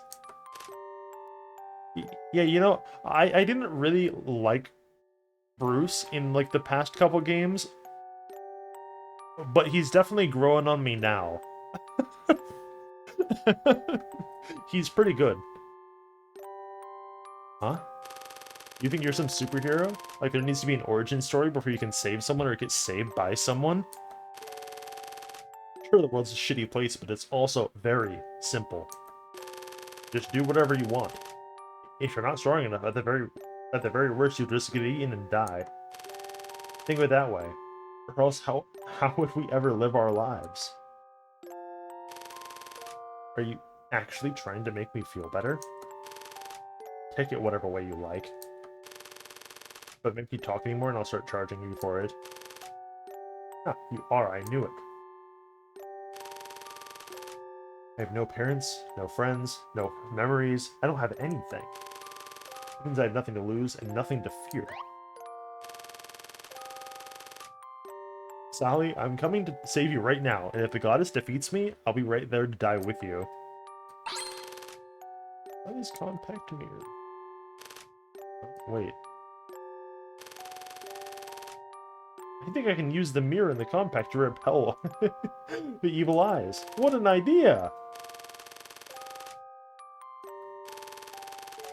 She gave me 2 clovers, didn't she? The clover in your possession becomes Sally's clover. It can be used to increase the value of dice rolls by 3. Sally's lucky clover. It can be used to increase your dice rolls by 8. Fucking huge. You really are something. You've been captured, and yet everything revolves around you. She's some kind of main character or something.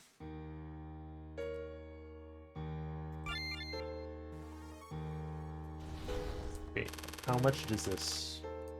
It's 500. How much do I have? 95! Epic.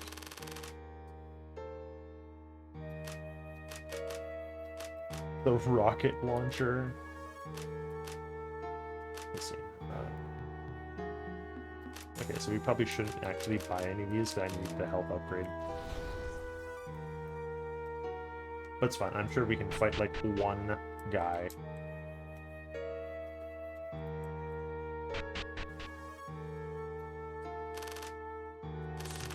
Please be careful. If there's a cultist in the city, he will cast a spell of doom on you every 2 enemies you defeat. Doomed. You have 2 less dice to roll for your next check.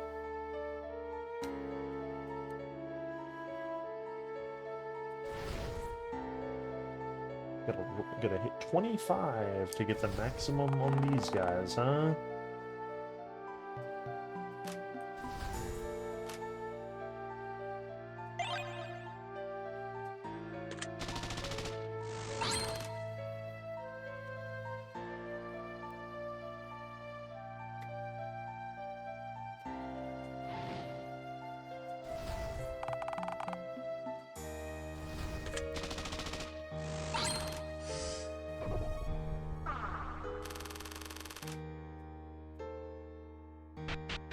What if I...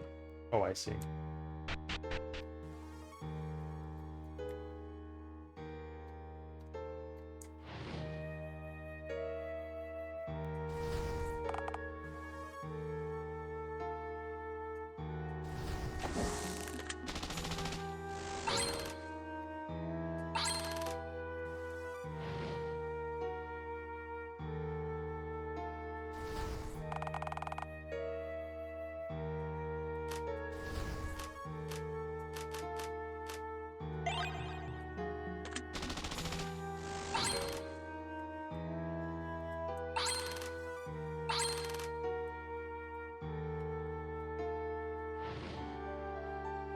Willpower 15.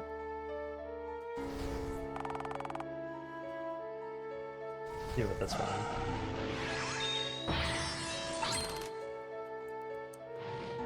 See, these don't matter because I have no more points.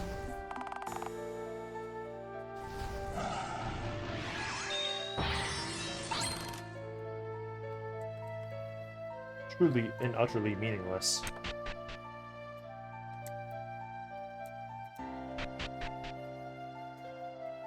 Now that I have cleared all that.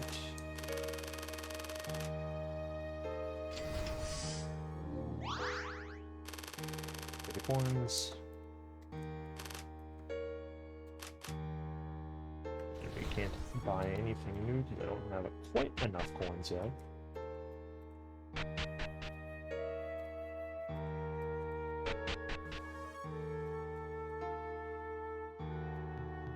That's a lot of fucking vampires.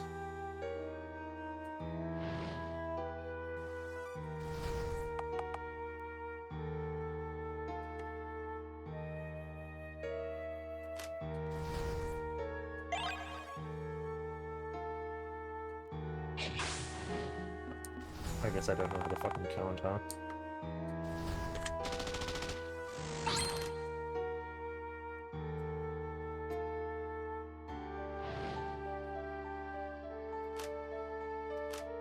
That's a good question.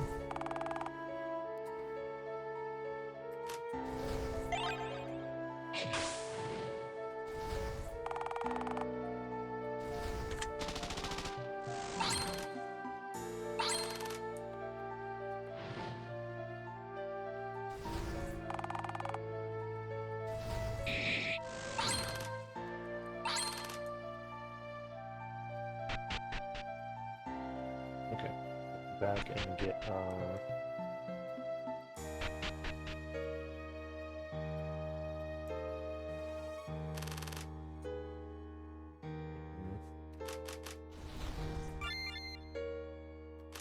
Hey, look at my equips, actually. No, they're both, like, equally important, basically. Just fucking, like, pick one and then go and get the other one.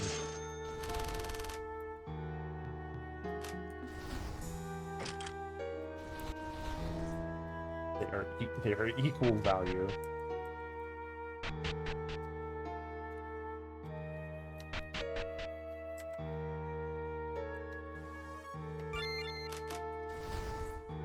Technically, I think the dexterity one might have been a better choice, because I think these are dexterity rolls. Oh no, I can just fucking firepower them, never mind.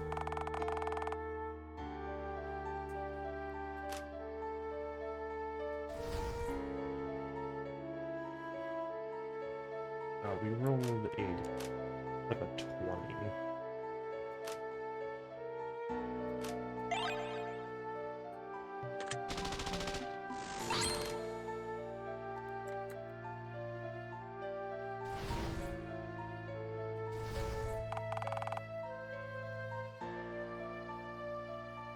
Wow.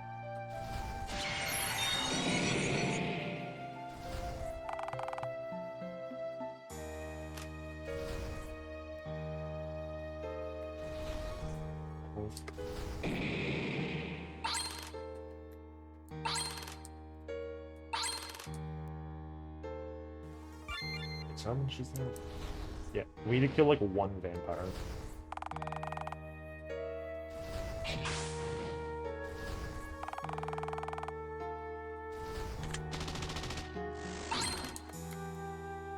Then I can go and get the better Kniff.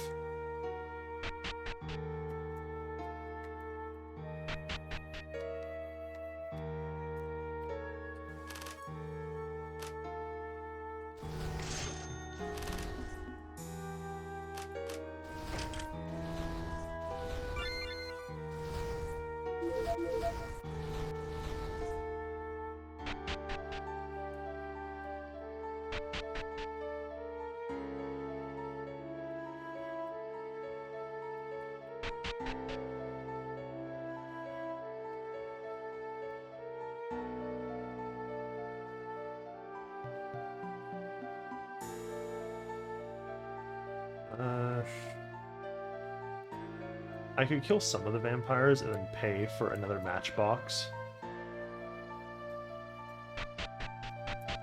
And then just go through this instead. But I don't think that's worth it because we want to kill like everything up till each boss so that we're properly prepared going forward anyway.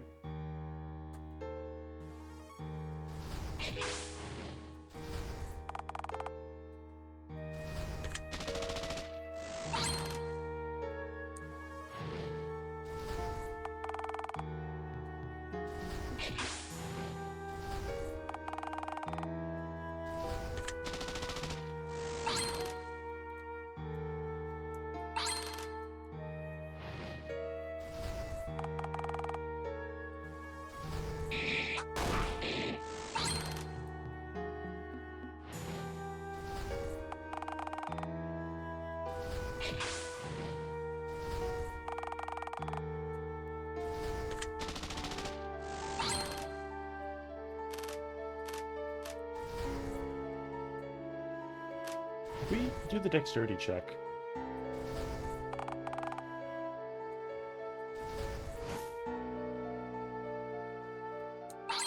I see.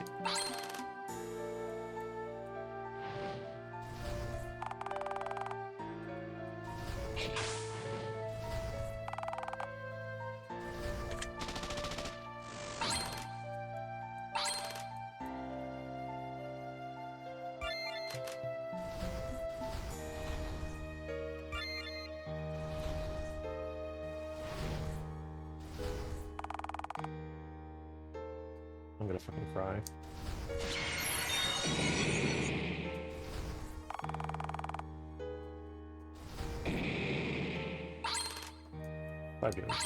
Yeah, because we can't just we can't just jump past him and then like be on our way because he was guarding a full like 100 fucking coins.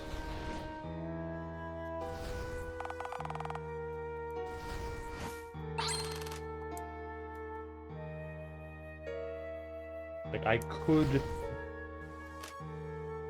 just jump past this one, but like I have a need for coins.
Yeah, 15.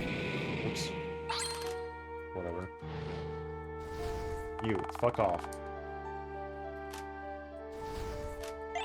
Use the expensive one just to get the maximum points out of that guy.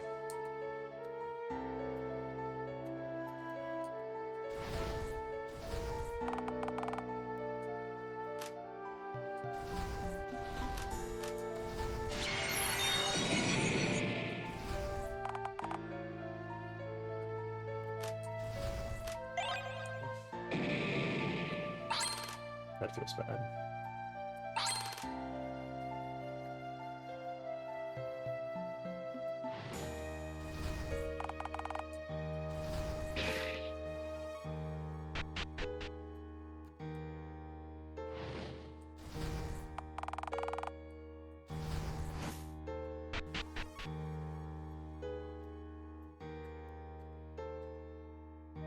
I'm going back for the last weapon that we didn't get, and then anything else that I could maybe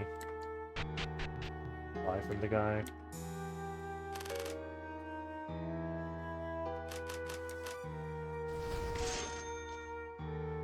Because we have like a gorillion fucking coins. A true excess. And I still have to like go through like the rest of that fucking room. Yeah.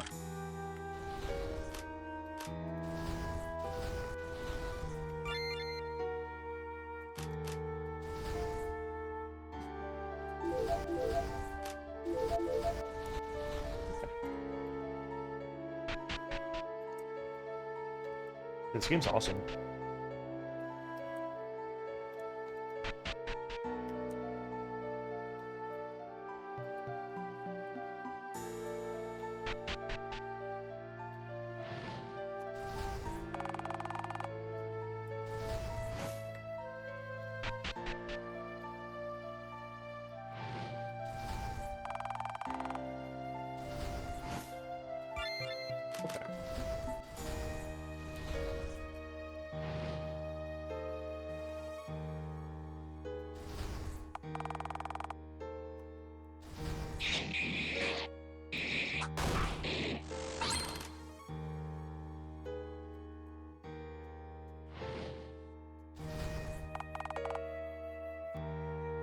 God damn. If we roll that low, then it is worth boosting it by 8, because that's a loss of 8 as opposed to a loss of 10, and we get the maximum reward.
A bit of an overuse of these enemies that ensure that you take guaranteed damage, to be honest. I'm not the biggest fan.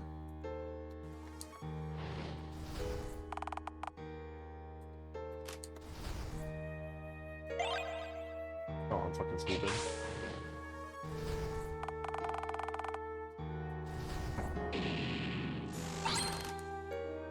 Use my luck for no fucking reason.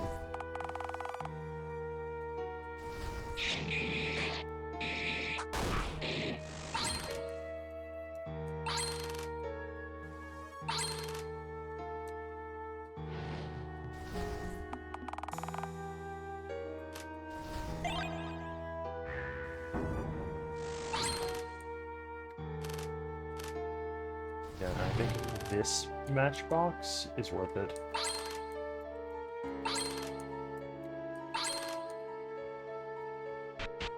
What's this next room look like? Oh my god, dude, come on. Yeah, see, they're just inundating you with fucking coins because, like, at this point, like, you have to, like, be buying, like, the fucking heals and shit.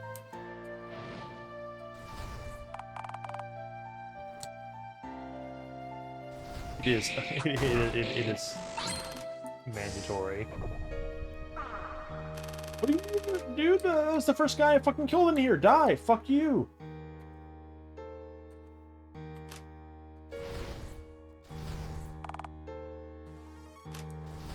I'm so fucking stupid.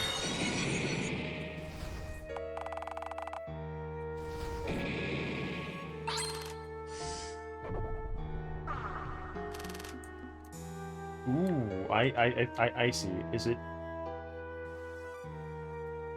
It's like every 2 enemies that you defeat, but because there's 2 of them, it's like every other roll instead. That's fucked up.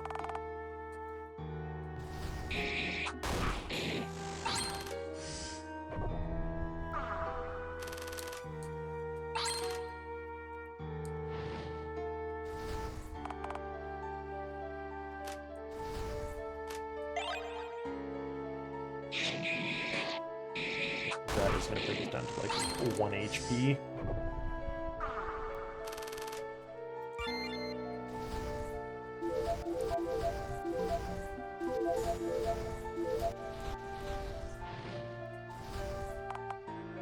So you just gotta like do this whole fucking room at disadvantage, basically.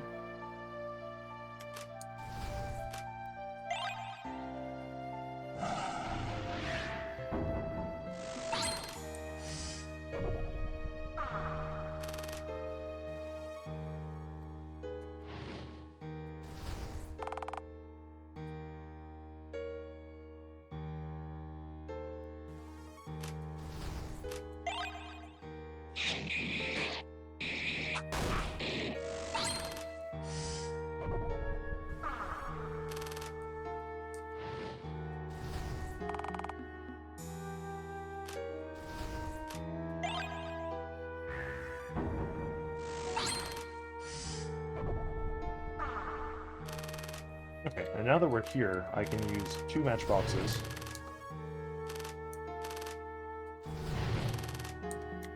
Just burn those up and beat the shit out of this punk.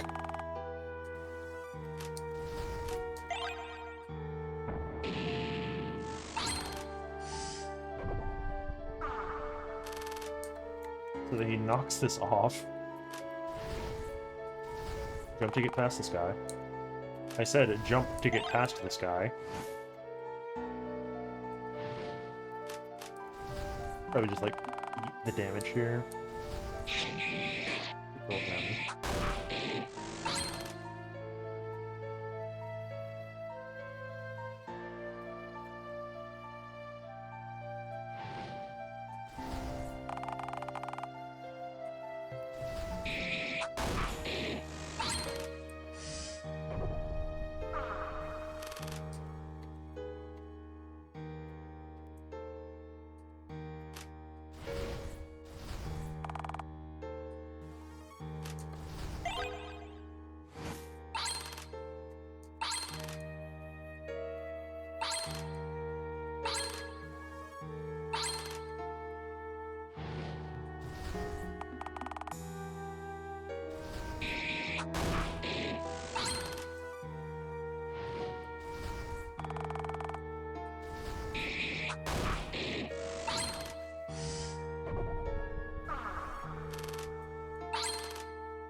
We get here. We got 12. Oops.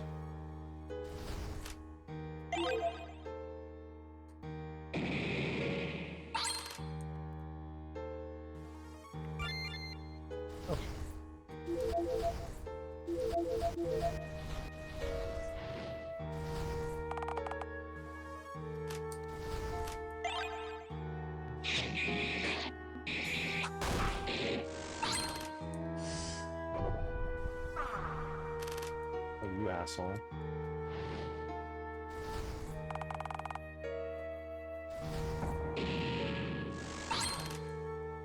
Okay.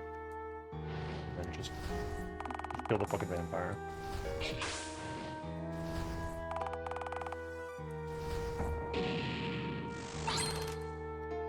doesn't matter what he gives.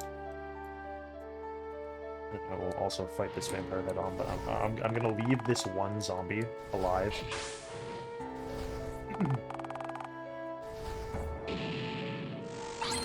He doesn't matter.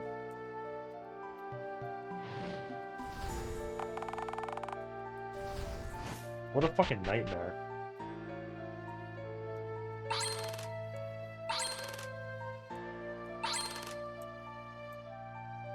This must be like the final boss or something, right? I can't imagine that this game is too much longer than this.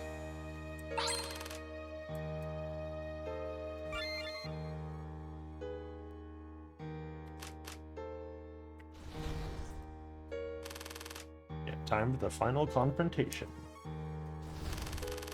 Humans are weak. It's all we can do to deal with what's in front of us. So no matter what happens to you from here on out, I'm not going to help you. I can't afford to, plain and simple. And neither can you. So just focus on saving Sally. Never mind whether I live or die. That's only fair. Yeah, okay. Yeah, so we have fucking almost 4,000 coins. Comically unnecessary.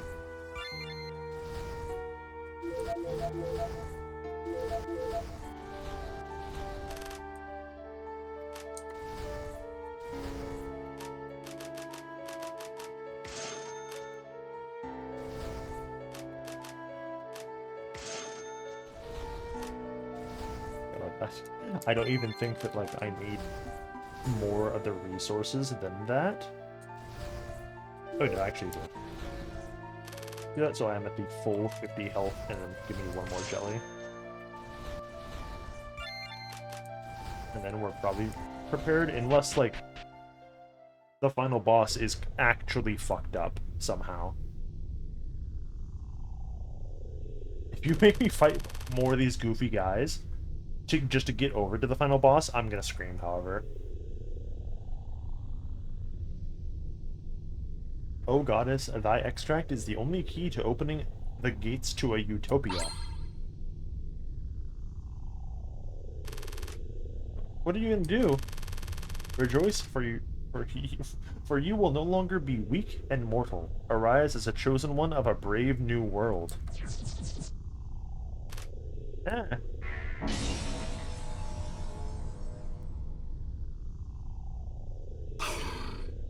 Bro used the goddess's extract to make one zombie.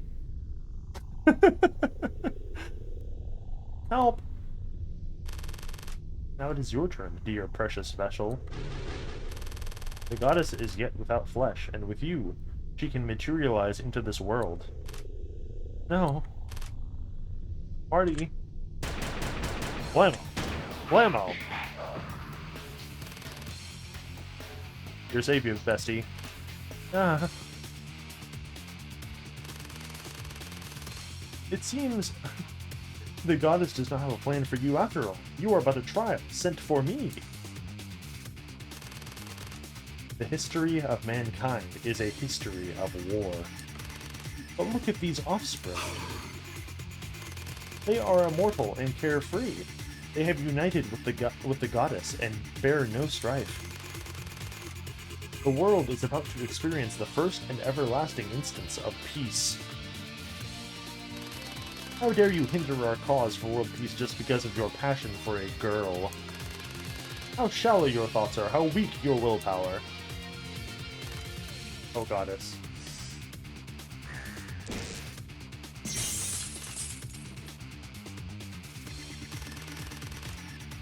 You used the Mirror compact to repel her evil eyes? Yeah, it wasn't hard. Yeah, I'm shallow and weak, and all I can do is deal with what's in front of me, because I'm a human. Well, this man was really just fed his entire outlook on philosophy from fucking the guy, huh? Although, I suppose I can't really blame someone for being that transparently, like, that transparent of a receptacle for someone's outlook. When, if, like, you wake up and you have no fucking memories or thoughts of your own.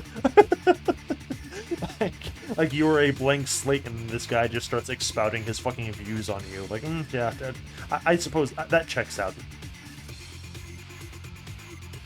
Not really Marty's fault.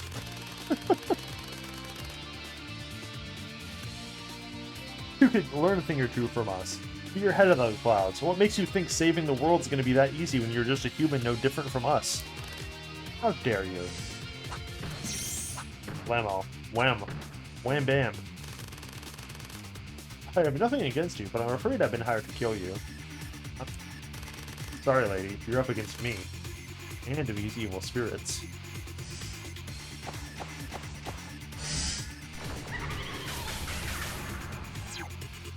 Lol. Lamau? What? Did you just spit out these evil spirits and now you're manipulating them? What do you think this is? Jujutsu Kaisen? That must mean you've ingested these offspring. What on earth are you? I'm a ghost eater, bro. It's in the name. If you ever get tired of these offsprings, hire me and I'll eat them up for you. How do we have to know each other? I'll cut you a deal. How does 10% off sound? Heavens, blasphemous imbecile. Why are you just standing there? Isn't there something you're supposed to be doing? Once again, I owe you. Sorry to keep you waiting. Here you come. Curse you all.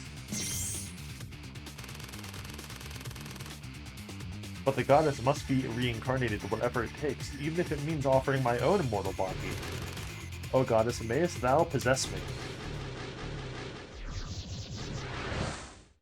Unfortunately, we don't get the funny ending, where the goddess just says, I don't wanna. You stink. That can't be good. Evil spirits, destroy that woman.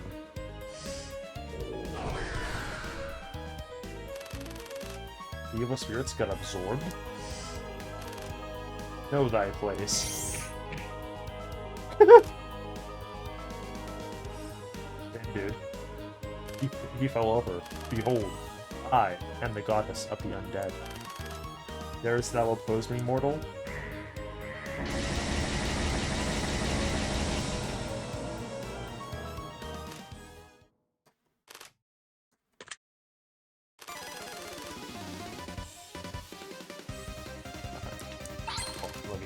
Grab all the stuff that he fucking spit out. Leave him to me. Bruce, I'm gonna use these deadly ghosts you dropped. So promise I'll pay you back later. So you don't die on me before I do.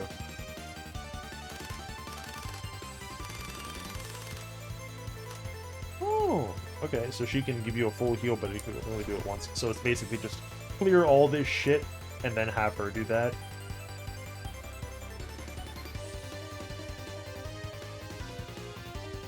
Yeah, can your divine power stand up against the fact that I have like 5 dice on my side? Eat shit.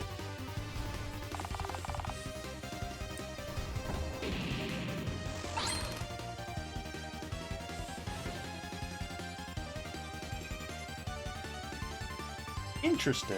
So for the vampires, they actually combined the results of the checks into one for this one sequence. Every other vampire up until now was, or is this like is a vampiress a different fucking creature? Is that why? Because I don't know what the fuck that is. That's weird.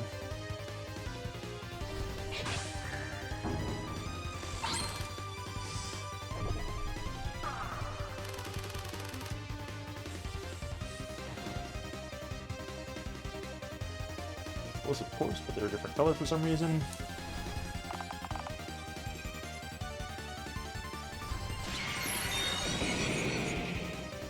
It is literally better to just let the explosive guys blow up and then you just dexterity check through them.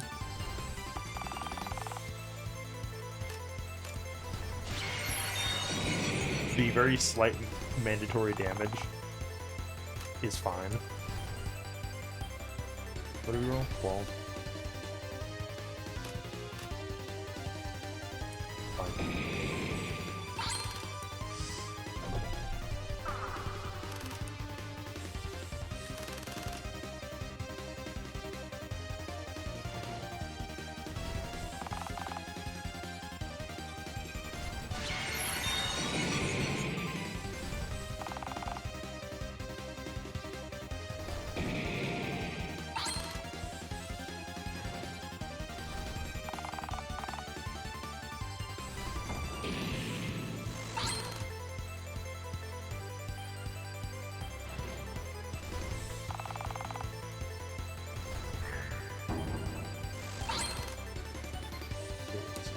that guy. And also get rid of the spider because the spider is exceptionally fucking easy.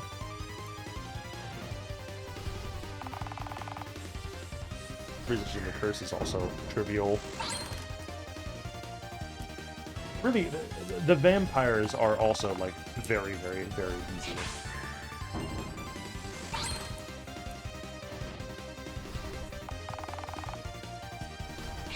Like, if you don't roll 13 across 5 dice, like, literally unlucky.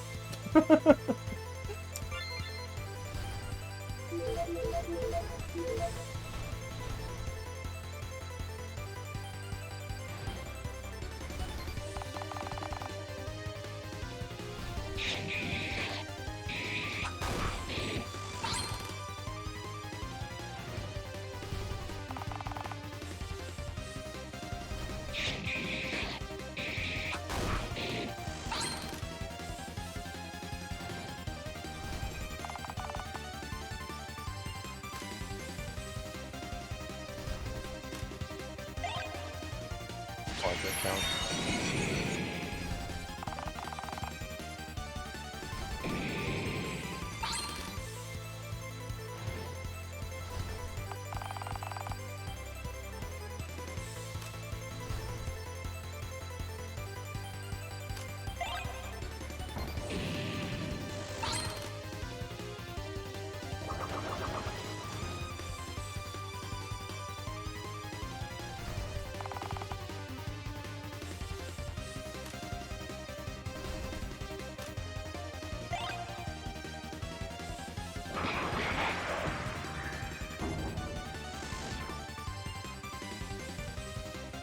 And then now have her treat our wounds, even though I don't fucking need it.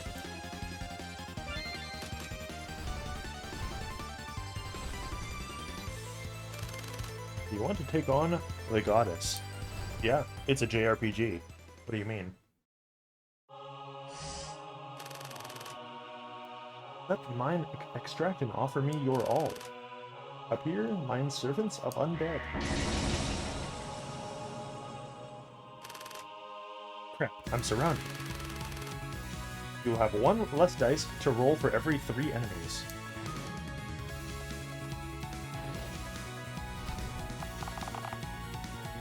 Okay, but, like, the spider is fucking easy.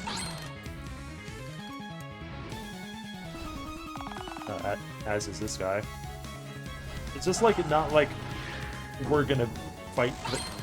Oh yeah, dude, the goddess only has fucking 30 HP.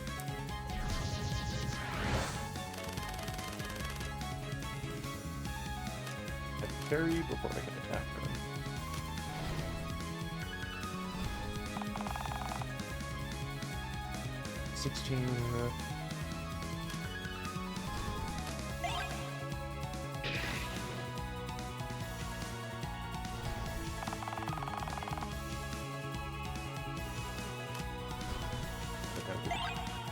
Literally just speed this along.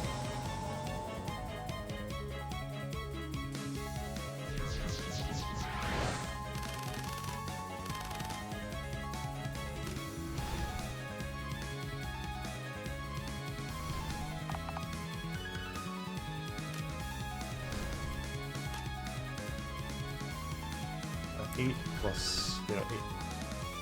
Actually, no, yeah. 8 plus 4 is still fine. Okay, will you get the fuck out of here, dickhead? Yeah, this is peak, like, just, like, inventory management and, like, and other such nonsense. You know, against these... Fucking stupid. Or it would be peak if, like, I knew how to fucking count. But that's hard.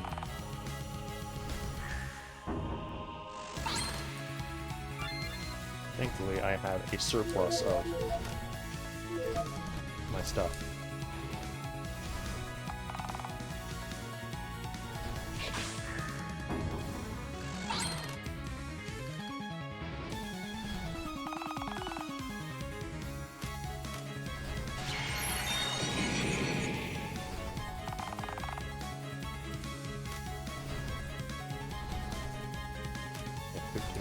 She's the perfect on the floor.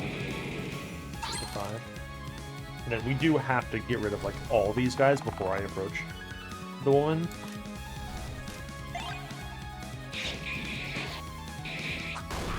And she's just going to summon more and more for each of these weird sequences.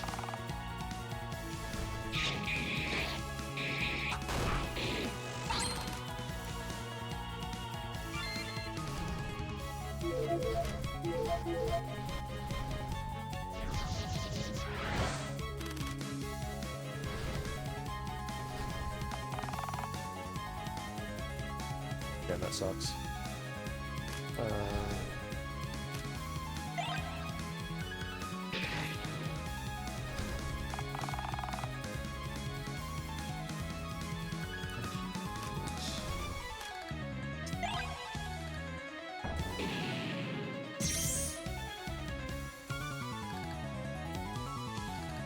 Oh, did she not spawn another group of enemies? Or does she only spawn a group of enemies every, like, 10 damage that you do or something?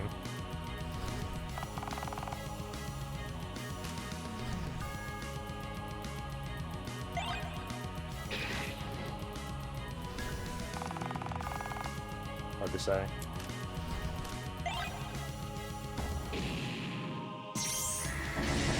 Yeah, it is definitely at, like, 10 thresholds.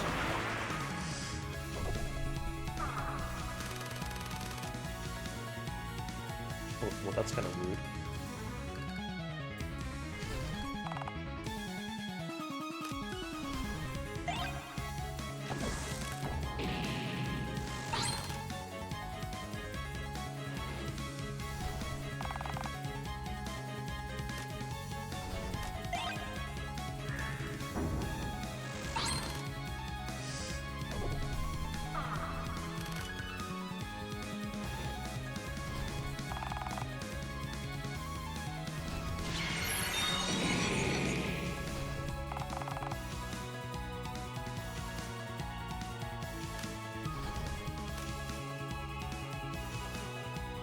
Real 12.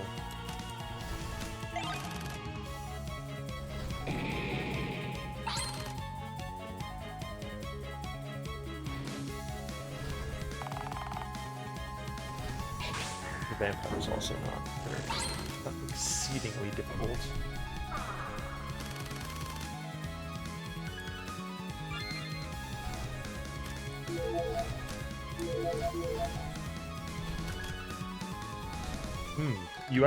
You cannot actually save scum in here. You have to do this in one consecutive go. That's cute.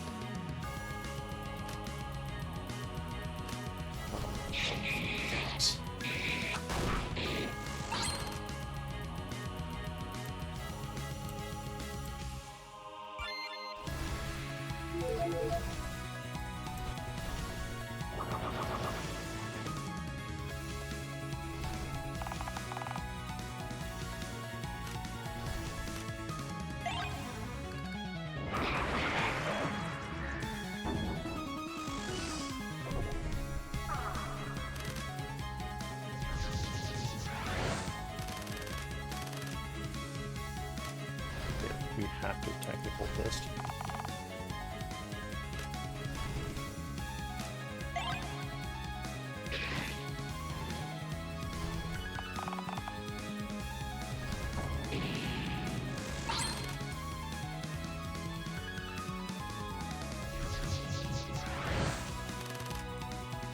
And then we win as long as I don't, yeah, roll like a fucking 2.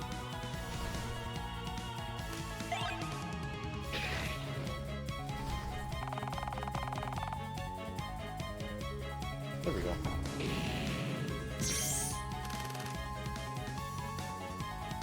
Die, monster. You don't belong in this world.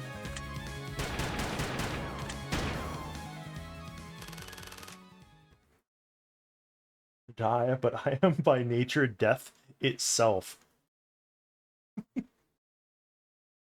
and the goddess is gonna hit us with the phase 2. She's gonna break the hourglass and go, the nature of life is death itself on me right now.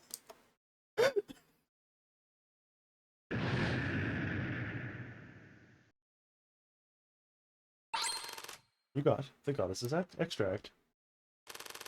I won. I really won. No. Marty, Bruce is awake. Oh, thank God. It is over. With the goddess gone, the evil spirits and zombies in the hospital have disintegrated, and your long nightmare is over.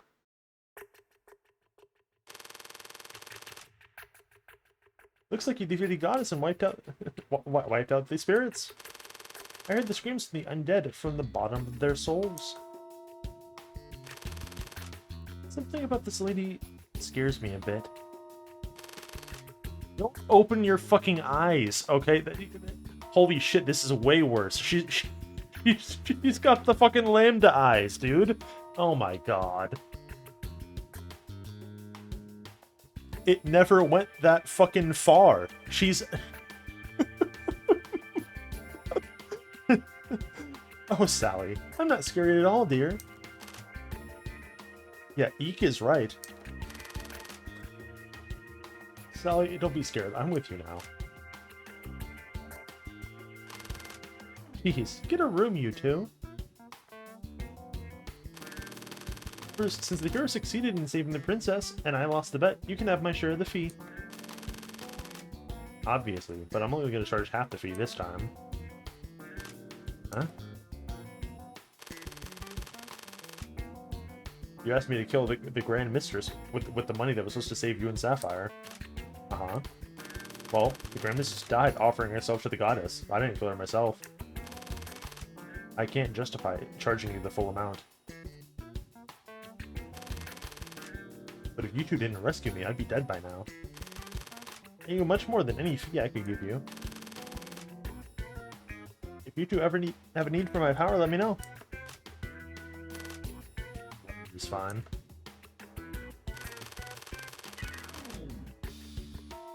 First, you're always so caught in these nonsense principles of yours that we always end up working for free. Yeah, Bruce is like vaguely Dante-esque in what he charges people, isn't he? It's like the same kind of thing.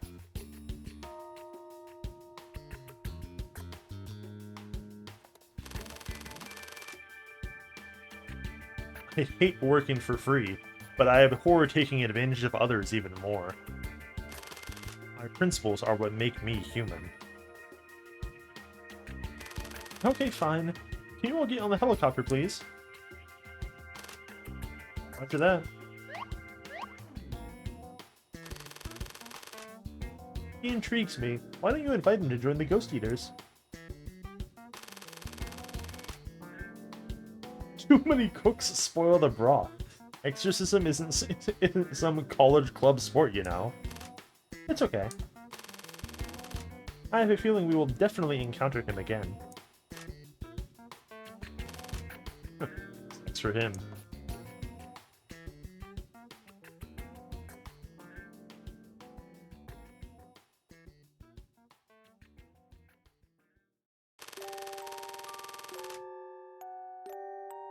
The paranormal hazard that broke out in the hospital was eventually assumed to be a new type of rabies. As two of the very few survivors, you and Sally were initially hounded by the media. However, you both agreed to hide what really happened and never mentioned the truth of the paranormal hazard. The public forgets. In no time at all, the public forgot about the incident and the two of you. But you do not want to forget, because it's the first memory you fought for since after your amnesia. Your first memory with Sally. The goddess's extract you kept reminds you from time to time that there are higher beings in this world beyond the reach of human understanding, and that humans are so weak they could die at any moment. So you cherish everything. You cherish every word Sally says to you. and every cookie Sally bakes for you, and you silently pray that those happy days will last forever.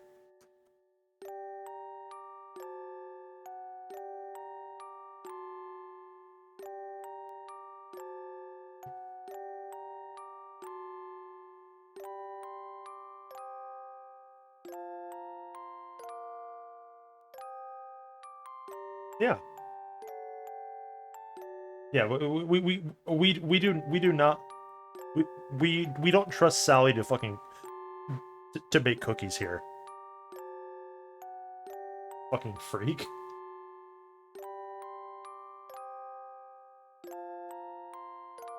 Yeah, see, that one was substantially better. We are approaching Kino.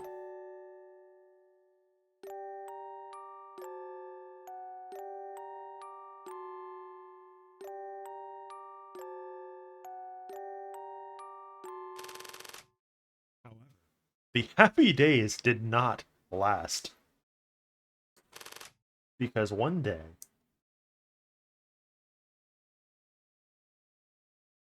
who the fuck is that? That cannibal appeared before you and Sally. Oh, jeez. Case 3. True Cannibal Boy.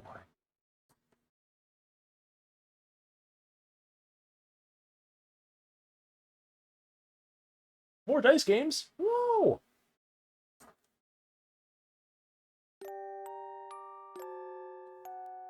Yes. We have to, at minimum, get through case 3.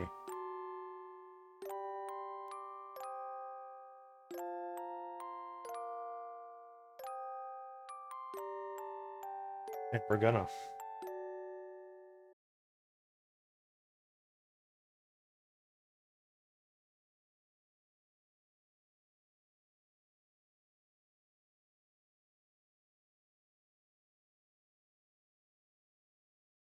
I sure hope nothing goofy happens in this one.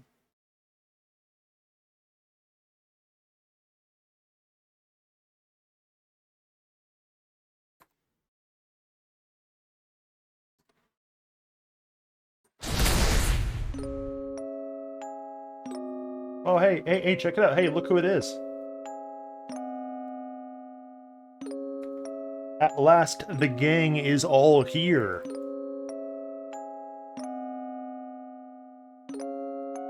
Isn't that wonderful?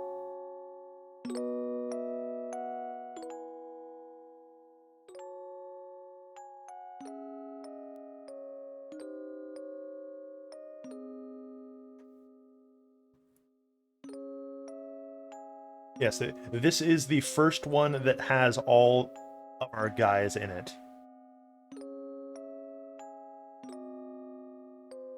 Case 2 is the one that finally has like their finalized designs in it, because the Case 0 and Case 1 they had the artist clearly was not sure what they wanted the characters to look like, but they stay this, from what I gather, the same from like Case 2 onwards.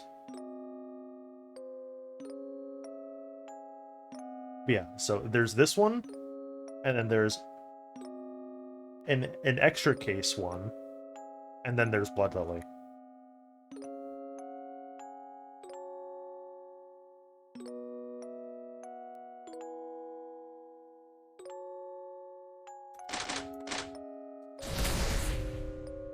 Wow! And they figured out how to boot up the game with balanced audio. They're truly approaching Kino now. That immediately raises it like 2 points.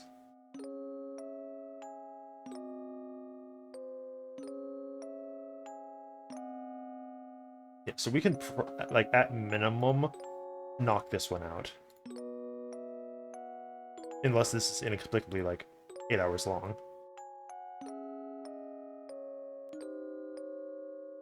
Oh, no, I'm seeing...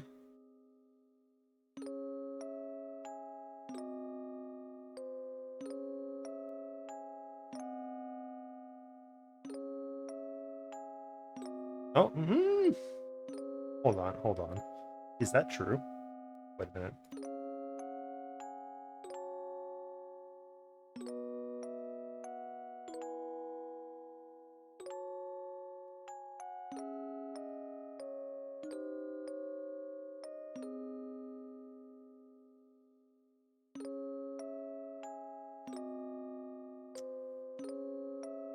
Well, that kind of pisses me off.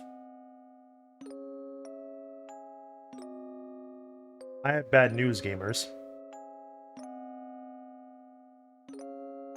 We can't do case 3 yet. Because the proper order of these is actually unbeknownst to me. What was the guy that fucking said that? Hold on.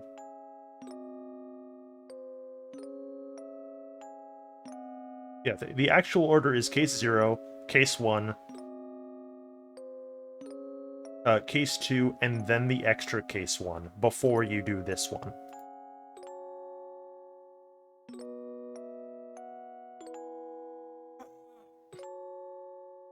That kind of pisses me off.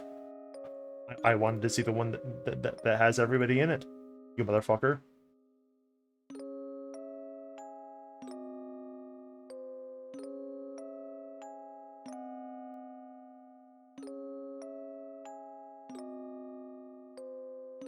But it's fine. It looks like the extra case one is like maybe like another hour.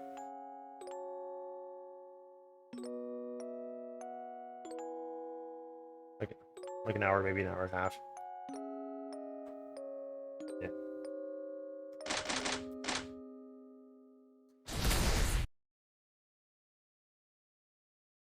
But it's fun.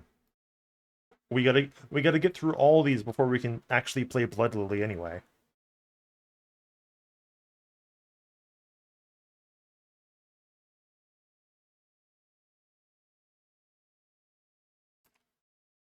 I just refuse to do these out of order.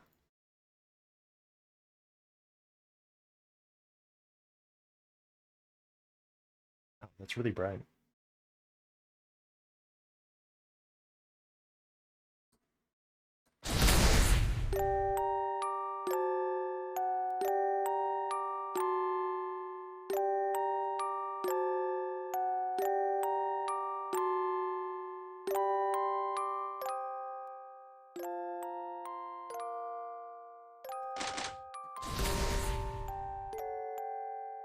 Still kind of audio balanced by themselves. That's good.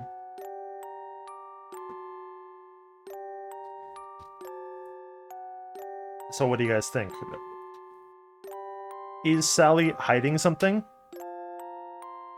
I don't think that's real. Did we see even a crumb of evidence to suggest that in the Blood Lily demo? Like, I don't recall.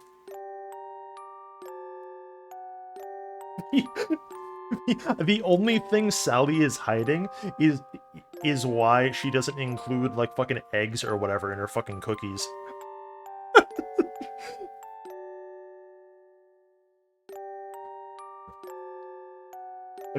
Because that is a secret.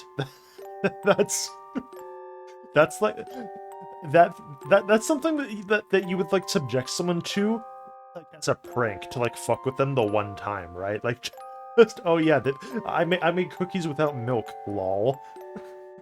I was just to see if you would notice or not, and then of course you notice immediately because that's fucking unholy. I don't even remember the exact ingredient that she said that she didn't fucking use.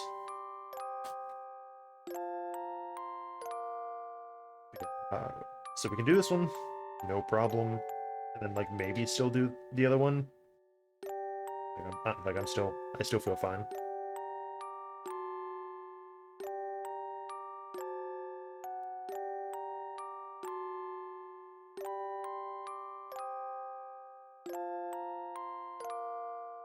Probably because like all these ones that have gameplay in them, like, oh yeah, sure, I gotta read, but then a lot of it is just an extended period of just nothing but gameplay, which is significantly less strenuous.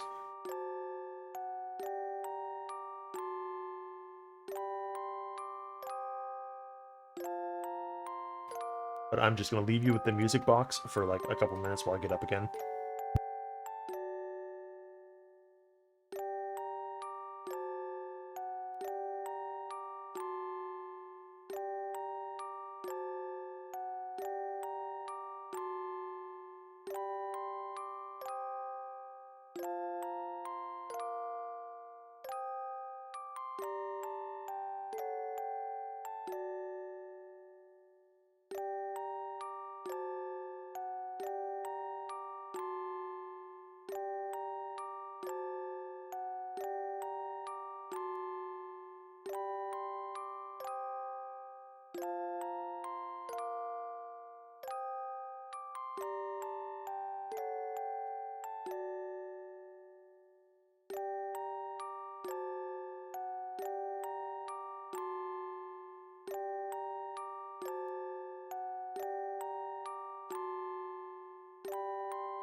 That's fucking annoying.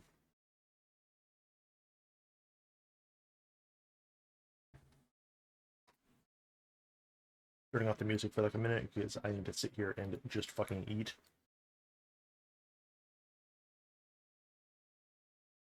Before we continue on with this.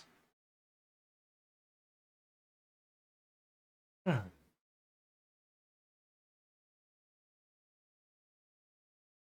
a nightmare.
Okay.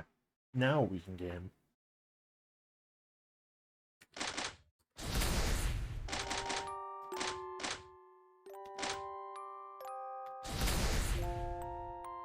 Goodness.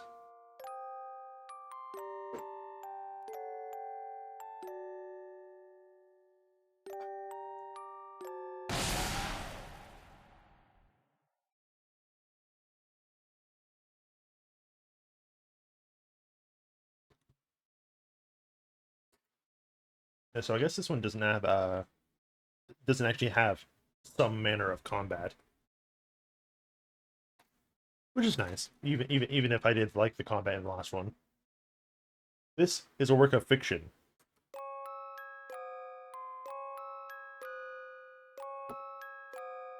I'm Marty, a male college student.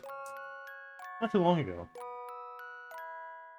I was in a horrible car accident where I lost my parents, my only friend, and my memory. I'm still adjusting to this life. Still, my life isn't all bad. I'm like a shonen protagonist or whatever. Ah, yes, and now we get full body sprites of the characters. Isn't that nice?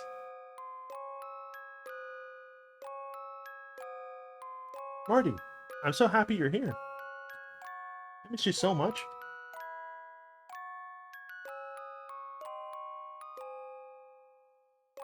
I just saw you yesterday, silly. I still missed you, okay?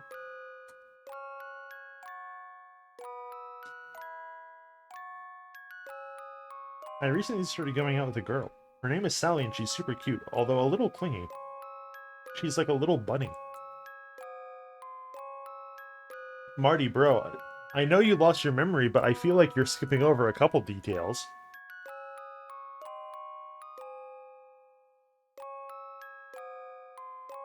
Today is Sally's birthday. She invited me to her house tonight to eat some homemade cookies. We've been looking forward to this day.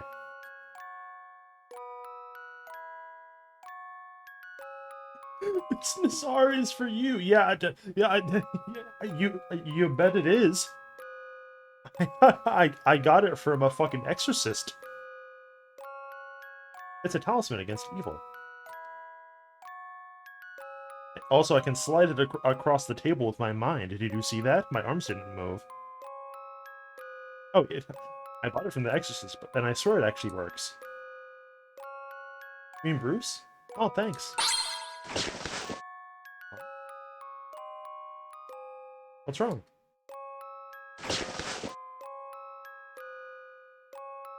It makes me feel a little nauseous. I don't think I can take this. I'm so sorry. I'll get you something else. Red flag number 1. Listen, bro.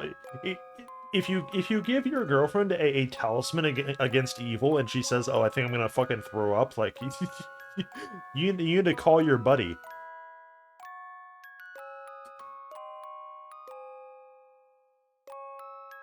This isn't the first time Sally has turned down one of my gifts. I've never had another girlfriend, and I have no friends or family to ask, so I don't know if this kind of thing is normal. Am I really that bad at choosing gifts? Well, I guess I should go to the kitchen to bake the cookies. Let me give you a quick tour first, though. This is the bathroom. There's no door. Kitchen's that way. Feel free to check any of the other rooms.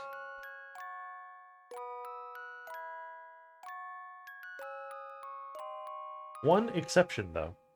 Don't ever, ever open the door to my room. Got it? Okay. Sure. Oh god. It's the RPG Maker stock ticking sound! Oh no, not again! Please!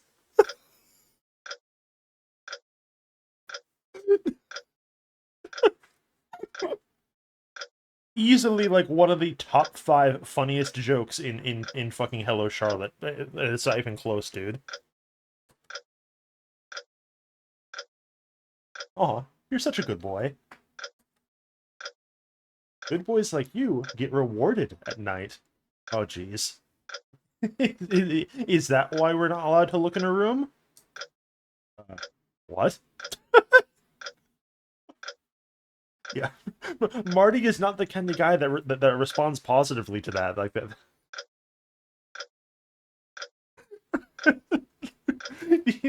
Marty reacts to that in much the same way that, like, if somebody told me that, right, I'm just gonna go, what the fuck did you just say to me?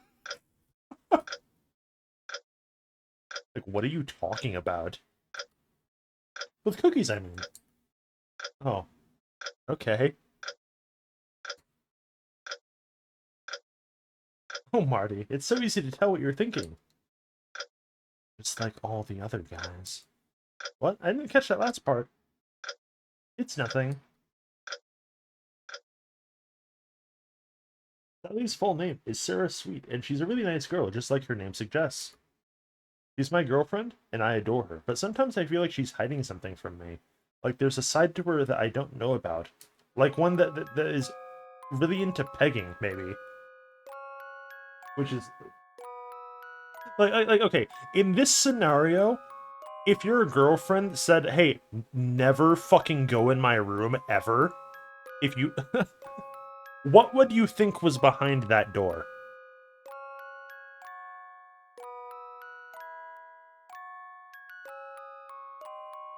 Like, it's gotta be, like, the biggest bad dragon collection you've ever fucking seen or something. Yeah, like, it's gotta be something fucking degenerate. Like, she's a furry, she's got, like, the horse cock strap on, like, just on the fucking... just there. Like, it's gotta be something fucking heinous. It's never... It's not like, oh, I don't... She's actually a big fan of Big Bang Theory, and she doesn't want you to see the poster of young Sheldon. I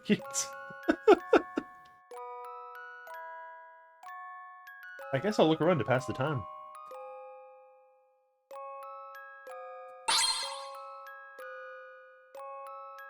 This thing reminds me of why Sally and I started going out.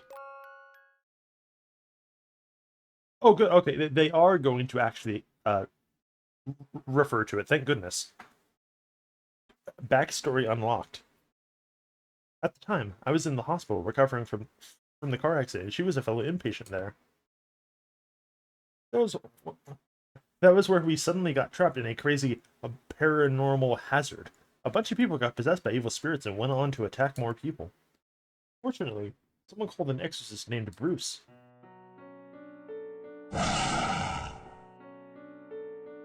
An evil spirit. Hey, you, catch. Use it against that thing. That's not what fucking happened, like, literally at all.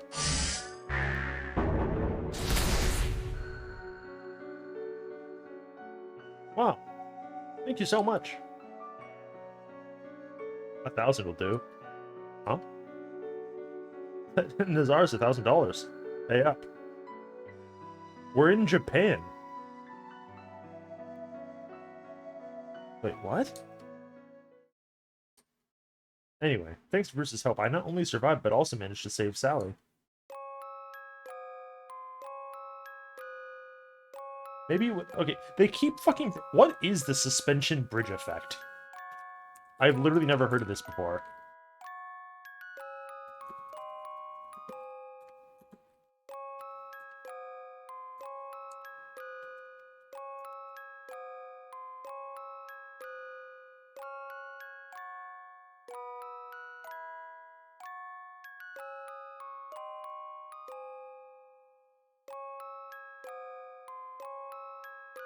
Let's see.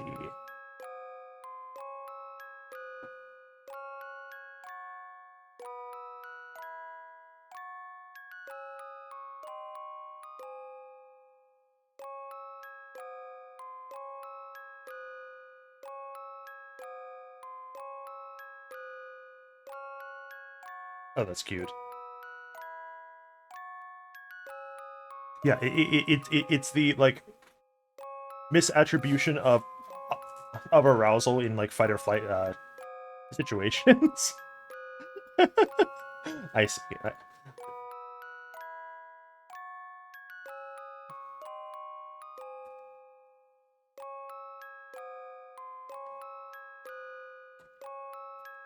Alright.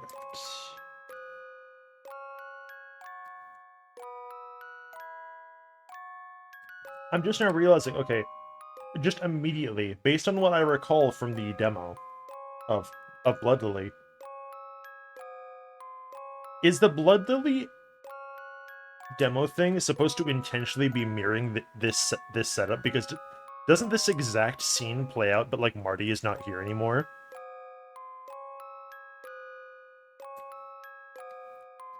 That's weird. A photo of Sally's mother. Sally once told me she was never close to her mother as a child. Even now, they only see each other a few times a year.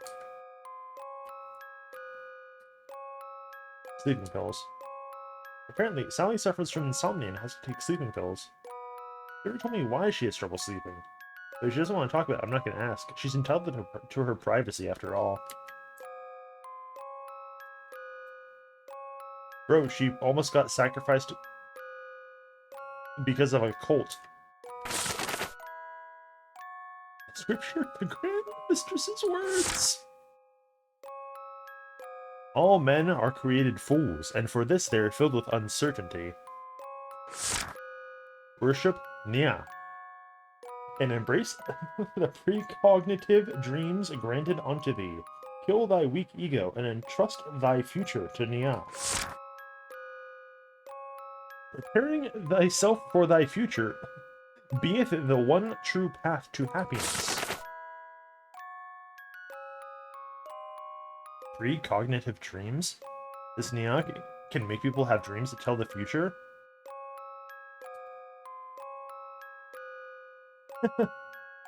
Imagine how sweet that would be. It could tell me how my relationship with Sally is going to pan out. Dog, you don't want to know that. like,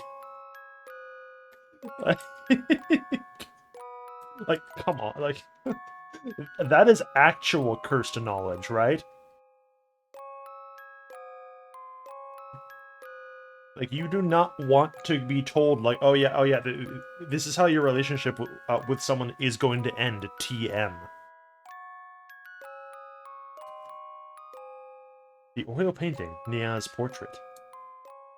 Not this shit again. I don't know why, but this painting makes me feel uncomfortable. Nia? Nia! I've heard that name somewhere before. Yeah, it's the deity of that new religious movement that has a small but devoted following. Does Sally believe in this kind of thing? Fucking stop doing that. Ooh. This sofa sure is comfortable, though. Immediate disassociation, huh? Oh, interesting. Can I not? I bet you can. Don't know why it's called... why loading is called loading, but then saving is called recording. This one looks a bit like Sally. I guess Sally must have made these herself. You told me about this hobby before. I got this for you. You like to collect dolls, right? Oh dear, I'm sorry. I don't actually collect dolls at all. I just make them by hand. Dude, Marty has got, like, the worst fucking life, right? Like, like, come on. Just a comedy of fucking errors that cannot be attributed to him in any meaningful way. Oh, oops.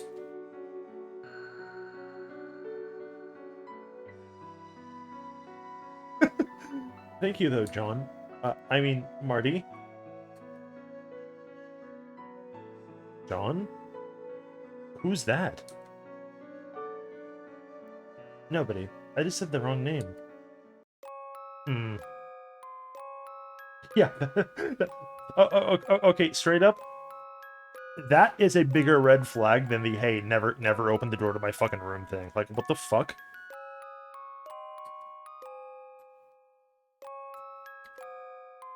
I've had that happen to me. You know what I fucking did? I immediately went, who the fuck is that? Tell me now.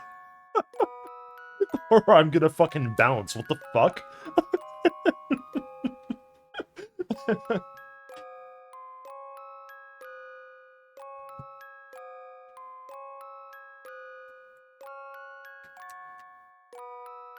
Being told not to open this door makes me so curious.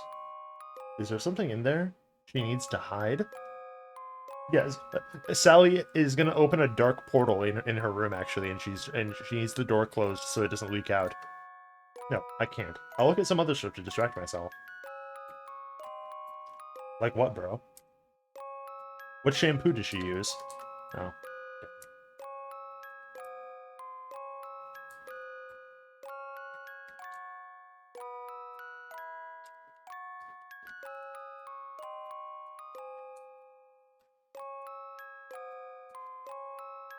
Sally is holding a kitchen knife in her left hand, ready to chop up a big chocolate bar. Why the fuck do you need a kitchen knife to chop up a chocolate bar?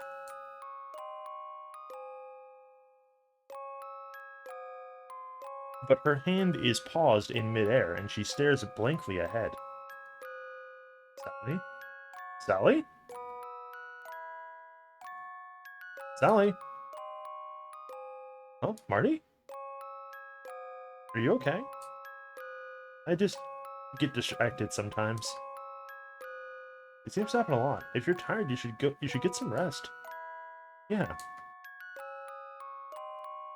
Did you need anything?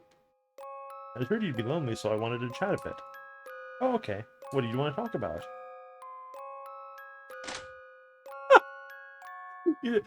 Cold open. Hey, like, why are you dating me again? Come on, bro. 555. Am I able to do all these? Let's see. You're left-handed? Yes. You never noticed? Wow, you don't know anything about me, do you?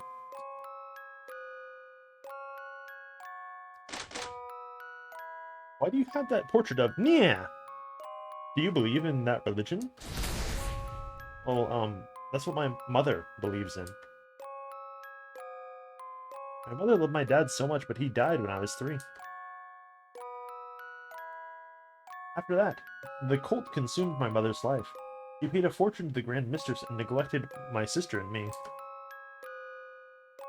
Oh, I see. I was very lonely as a child. What do I say in this kind of... Please. I need to, like...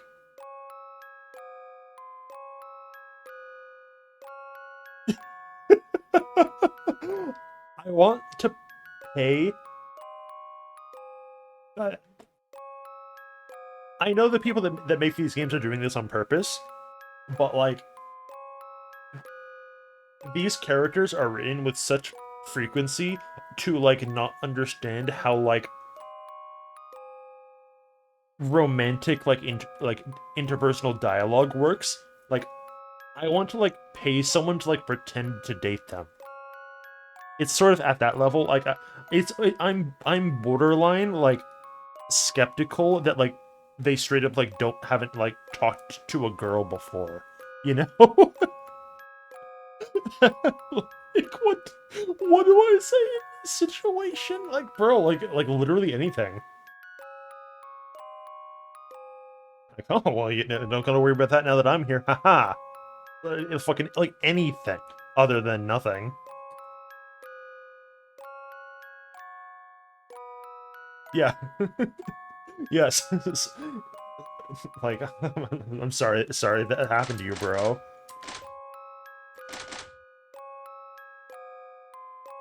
This doll... Actually, no. It's supposed to be my sister. She's the one who made it. Your sister made this doll. What's she like? Her name is Sierra, which is similar to my name, Sarah. As a child, I was really attached to Sierra, always following her around and imitating everything she did. The reason I love making dolls is because that's what she loved. But Sierra eventually got annoyed. She made me this Sierra doll and said, "Take this, just don't follow me around anymore, okay?" I hugged this doll and cried and cried. Sierra doesn't want me anymore. Thinking back, I think Sierra must have hated me ever since we were little. Did something happen between Sally and her sister?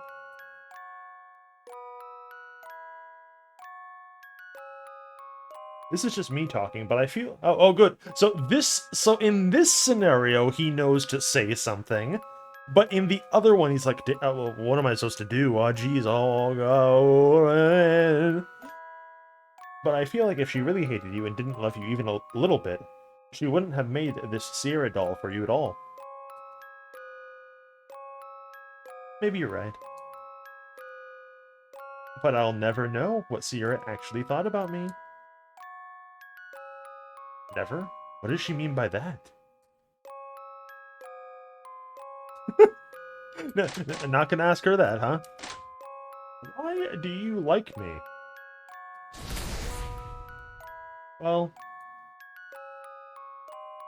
probably because you're the most handsome guy I've ever met. Easy.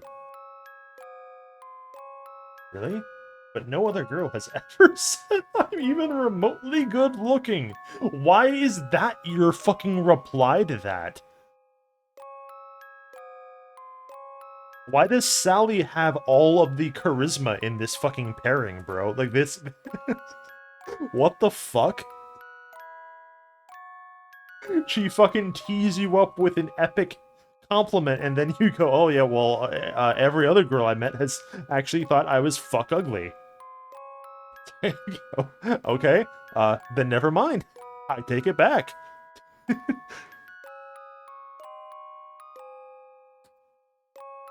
Well, I mean, after all, love is blind.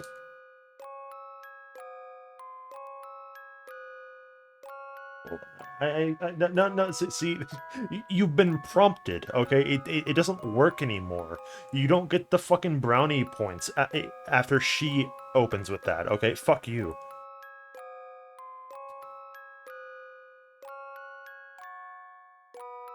Oh, sure, because love sees no faults, right? No, I bet any guy would say you're really beautiful. Huh? The cookies you bake are amazing, and I love that you make me feel needed. I'm so lucky to be your boyfriend, it's like a dream. I don't say that. You're making me blush, I say, while I have like the most neutral expression on my face possible.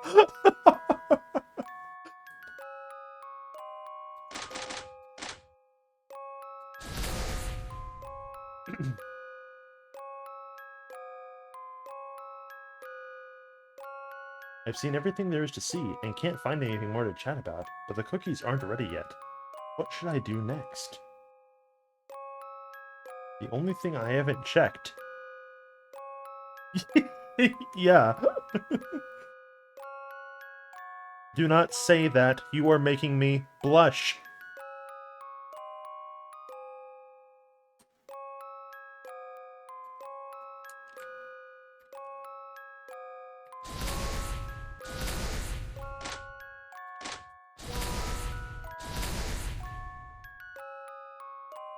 This door. It's calling to me. The more I try to ignore it, the more I want to open it.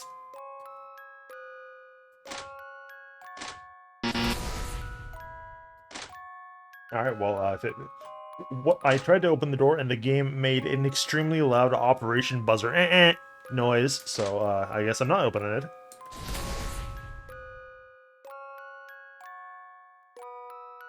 I chose not to open the door, but it wasn't.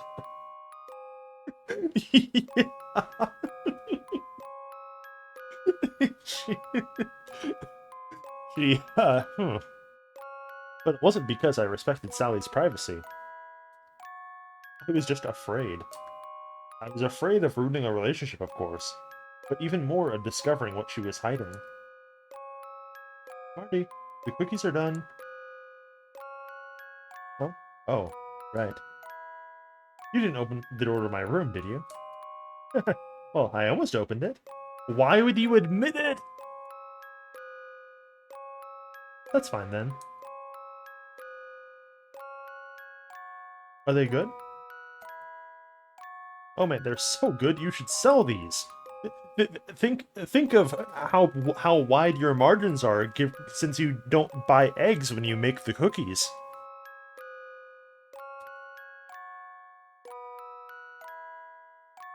Aren't you going to have any?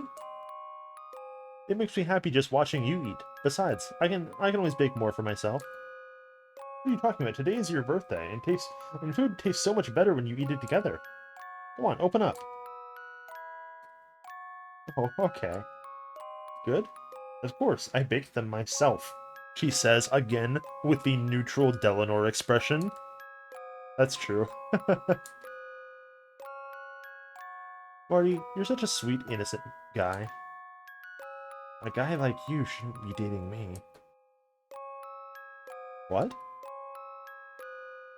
Nothing. It's late. You should be getting home. Sally, I can see on the clock that it's 9 a.m. What do you mean? You seem disappointed. Or did you want me to say, no one is home tonight, so you should stay over?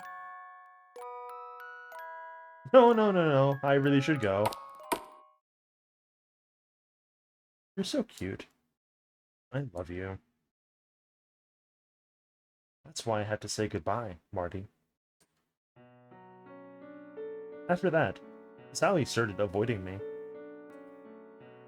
She didn't reply to my messages or answer my calls. I thought about going to her house directly, but I didn't have the courage. You're such a fucking pussy! Like, what do you mean?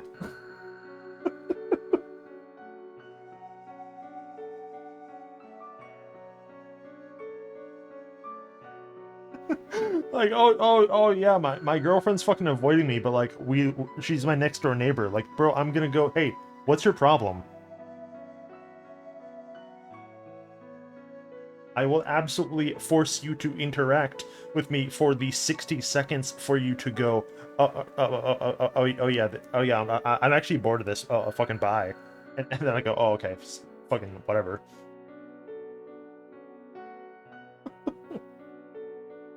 Fucking God. Some people just don't get it. I was afraid to ask her why she was distancing herself from me, whatever her reasons were. And so, our relationship just faded out. If I had known this would happen, I would have opened that door back then. That way, at the very least, I might know why things ended this way. But it doesn't matter now. Nobody can rewind time. Normal ending 1. The fade out. Endings scene 1 of 10. How? Can you explain that to me real slow-like?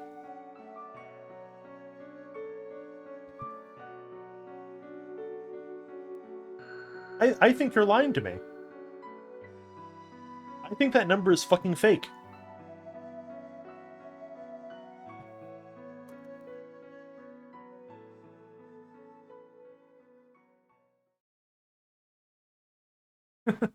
Did I hear someone say they want to rewind time to salvage a relationship?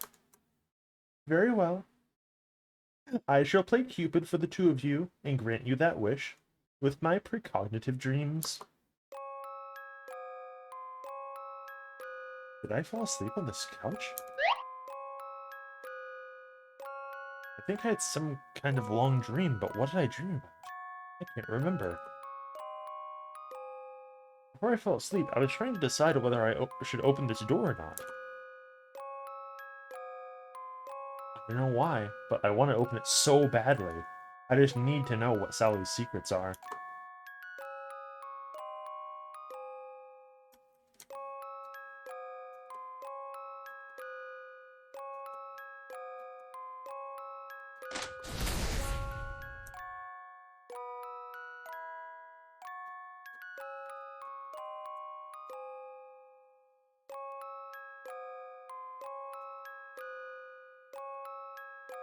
Open the door.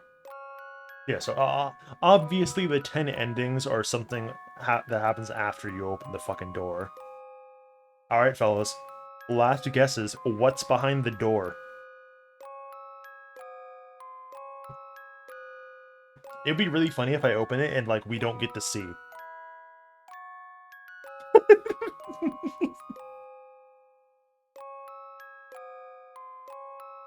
Like, Marty gets to know what it is, but he doesn't say it, and then like he gets caught, but like what we don't actually get a view of it for like an extended period of time.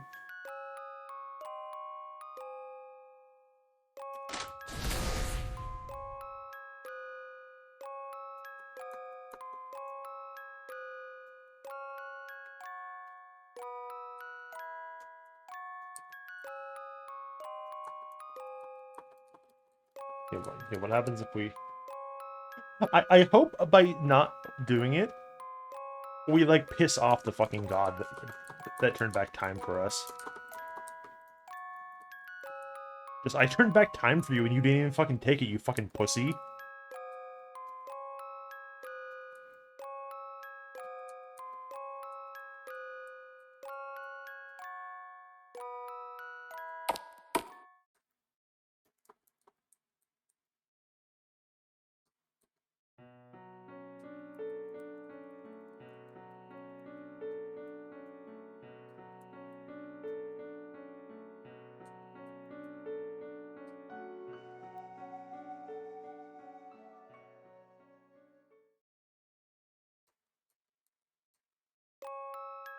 Alright. No change.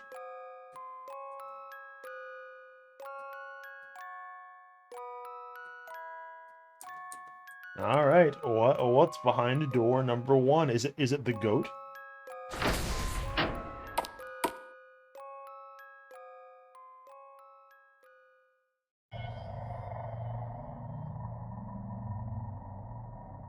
The title drop after you fucking open it. Piece together the truth.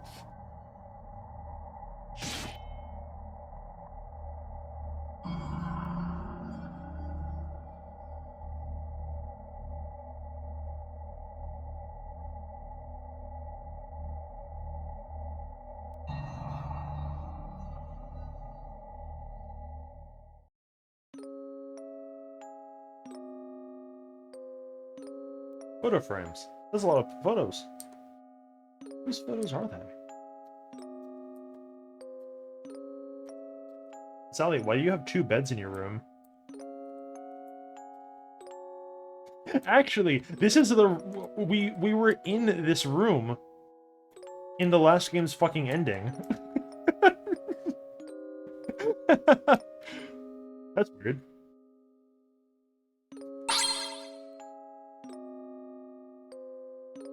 Who is this? Why does he look so much like me?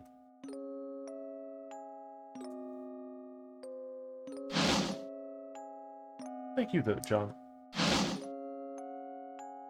I see. So this is John. Sally? I told you not to open the door to my room. John is your ex-boyfriend, isn't he? Yes, and my very first love. Women, right? You saved them from a paranormal hazard and their first love still wins, huh? I fought God to be with you, lady. What the hell? Oh. I knew it. Sally was very kind to me from the moment we met. I was always confused why such a sweet girl had noticed me. I guess I was just a substitute for John. So what happened? Did they break up? Where is John now? In heaven? What?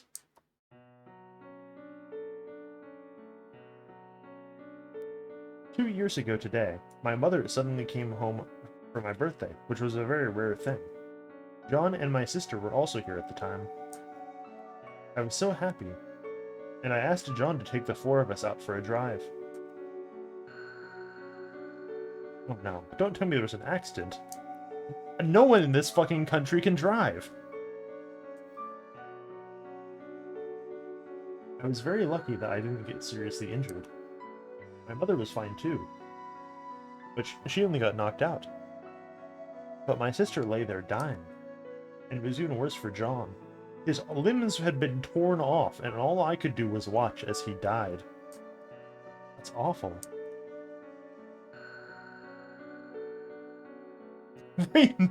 She never did find that guy's arms and legs.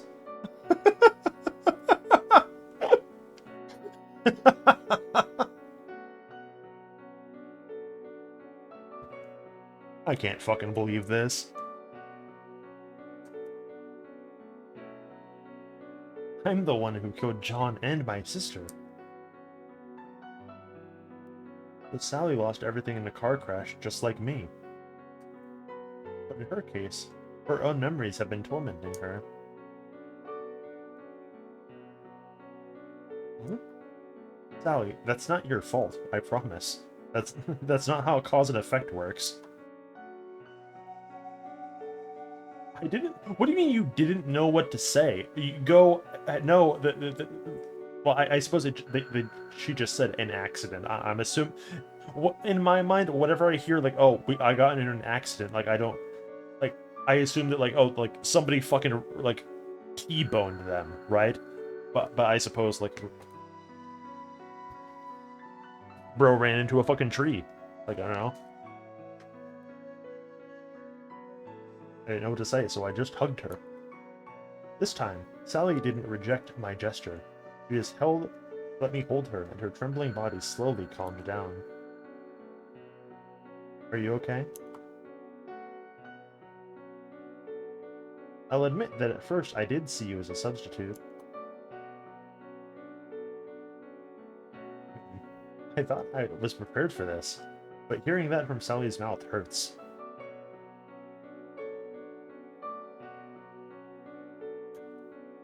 But I've really come to care for you. I love your kindness and most of all how straightforward and innocent you are. Yeah?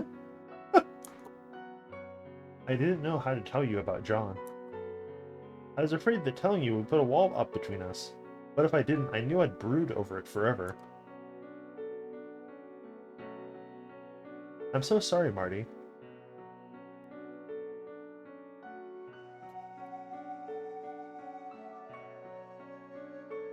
At first, all I could think about was how jealous I was that John still accompanied such a large portion of Sally's heart.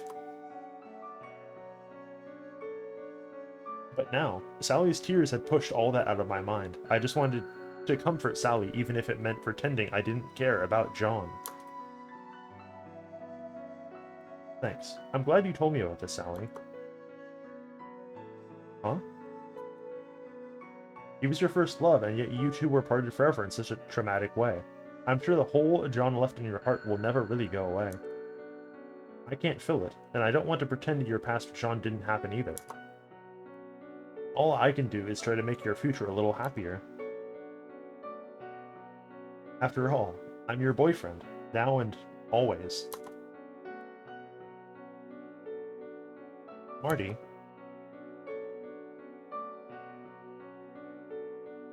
Sally and I held each other closely for a long, long time. Our relationship became even closer than before.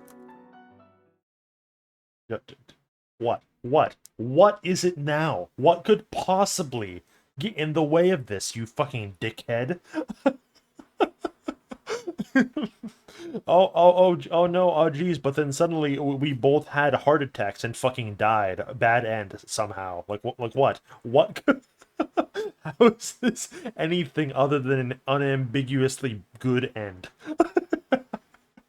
How does murder and her goofy fucking secrets play into this? Like exactly. That would necessitate. Ooh, I turned the music off like it's a spooky segment. Like, dude, like no. And although my gut told me there was actually more to Sally's secret than she let on, I was okay with that. Just as I was okay with Sally's past with John. And I was willing to believe that Sally and I would live. Normal ending 2. Happily ever after? Question mark. Ending scene 2 out of 10.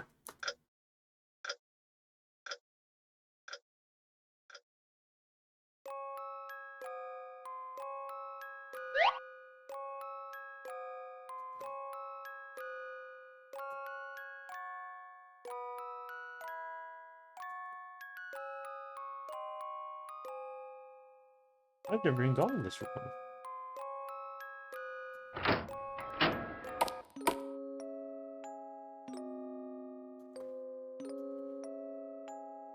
I see. Photo number 2.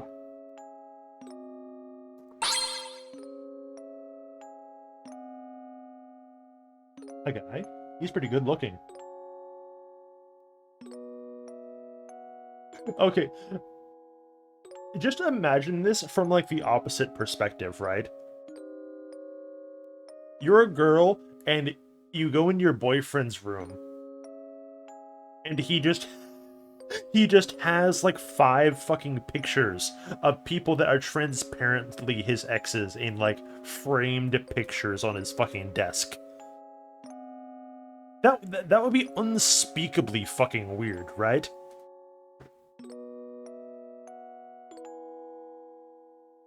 That would be so weird that I think if that happened to me, it would like sort of loop back around to like not just like it would be such a bizarre thing to notice that like it would just loop back around to like being funny and like you would joke about it.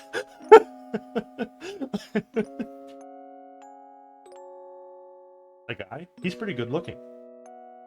Kind of fruity statement, not gonna lie, Marty. Why does he look so much like me? And who's this? Who is this smug creature? Holy look at him! This guy's a power bottom. Like fucking you can just tell.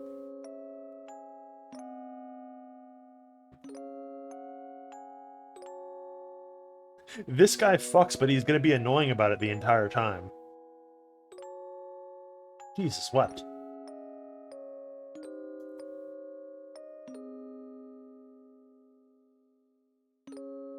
Why are there photos of these guys in Sally's room? They don't look like they're from a boy band, so who are they? How does Sally know them? Sally? I would not go in my room. I'm sorry, It's fine. I had to tell you sooner or later anyway. These photos, why are they so important to you? Because they're my exes. Okay, and? I won't lie, the word exes came as a shock to me. Why? But Sally's such a great girl. I shouldn't be surprised she dated other guys. A good boyfriend should be understanding and accept her past. Hey, it's not a big deal. You need to hide it from me. Well, that's not all. Huh? They're all dead. What? All the guys I fell in love with died. Okay.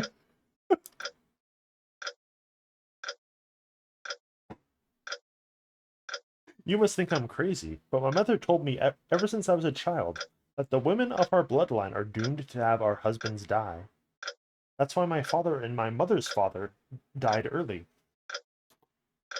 I didn't believe it at first, but my first boyfriend died, and so did my second and third. All in accidents, too. After that, I had to believe that it was true.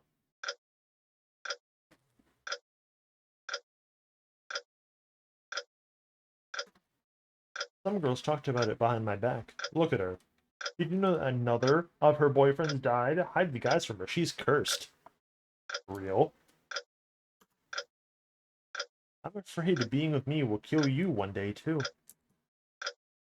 But I didn't know how to tell you why I was afraid. You must think I'm nuts for believing in something that crazy, right? Literally, yeah. The old me might have laughed and said Sally was being silly, rightly. But after surviving that paranormal hazard in the hospital, I now believe there are things in this world that are beyond the reach of human understanding. And really, whether Sally is actually doomed to have her boyfriends die is besides the point. The bigger problem is that she blames herself for being responsible for their deaths.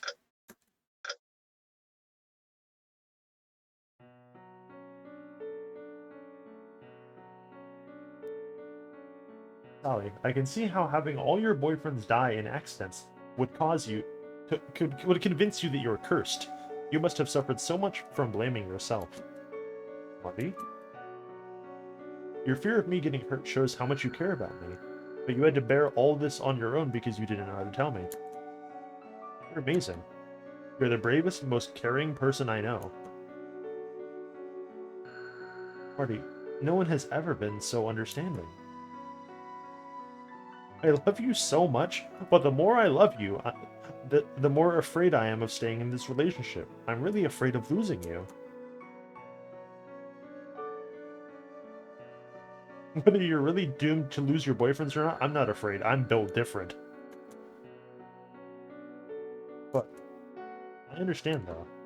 If something happened to me, you'd blame yourself to death. Even if that chance is less than 1%, it's not fair if you end up torturing yourself. That's why I have to leave the choice up to you, Sally. Do we stay in this relationship or not?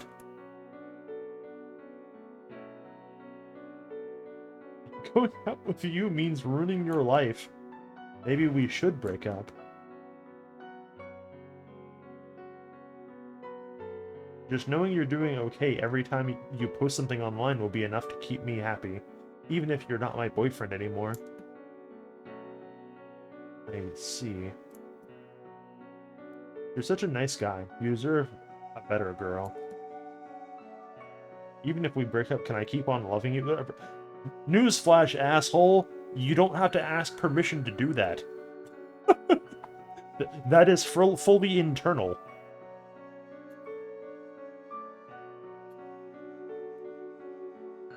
You're so silly. So this is how my first love ended. I was heartbroken, but never showed it. I knew Sally would be watching me, and Sally would want to see me happy. So I pretended to be happy. Because my happiness was Sally's happiness, and Sally's happiness was my happiness.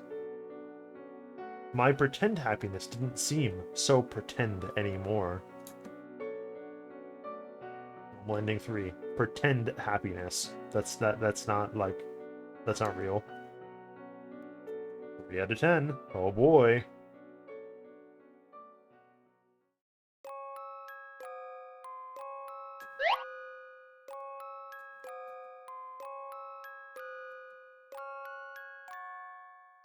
I feel like I've opened this door before.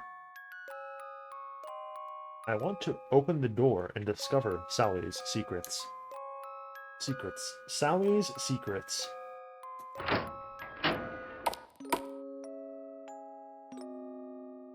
Oh, photos. Alright, who is this last picture?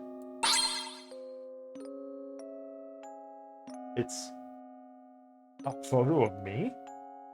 In this exact same pose? Wait, is that what Sally was hiding? She was just too embarrassed to tell me that she had a photo of me in her room? She's so cute. Hold on. Have I ever been photographed like this? Why does Sally have this photo? Did she take it secretly? Are the other photos of me too? Let's see. It is me! Wait, no it isn't. He just looks like fucking blind. What the heck? Oops, the photo fell out of frame. Huh. There's some red writing on the back of this photo. The most handsome guy ever. So, Sally's secret is that she likes to sneak photos of hot guys. That's all.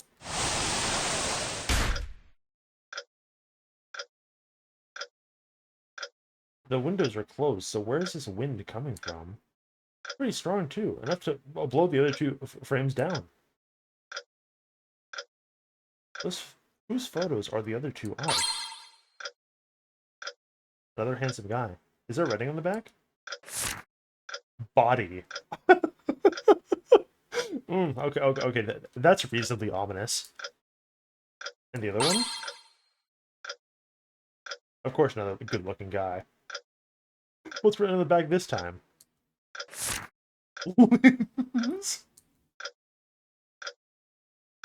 Okay. What about mine? What's written on the back? Head. What do these mean? Are they the best-looking parts of our bodies? Sometimes I can't figure out what Sally's thinking. Now that I think about it, we've actually only known each other for a short time. She's my girlfriend, but I don't know much about her.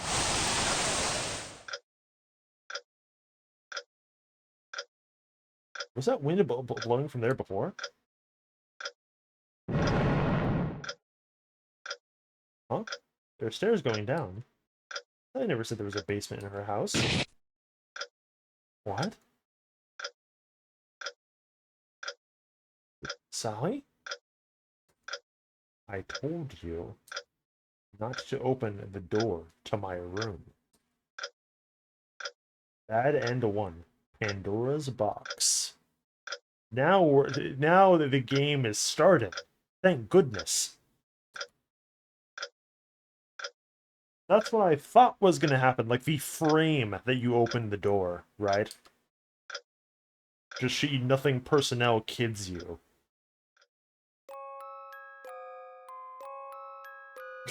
Wheeze, wheeze, wheeze. Is that just a terrible nightmare? I dreamed I found some stairs to the basement in Sally's room. What happened before and after? Why can't I remember? I have to go in and take a look.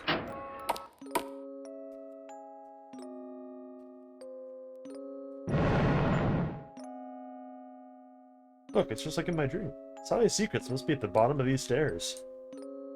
Why am I so nervous? It's just a basement, right? Is Sally really the Sally I know? What if we leave? You can't leave.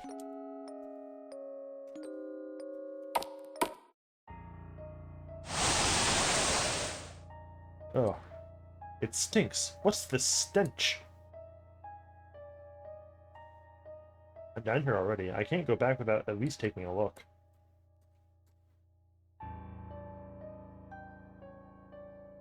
What's this? What's that? A pair of feet? Could it be a dead body? I don't know.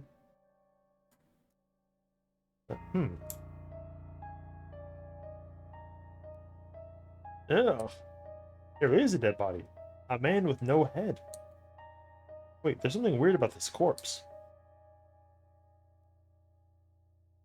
A closer look reveals that the limbs are sewn onto the body with thread. What's more, the skin tone of the limbs and body don't match.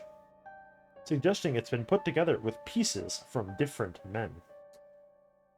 Why is there a dead body like this in Sally's house? Who killed these people? Who sewed them together and why?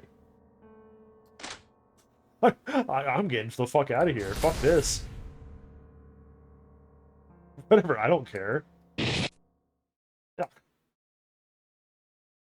Wielding a kitchen knife in her right hand. Sally stabs Marty in the stomach. Don't have to open the door. The cold blade slices Marty's throat this time. Oh.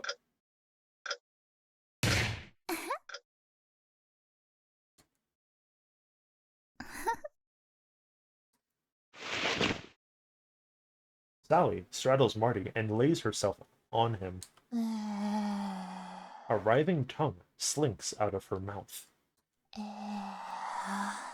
She proceeds to lick and suck on his face. Marty wants to scream, but can't.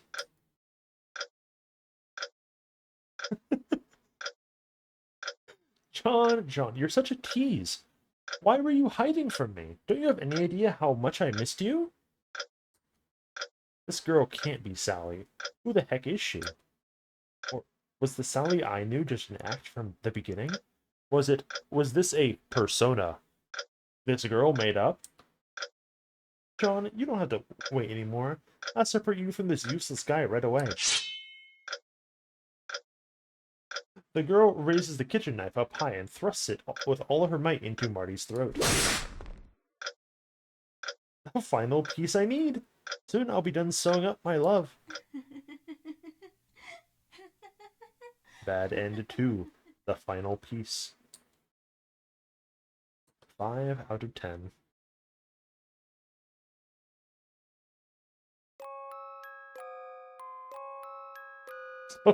So far, I think we can conclusively say, I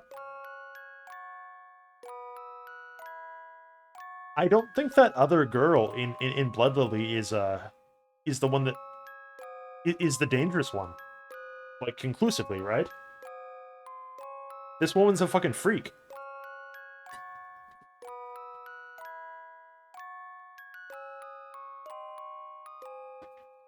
Goodness gracious. Alright, get back in there, champ.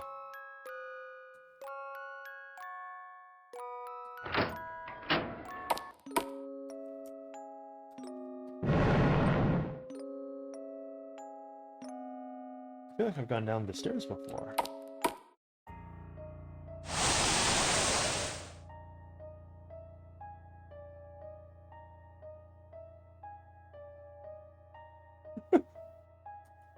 Have I been here before?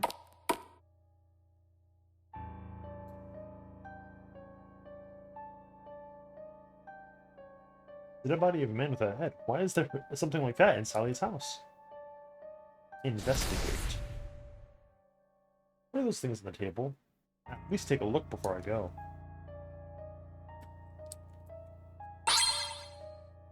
It's a group photo of 3 people.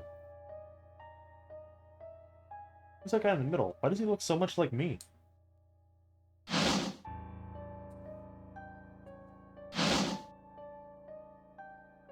This must be John. The one next to him is Sally, and the other one is... Sally again? What the heck? How come there are 2 Sallys? What the heck's going on here?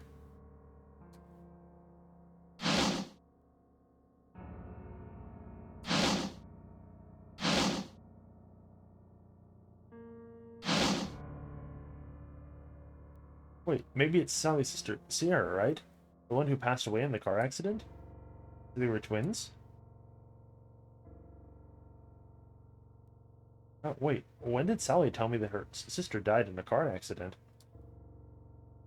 I think I heard that from her, but I can't remember when. Why am I always like this lately? Photo fell out of the frame. Huh. There's some red writing on the back of this photo. Dawn checklist. body, limbs, head.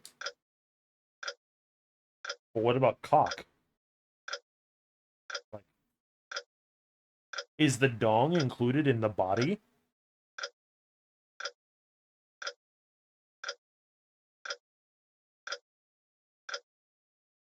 So Sally's secrets are way worse than I thought. Okay. So she's not even dating me as a substitute for her ex. She wants me as a piece to recreate John. Crap, it's Sally. I told you not to open the door to my room. Well, I guess this is as good a time as any. Sally suddenly raises her right hand to reveal the kitchen knife clutched in it. In that moment, I got a feeling, a funny feeling that something was out of place. Like what? Can you guys name one thing?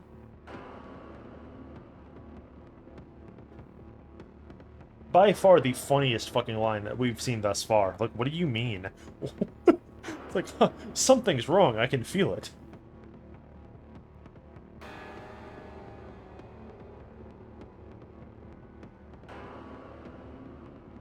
Yeah, can't you hear Golden Slaughter in E minor playing?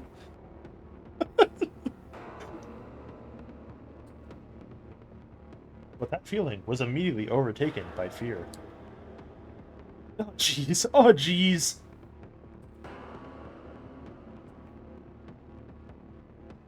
Don't panic. I have to calm down and quick. Marty hastily takes 2 deep breaths. Oh, jeez. Oh, man. Oh, God. What? Are you getting ready to die? I saw a video online that said, at this distance, even a police officer with a gun is no match for an opponent with a knife. All I can do is run for it. Marty violently flings the photo frame in his hands at Sally's face. Yeah. Yeah.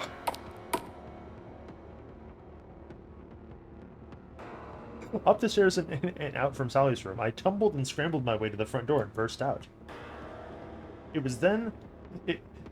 It was then that somehow I realized what had felt out of place.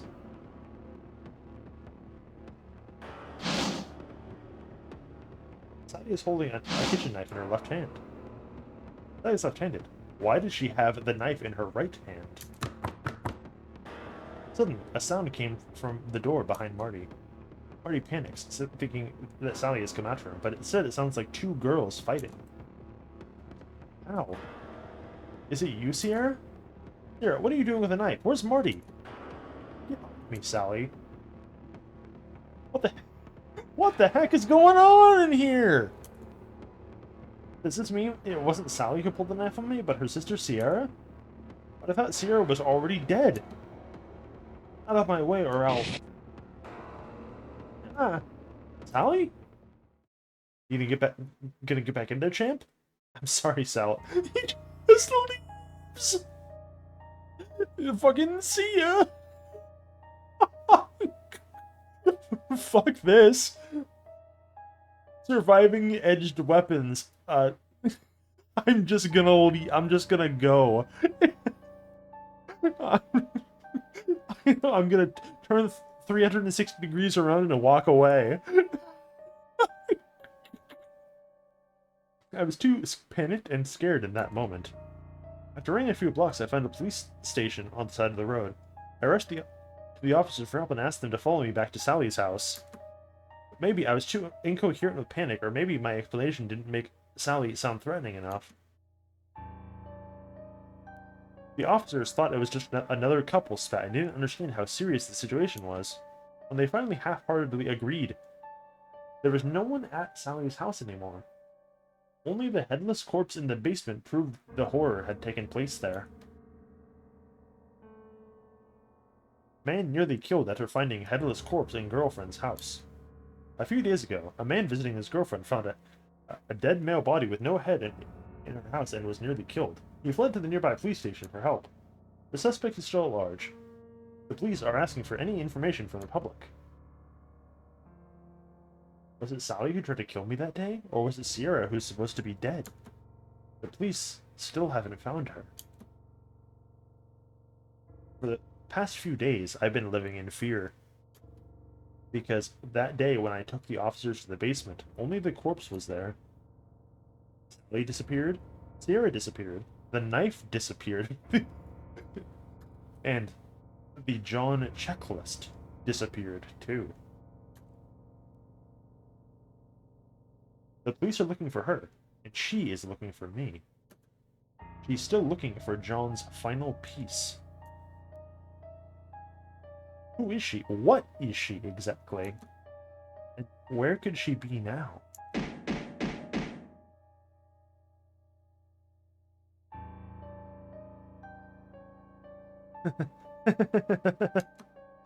Looks like my questions are about to be answered. Because right now she's in front of my house. 6 out of 8.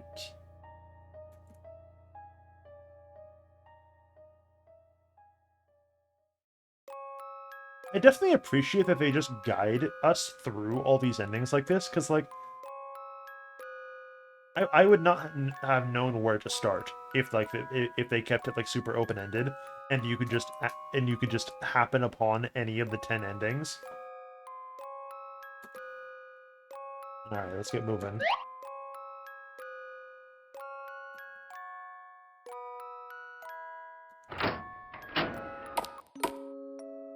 What could we possibly achieve by going in again?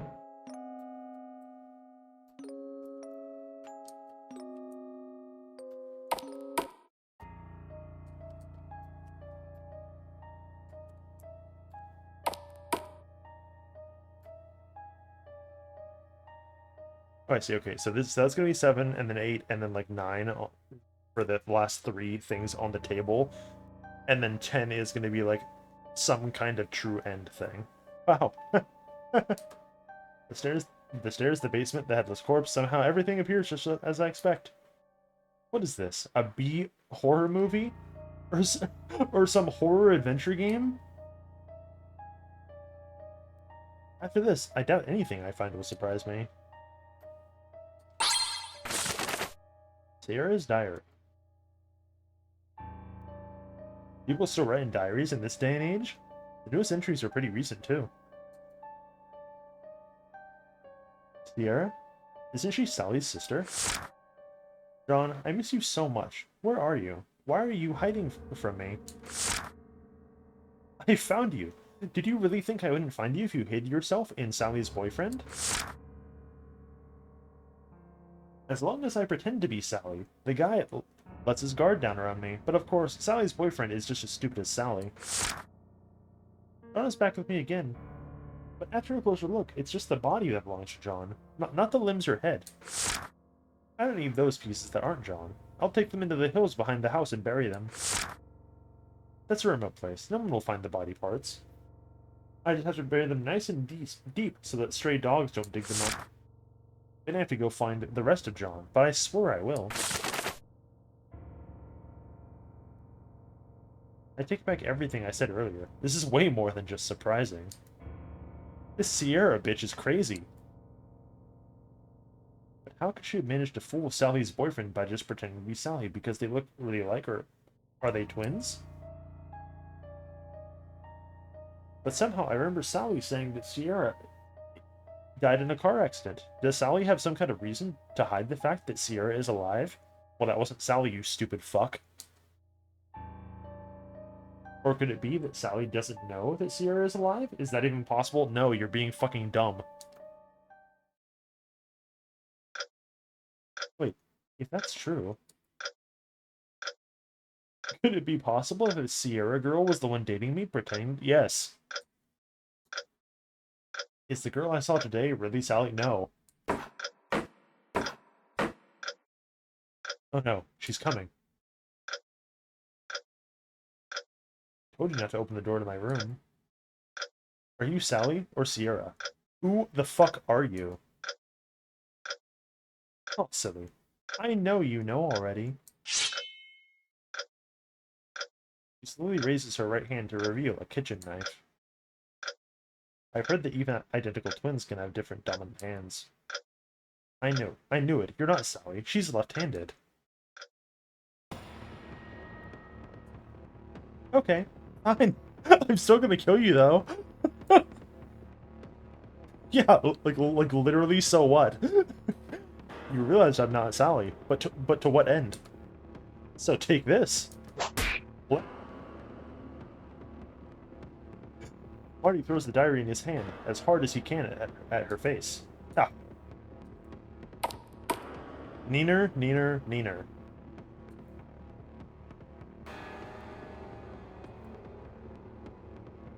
Wait, what about Sally? Is she still in the house with that murderer? Why didn't I think of Sally sooner? Is it you, Sierra? Sierra, what are you doing with a knife? Where's Marty?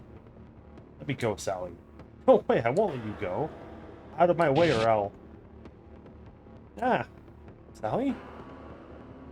Marty, run. What have you done to Sally? I'll kill you. Baited. What?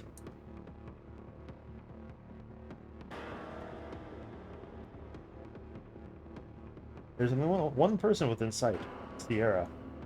The knife in her hand is stained with blood. Her hand is paused mid-air, and she stares blankly ahead. Hey, you! Hmm? Well. It's you? I thought you ran away. Where's Sally? What did you do to her? Too bad time for you. Why would you waste that by coming back to die? You're just as stupid as her exes. You monster.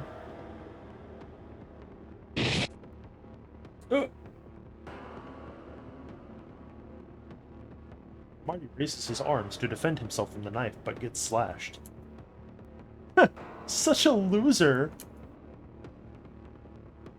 Marty feels a surge of aggression at these words. Shut the fuck up. Oh. Sierra is knocked down and the back of her head slams against the edge of the cabinet. Dude, she's done. She's gone. Yeah, she's fucked. How dare you hurt Sally, you monster. Fucking stomp on the corpse, fear and hunger style. Cursing loudly, Marty rams his foot into Sierra several times. Sally does not resist at all, and lies there, unmoving, in a grotesque position. Hey, why aren't you moving? All I did was kick her a few times. Oh, whatever. I'm gonna go find Sally right now. Sally! But no matter how hard I looked for Sally, she was nowhere to be found.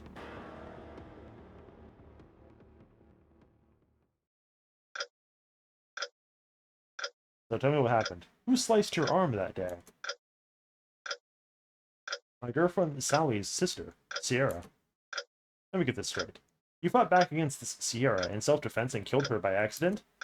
What? She's dead? Yes. How could this happen? I just... Calm down. Do you know who put together the headless corpse in the basement? It was Sierra. She killed Sally's ex-boyfriends and sewed their bodies back together. She was gonna kill me, too. Sierra again? That's right. Is something wrong? Your testimony doesn't match the facts at all. What do you mean?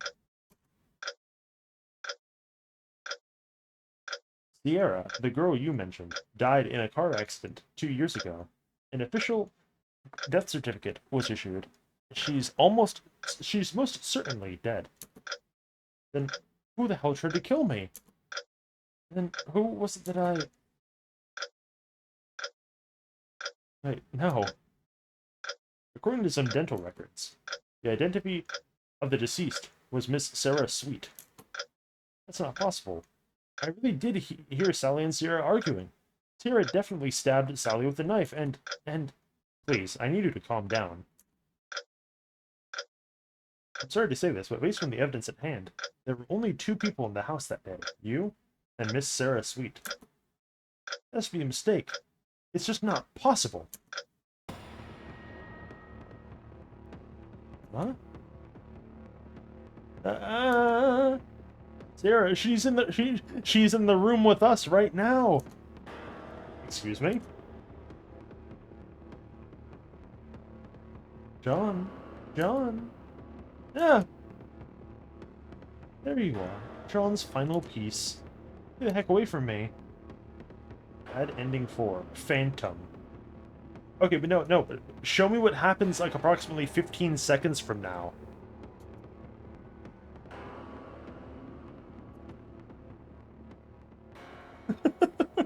Yeah, like, dude, the cop is gonna fucking tase you. Listen up. I'm only gonna say this once. You have to thrust the Nazar right at the eyes of an evil spirit. Got it. But why?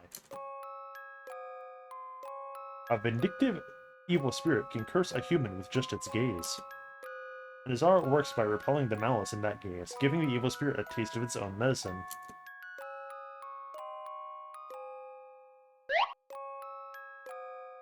I think I had 2 dreams. One seems to be a nightmare, the other was, well, I don't remember.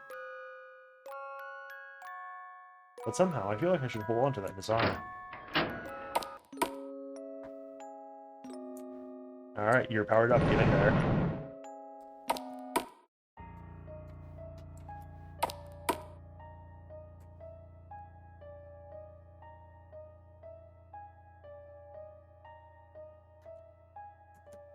Mm-hmm.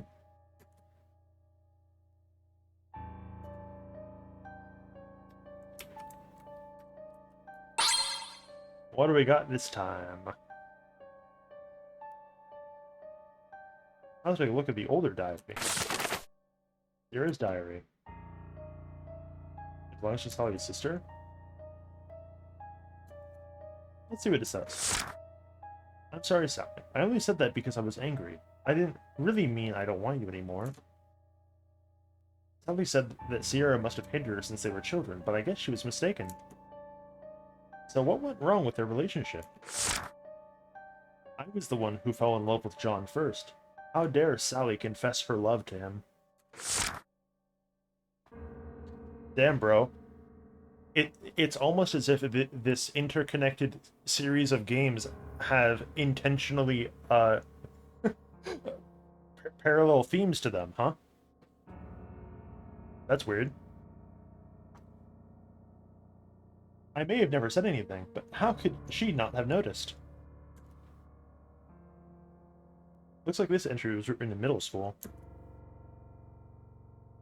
So it seems like Sierra started hating Sally because they fell in love with the same guy. How time flies.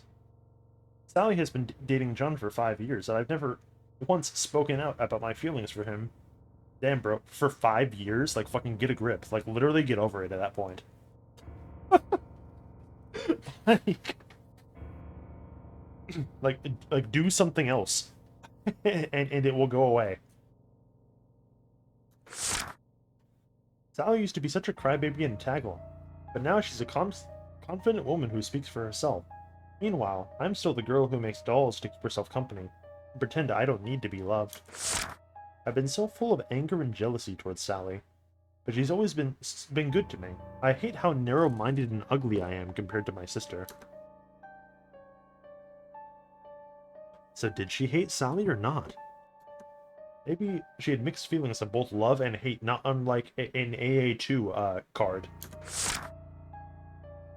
Tomorrow is our birthday. Mom came home for the occasion. That never happens. Sally and John are also looking forward to the outing tomorrow. If I take this opportunity to confess everything to them, maybe, just maybe, I'll be able to let go of my feelings for John. And that's when they ended up in a car accident? Oh, jeez. Why?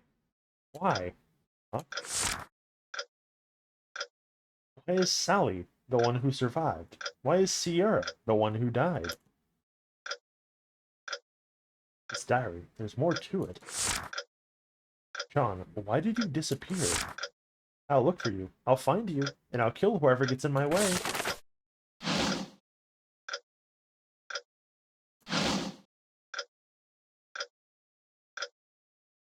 Does that mean Sierra became an evil spirit and possessed Sally to do all these horrible things?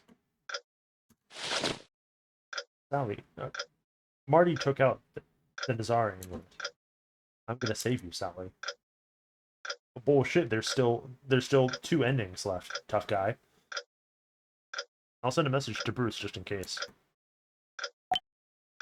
Sally is possessed. Please save her. If I die, everything I own is yours. Then why would he save her? As long as he smells money, he'll definitely come. This way, I'm all set. It's coming. Okay, bring it.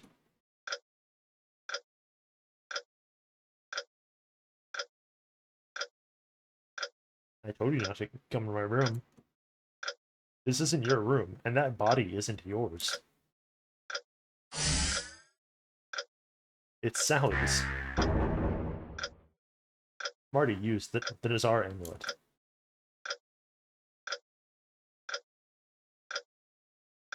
Did it work? What?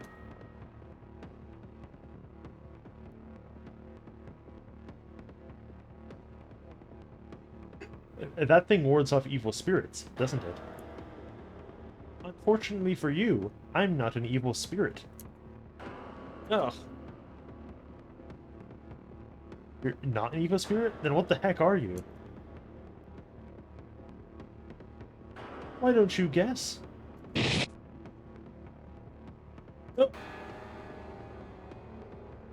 Marty is stabbed several times in the abdomen, and the wounds feel like they're burning. He breaks out in a cold sweat as he feels his body heat draining away. Does it hurt? Then I'll put you out of your misery. Sierra raises her right hand, ready to slash Marty's throat open. What?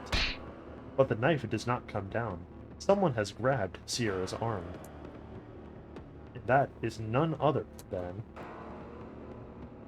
nobody. Sierra herself. Her left hand has her right wrist clutched firmly, stopping the knife. I didn't expect you to wake up. This is the first time we're awake at the same time, isn't it? Is that you, Sally? What? How? Is it you, Sierra? Here, what are you doing with the knife? Why are you stabbing Marty? Why? Because I want to remove John's final piece from him. What the fuck are you talking about? You always have dreams where you're searching for John's arms and legs, don't you? Do you really think those were just dreams? So, all those dreams were true? That's right. You strangled your boyfriends in bed, dismembered them in the bathtub, and sewed them up here. All of it's true.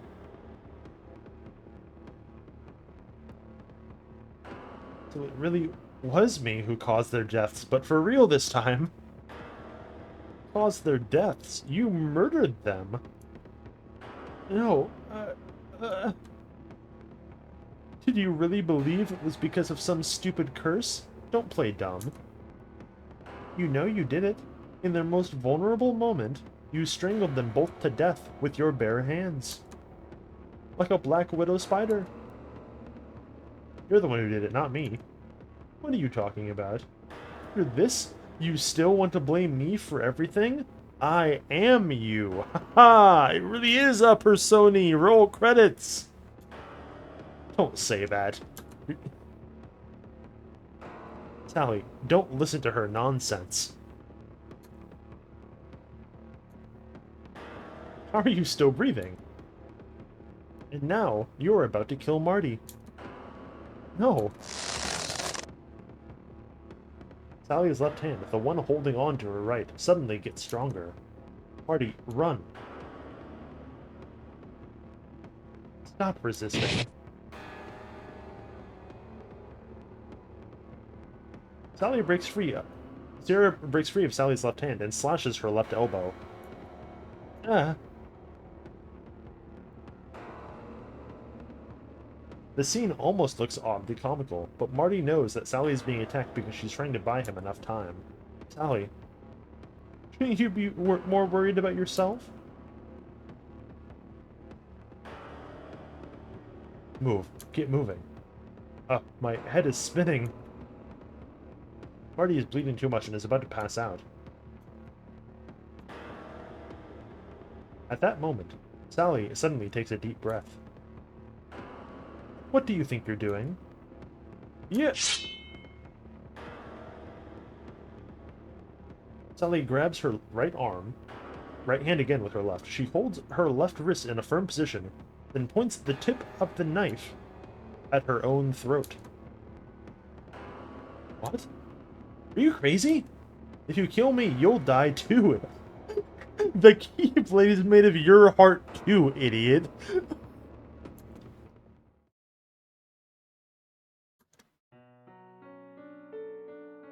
Marty, thank you for loving a girl like me.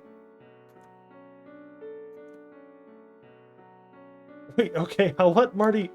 Sarah, even if you let Marty go, I'm not letting you off. I'm ending all of this along with you.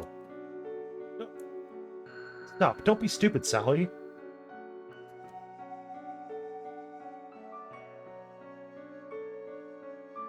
Forget about me.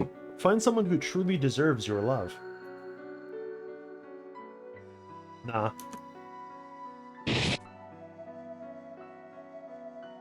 Sally jams the tip of the knife into the right side of her throat.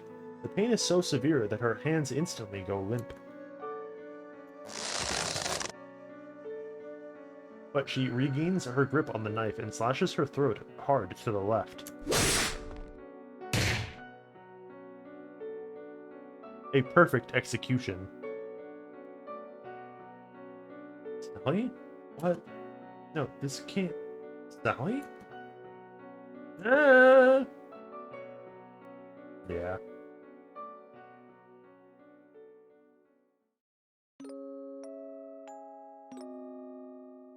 Is this a hospital?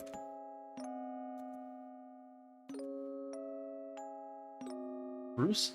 You are... I'm Bruce's partner, Jade. Don't you remember who I am? Right. Sorry. I'm just a little confused right now. Where's Sally? Oh, Sally. Ta-da! Bro, what? I'm so relieved you're okay. Literally how? Yeah. It was a miracle. Bruce got your message and came to the house just in time to save us. I knew you'd come through for us, Bruce. So then, what happened to Sierra? I'm not really sure either, but Bruce got rid of her. I never expected to say goodbye to my sister like this. But then, you'll never be able to reconcile with your sister. It's fine, Marty. Everything's fine. None of that really matters anymore. You're right. I'm here, and you're here with me. What could be more important than that? Who was he talking to? Who else? The princess he failed to save, of course. Unfortunately, what he was seeing wasn't actually Sally's spirit, but only a phantom he created to escape reality. He's probably hallucinating due to the trauma. All that just because one girlfriend died? That boy sure was infatuated. Well, when he met her, he just lost his parents, his only friend, and his memory. Even worse, as soon as he woke up at the hospital, he was thrown into that paranormal hazard. It makes sense he'd turn to Sally for emotional support to get through his desperate situation. Can't really blame him if he can't live without Sally. If I die, will you become like that too? Wake up. You're not my girlfriend.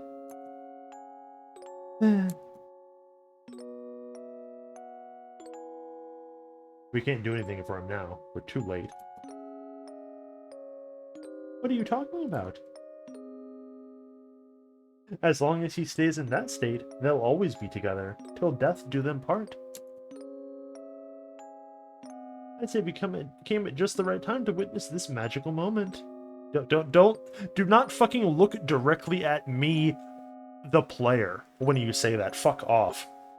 I do not like this Featherine-esque woman at all. I need to fucking leave.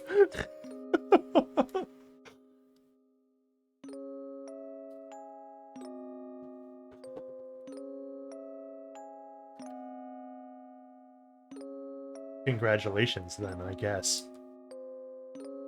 Bad ending 5. Till death do them part.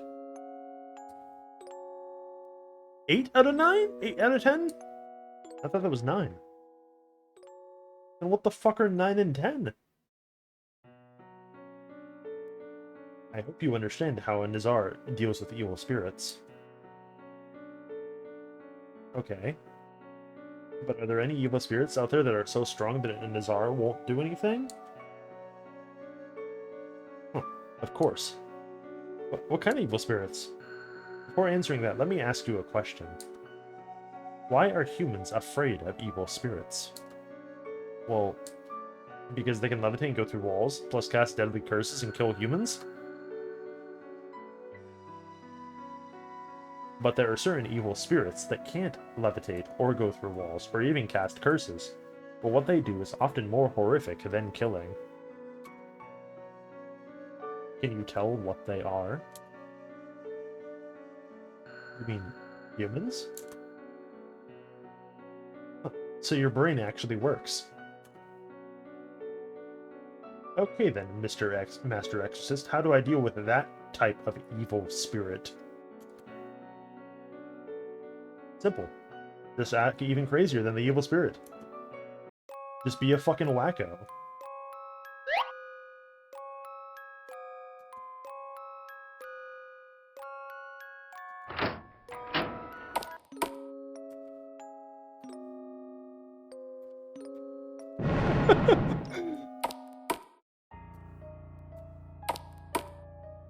Yeah, dude, if she puts the blade really close to your face, just like lick the knife edge until it like cuts your tongue a little bit. Like, it's not hard. Everyone can do that.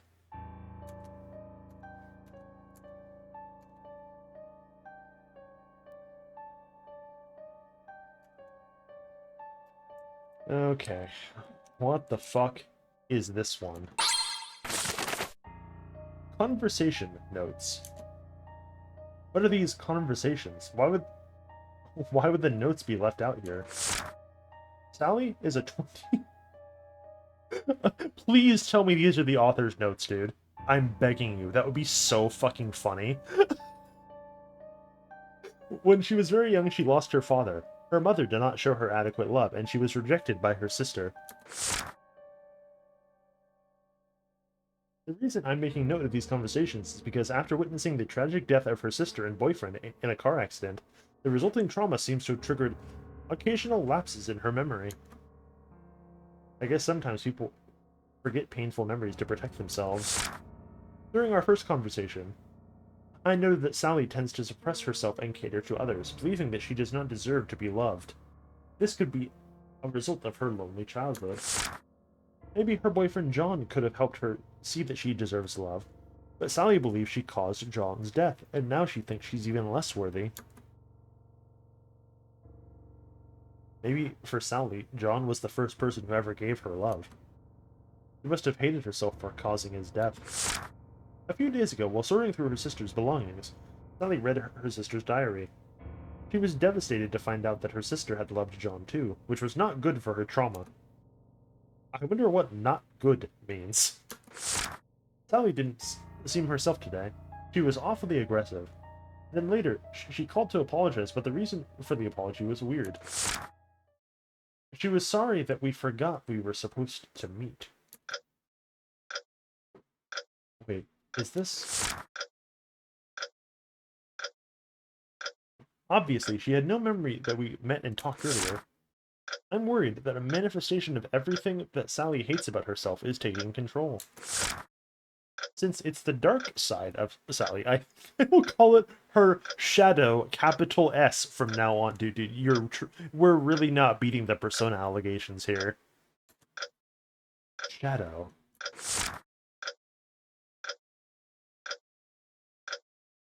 Sally recently got a new boyfriend.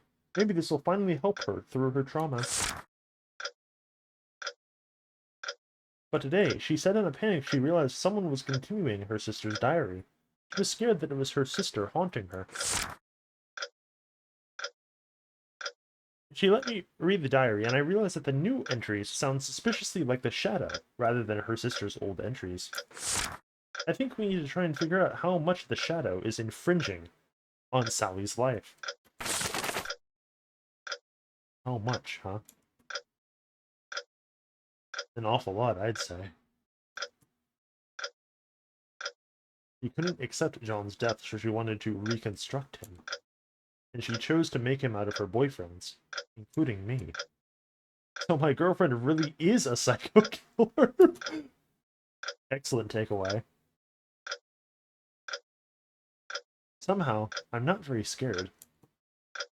After all, the one who did that was her shadow, and the love I felt from Sally was definitely real.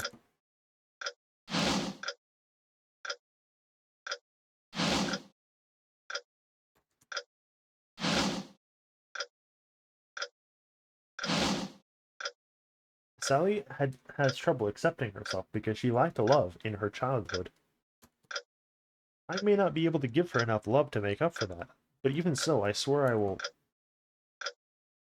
Only one option, huh? That's incredibly suspicious. Continue to love, air quotes, her. It's my choice. I won't let anyone stop me. I can't live without Sally in my life anymore. She's coming. Go ahead and come.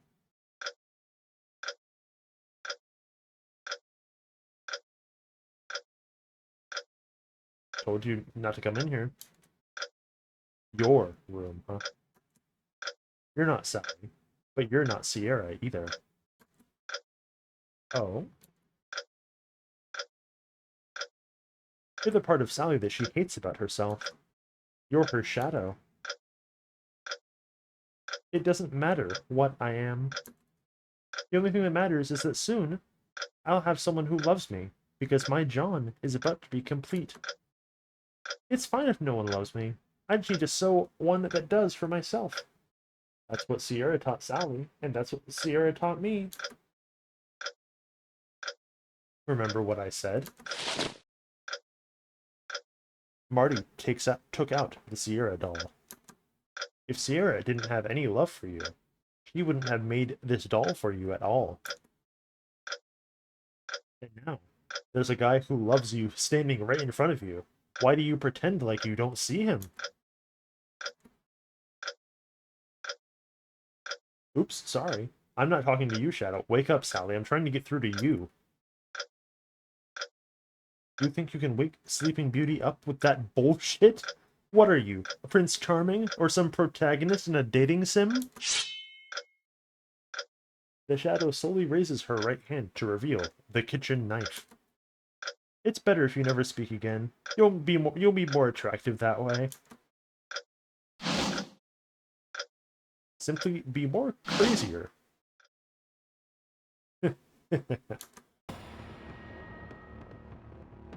Marty spreads out his arms, ready to embrace the Shadow's knife. What are you doing? Sally, if you don't wake up soon, another one of your boyfriends is gonna get butchered. Are you really okay with that? That's right, I'm using emotional blackmail!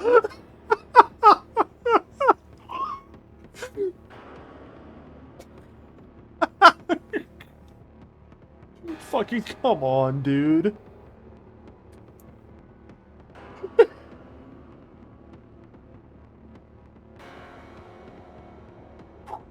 Marty is the real one for this.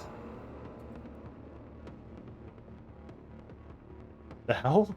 You're crazy. What? The knife pierces through the skin of Marty's midriff, but the cut is not deep. Someone has grabbed the Shadow's hand, and that is none other than... Stop. Stop, it's you. Stop the knife. I can't believe his bullshit really woke you up. Call it what you want, but it opened my eyes. I shouldn't think I'm inferior and unloved. You've been playing the tragic heroine for 20 years and now you want to change yourself? Isn't it a little too convenient? Who do you think you are? Who do I think I am? Of course, I am you. And I won't allow that part of me to kill any more of my boyfriends. He puts more force in her left hand and suppresses the right hand controlled by the Shadow. Don't be fooled. He doesn't really love you. He's just hungry for your body like all the other guys. Huh? Sally's left hand falters slightly. That's a healthy, functioning, red-blooded guy. I'll admit I love Sally for her body just as much as her mind. What's wrong with being hungry for your girlfriend's body, bro? What are you, gay?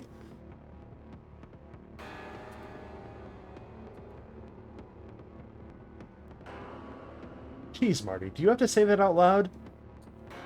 Then tell me, if you're so hungry... Are you really okay with the fact that she didn't save herself for you? As a healthy guy, can you say you don't mind that at all? Oh, man. It's over, bro. Marty? Oh, come on. What is this, the Middle Ages?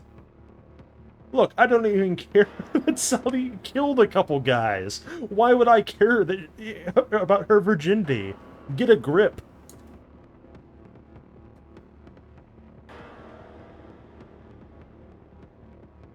Are you kidding? That, like, that's supposed to make me feel better. Sally pokes the knife into Marty a little. Sorry about that. If you're unsure, I can comfort you. If it's a promise you need, I can give you one. But what really matters, Sally, is that you believe that you deserve love first, or you'll never receive it. Do you actually think a psycho like her really deserves your love? It's perfect, actually. Sally and I, we're both crazy. We're a match made in heaven. Do us a favor and go to sleep already. Stop being a third wheel. Marty's right. I want to believe in him. And because he believes in me, I want to believe in myself. Sure, believe in him yourself, but when you get betrayed, you know it's gonna hurt like hell. Can you really stand that?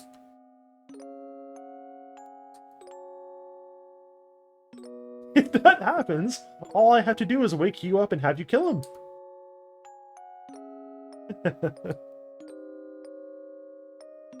Okay, interesting. I'll look forward to seeing if you ever need to wake me up. Goodbye, other me. Oh, don't fucking say that. This is already extremely seal-coded. Okay, you don't. You're freaking me out saying other me like that. Fuck off. Don't make me turn on the music because I will.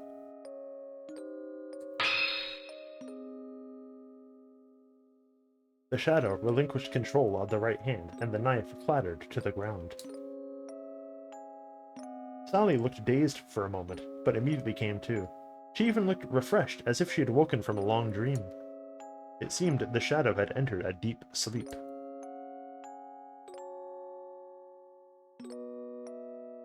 I don't know how to say this, but I feel like you saw through me. That's what it's like to be a couple. Just seeing each other's good sides isn't enough. I'm worried I might hurt you again one day. Is there any kind of love where people never hurt each other in some way? Oh, and now he has fucking charisma. Like, honestly. Then Marty, can I make a decision I know is going to hurt you? What decision is that? I want to turn myself in and confess my guilt to my ex-boyfriend's families. Why now? Why do you have to leave me when we can finally be together? Marty, listen to me, please. It's because I want to be with you that I think I should pay for my sins first. Lady, there is no... I'll pay for my sins first, bro. Please believe me. You fucking murdered multiple guys and stitched their body parts fucking together. Okay, that's not a all right. We're gonna send you to the slammer for some time, and then you get out. Like you're gonna get the fucking chair.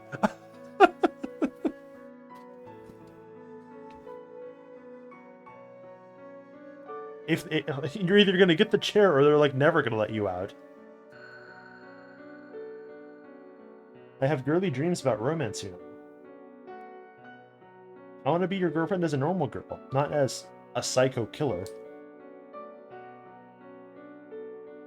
Of course, no matter what I do, the people I killed won't come back to life.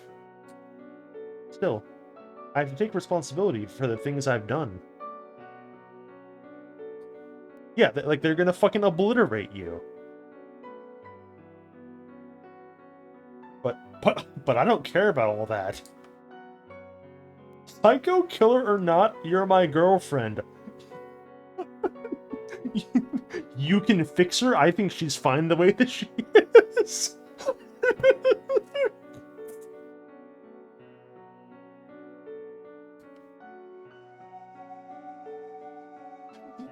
Marty wanted to hold Sally's hand, but... My hands are covered in blood. I don't want to taint yours. But if one day my hands are clean, and we have the opportunity to meet again, will you hold my hand again? Yeah, in the fucking... In the next Samsara, maybe.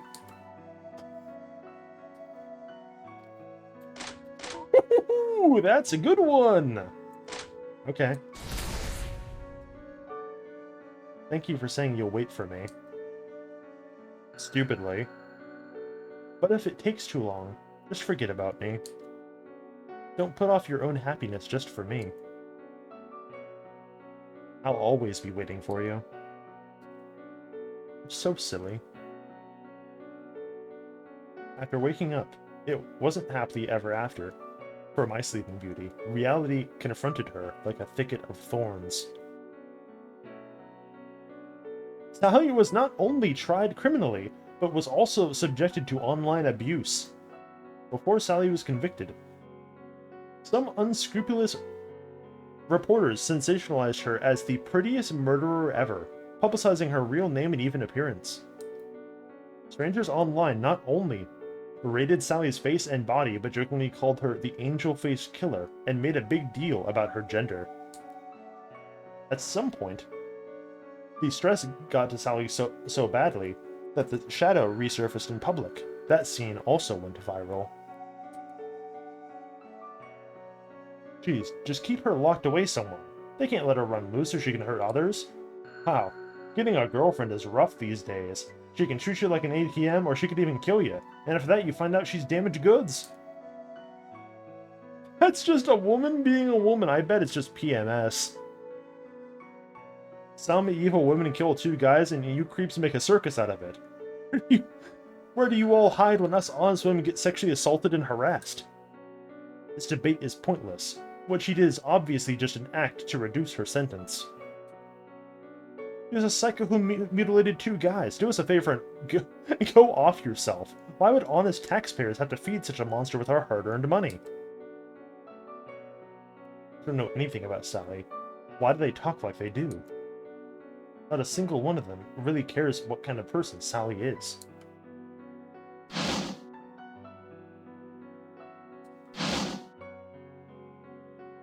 They're evil spirits too, the whole lot of them. Losing Sally had made my life all bad again, and seeing all the mockery and abuse hurled at Sally made me suffer even more.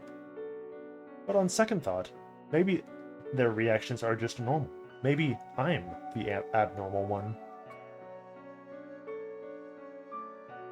I haven't been dating Sally for long. Why am I so obsessed with her? I don't really know. I just feel like I've known Sally for a long time. Even longer than she's known me. What am I saying?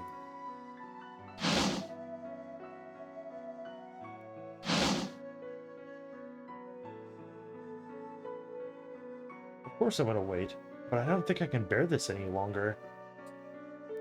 Because I really can't live without you. But I'll keep waiting for you to keep my promise. I'll continue to lie to myself that I can wait. The good ending. Waiting. 9 out of 10, boys!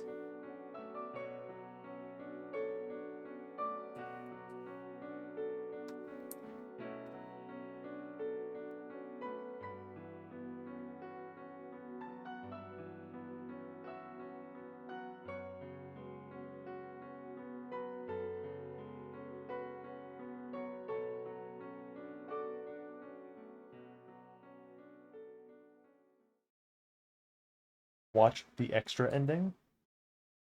Yeah. No, I've had enough. I don't want to lie to myself anymore. I should have kept Sally by my side even if it meant getting my hands dirty. If only I could rewind time. Huh? Did I hear someone say they want to rewind time? Again? Who's there? This isn't the first time I've heard this voice. You mortals are so eager to extol your love, courage, hope, and whatever else, thinking you can always make choices, that you can achieve something. Yet whenever you're overwhelmed with despair, you immediately pray for a miracle. I do love how adorably pathetic the mortal experience is. Very well. I shall play Cupid for you and that girl, and take pity on you with the miracle of rewinding time.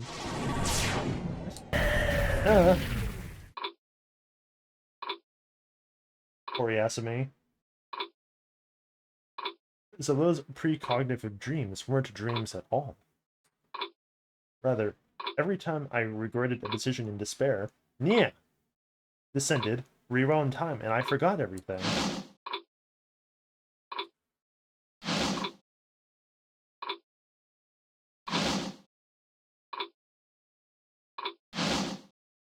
Now I remember all the previous loops. I accepted Sally, misunderstood her, got stabbed by her, and even went insane for her. In every loop, I naively thought I was in control of making my own choices.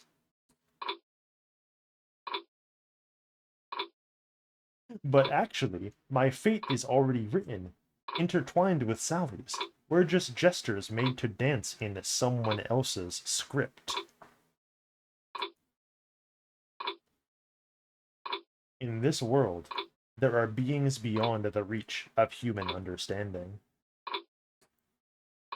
And we humans may be nothing more than playthings that exist to please those beings. I suppose this is what Nia meant by the mortal existence. Huh.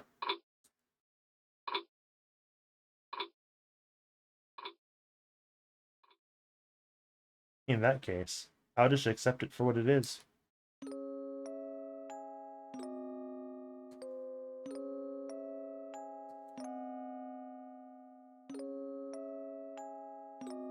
This time, Nia rewound time back to before I made my last choice, not when I woke up on the sofa. I might even say that deity is surprisingly considerate. Definitely not good by any means, but at least this time, I'll admit I'm thankful. Marty? Marty? Oops, sorry, Sally. I was thinking about something. I knew it. You don't want to wait for my hands to be clean, do you? Ooh, that's good. We like that here. True illusion of choice spotted.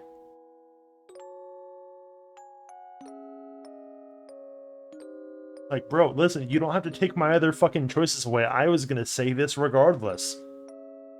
Show me the worst possible timeline immediately, and I will rush headlong into it.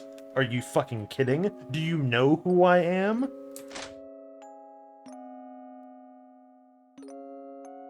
I can get my hands dirty too. What are you talking about? Why do I care if your hands are bloody? Just get mine dirty too. Marty picks up the kitchen knife from the ground.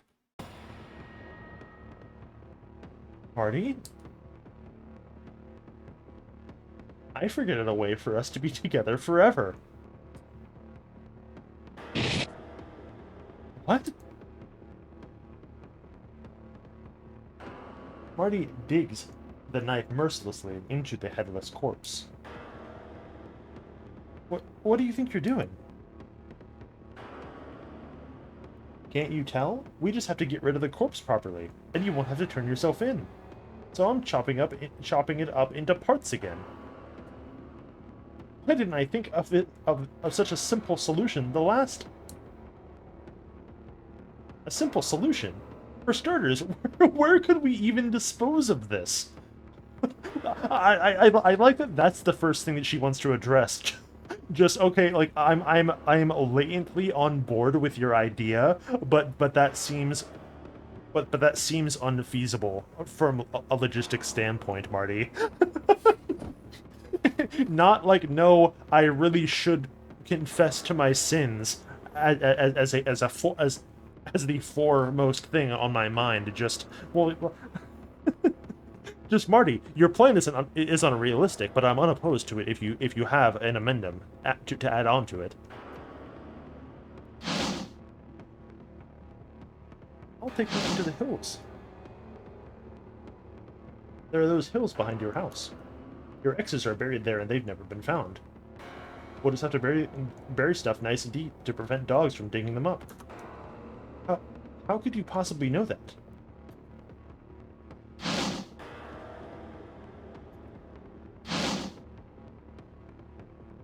Oh, we need to burn the diaries and photos too. Especially the ones with the red writing on the back. That would be trouble if someone sees those. This red writing on the back of the photos? I know nothing about that. Broke red flag women, woke red flag men, unironically. This is way more better. Of course you don't, because I know you a lot better than you know yourself. Marty, listen to me. Please? What I'm trying to say is, you don't have to go that far. Sally, compared to having to watch you turn yourself in, being abused online, and having this shadow resurface in public, taking apart a corpse and getting rid of it is nothing. Nothing? I mean, it's not like I'm a random stranger. I'm your boyfriend, aren't I? Now, and always, forever. From now on, the fact that you killed some people is a secret, just between the two of us. Eek!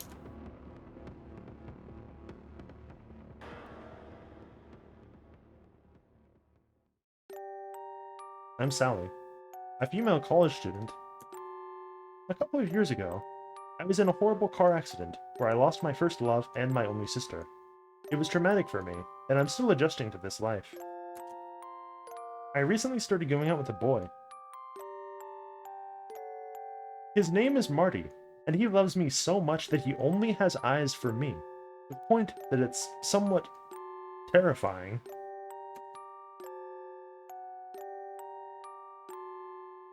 Because I start to feel that the me in his eyes doesn't just include me, but also something beyond the reach of my own understanding. He's hiding some secrets from me.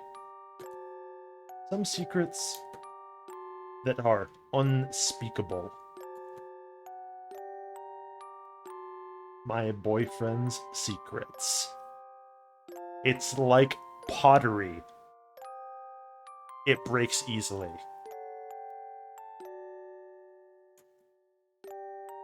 Peak.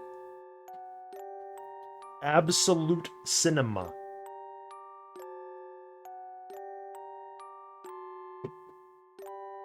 Endings scene. 10 out of 10.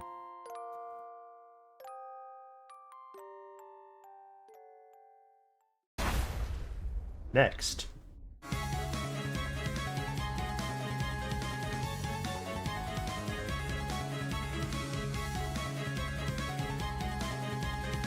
The culmination of the when something cries verse.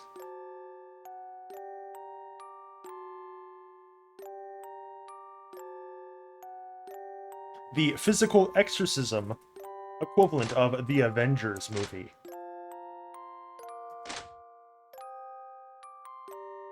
The Lily Extended Universe is coming to a head. It's all coming together.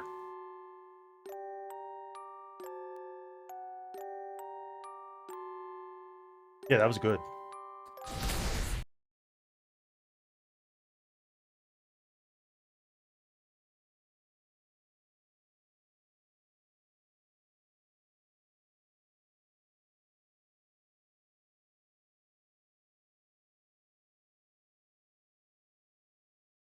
Okay.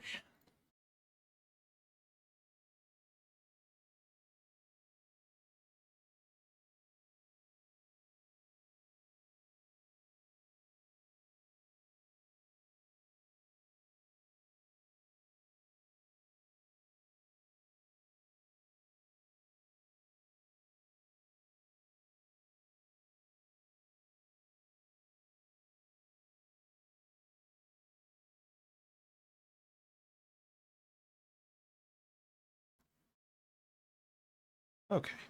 I think that is enough for now.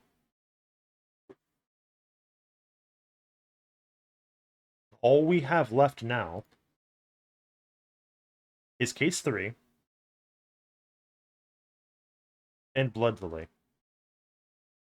And I guess the funny JRPG one, if we want to play that one.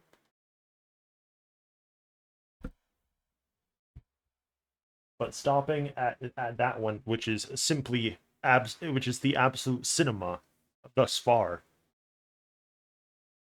is probably the most natural stopping point because I don't think my voice is gonna last until the end of Case 3.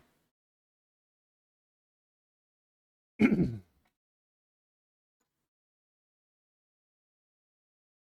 that was very good. Those first couple were not very good. But like as soon as Marty got here, it immediately skyrocketed in production value. Definitely liked that a fucking lot.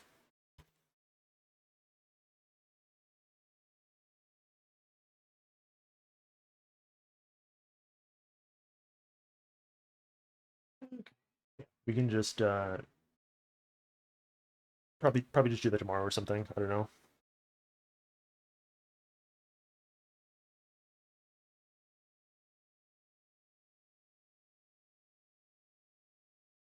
We will see.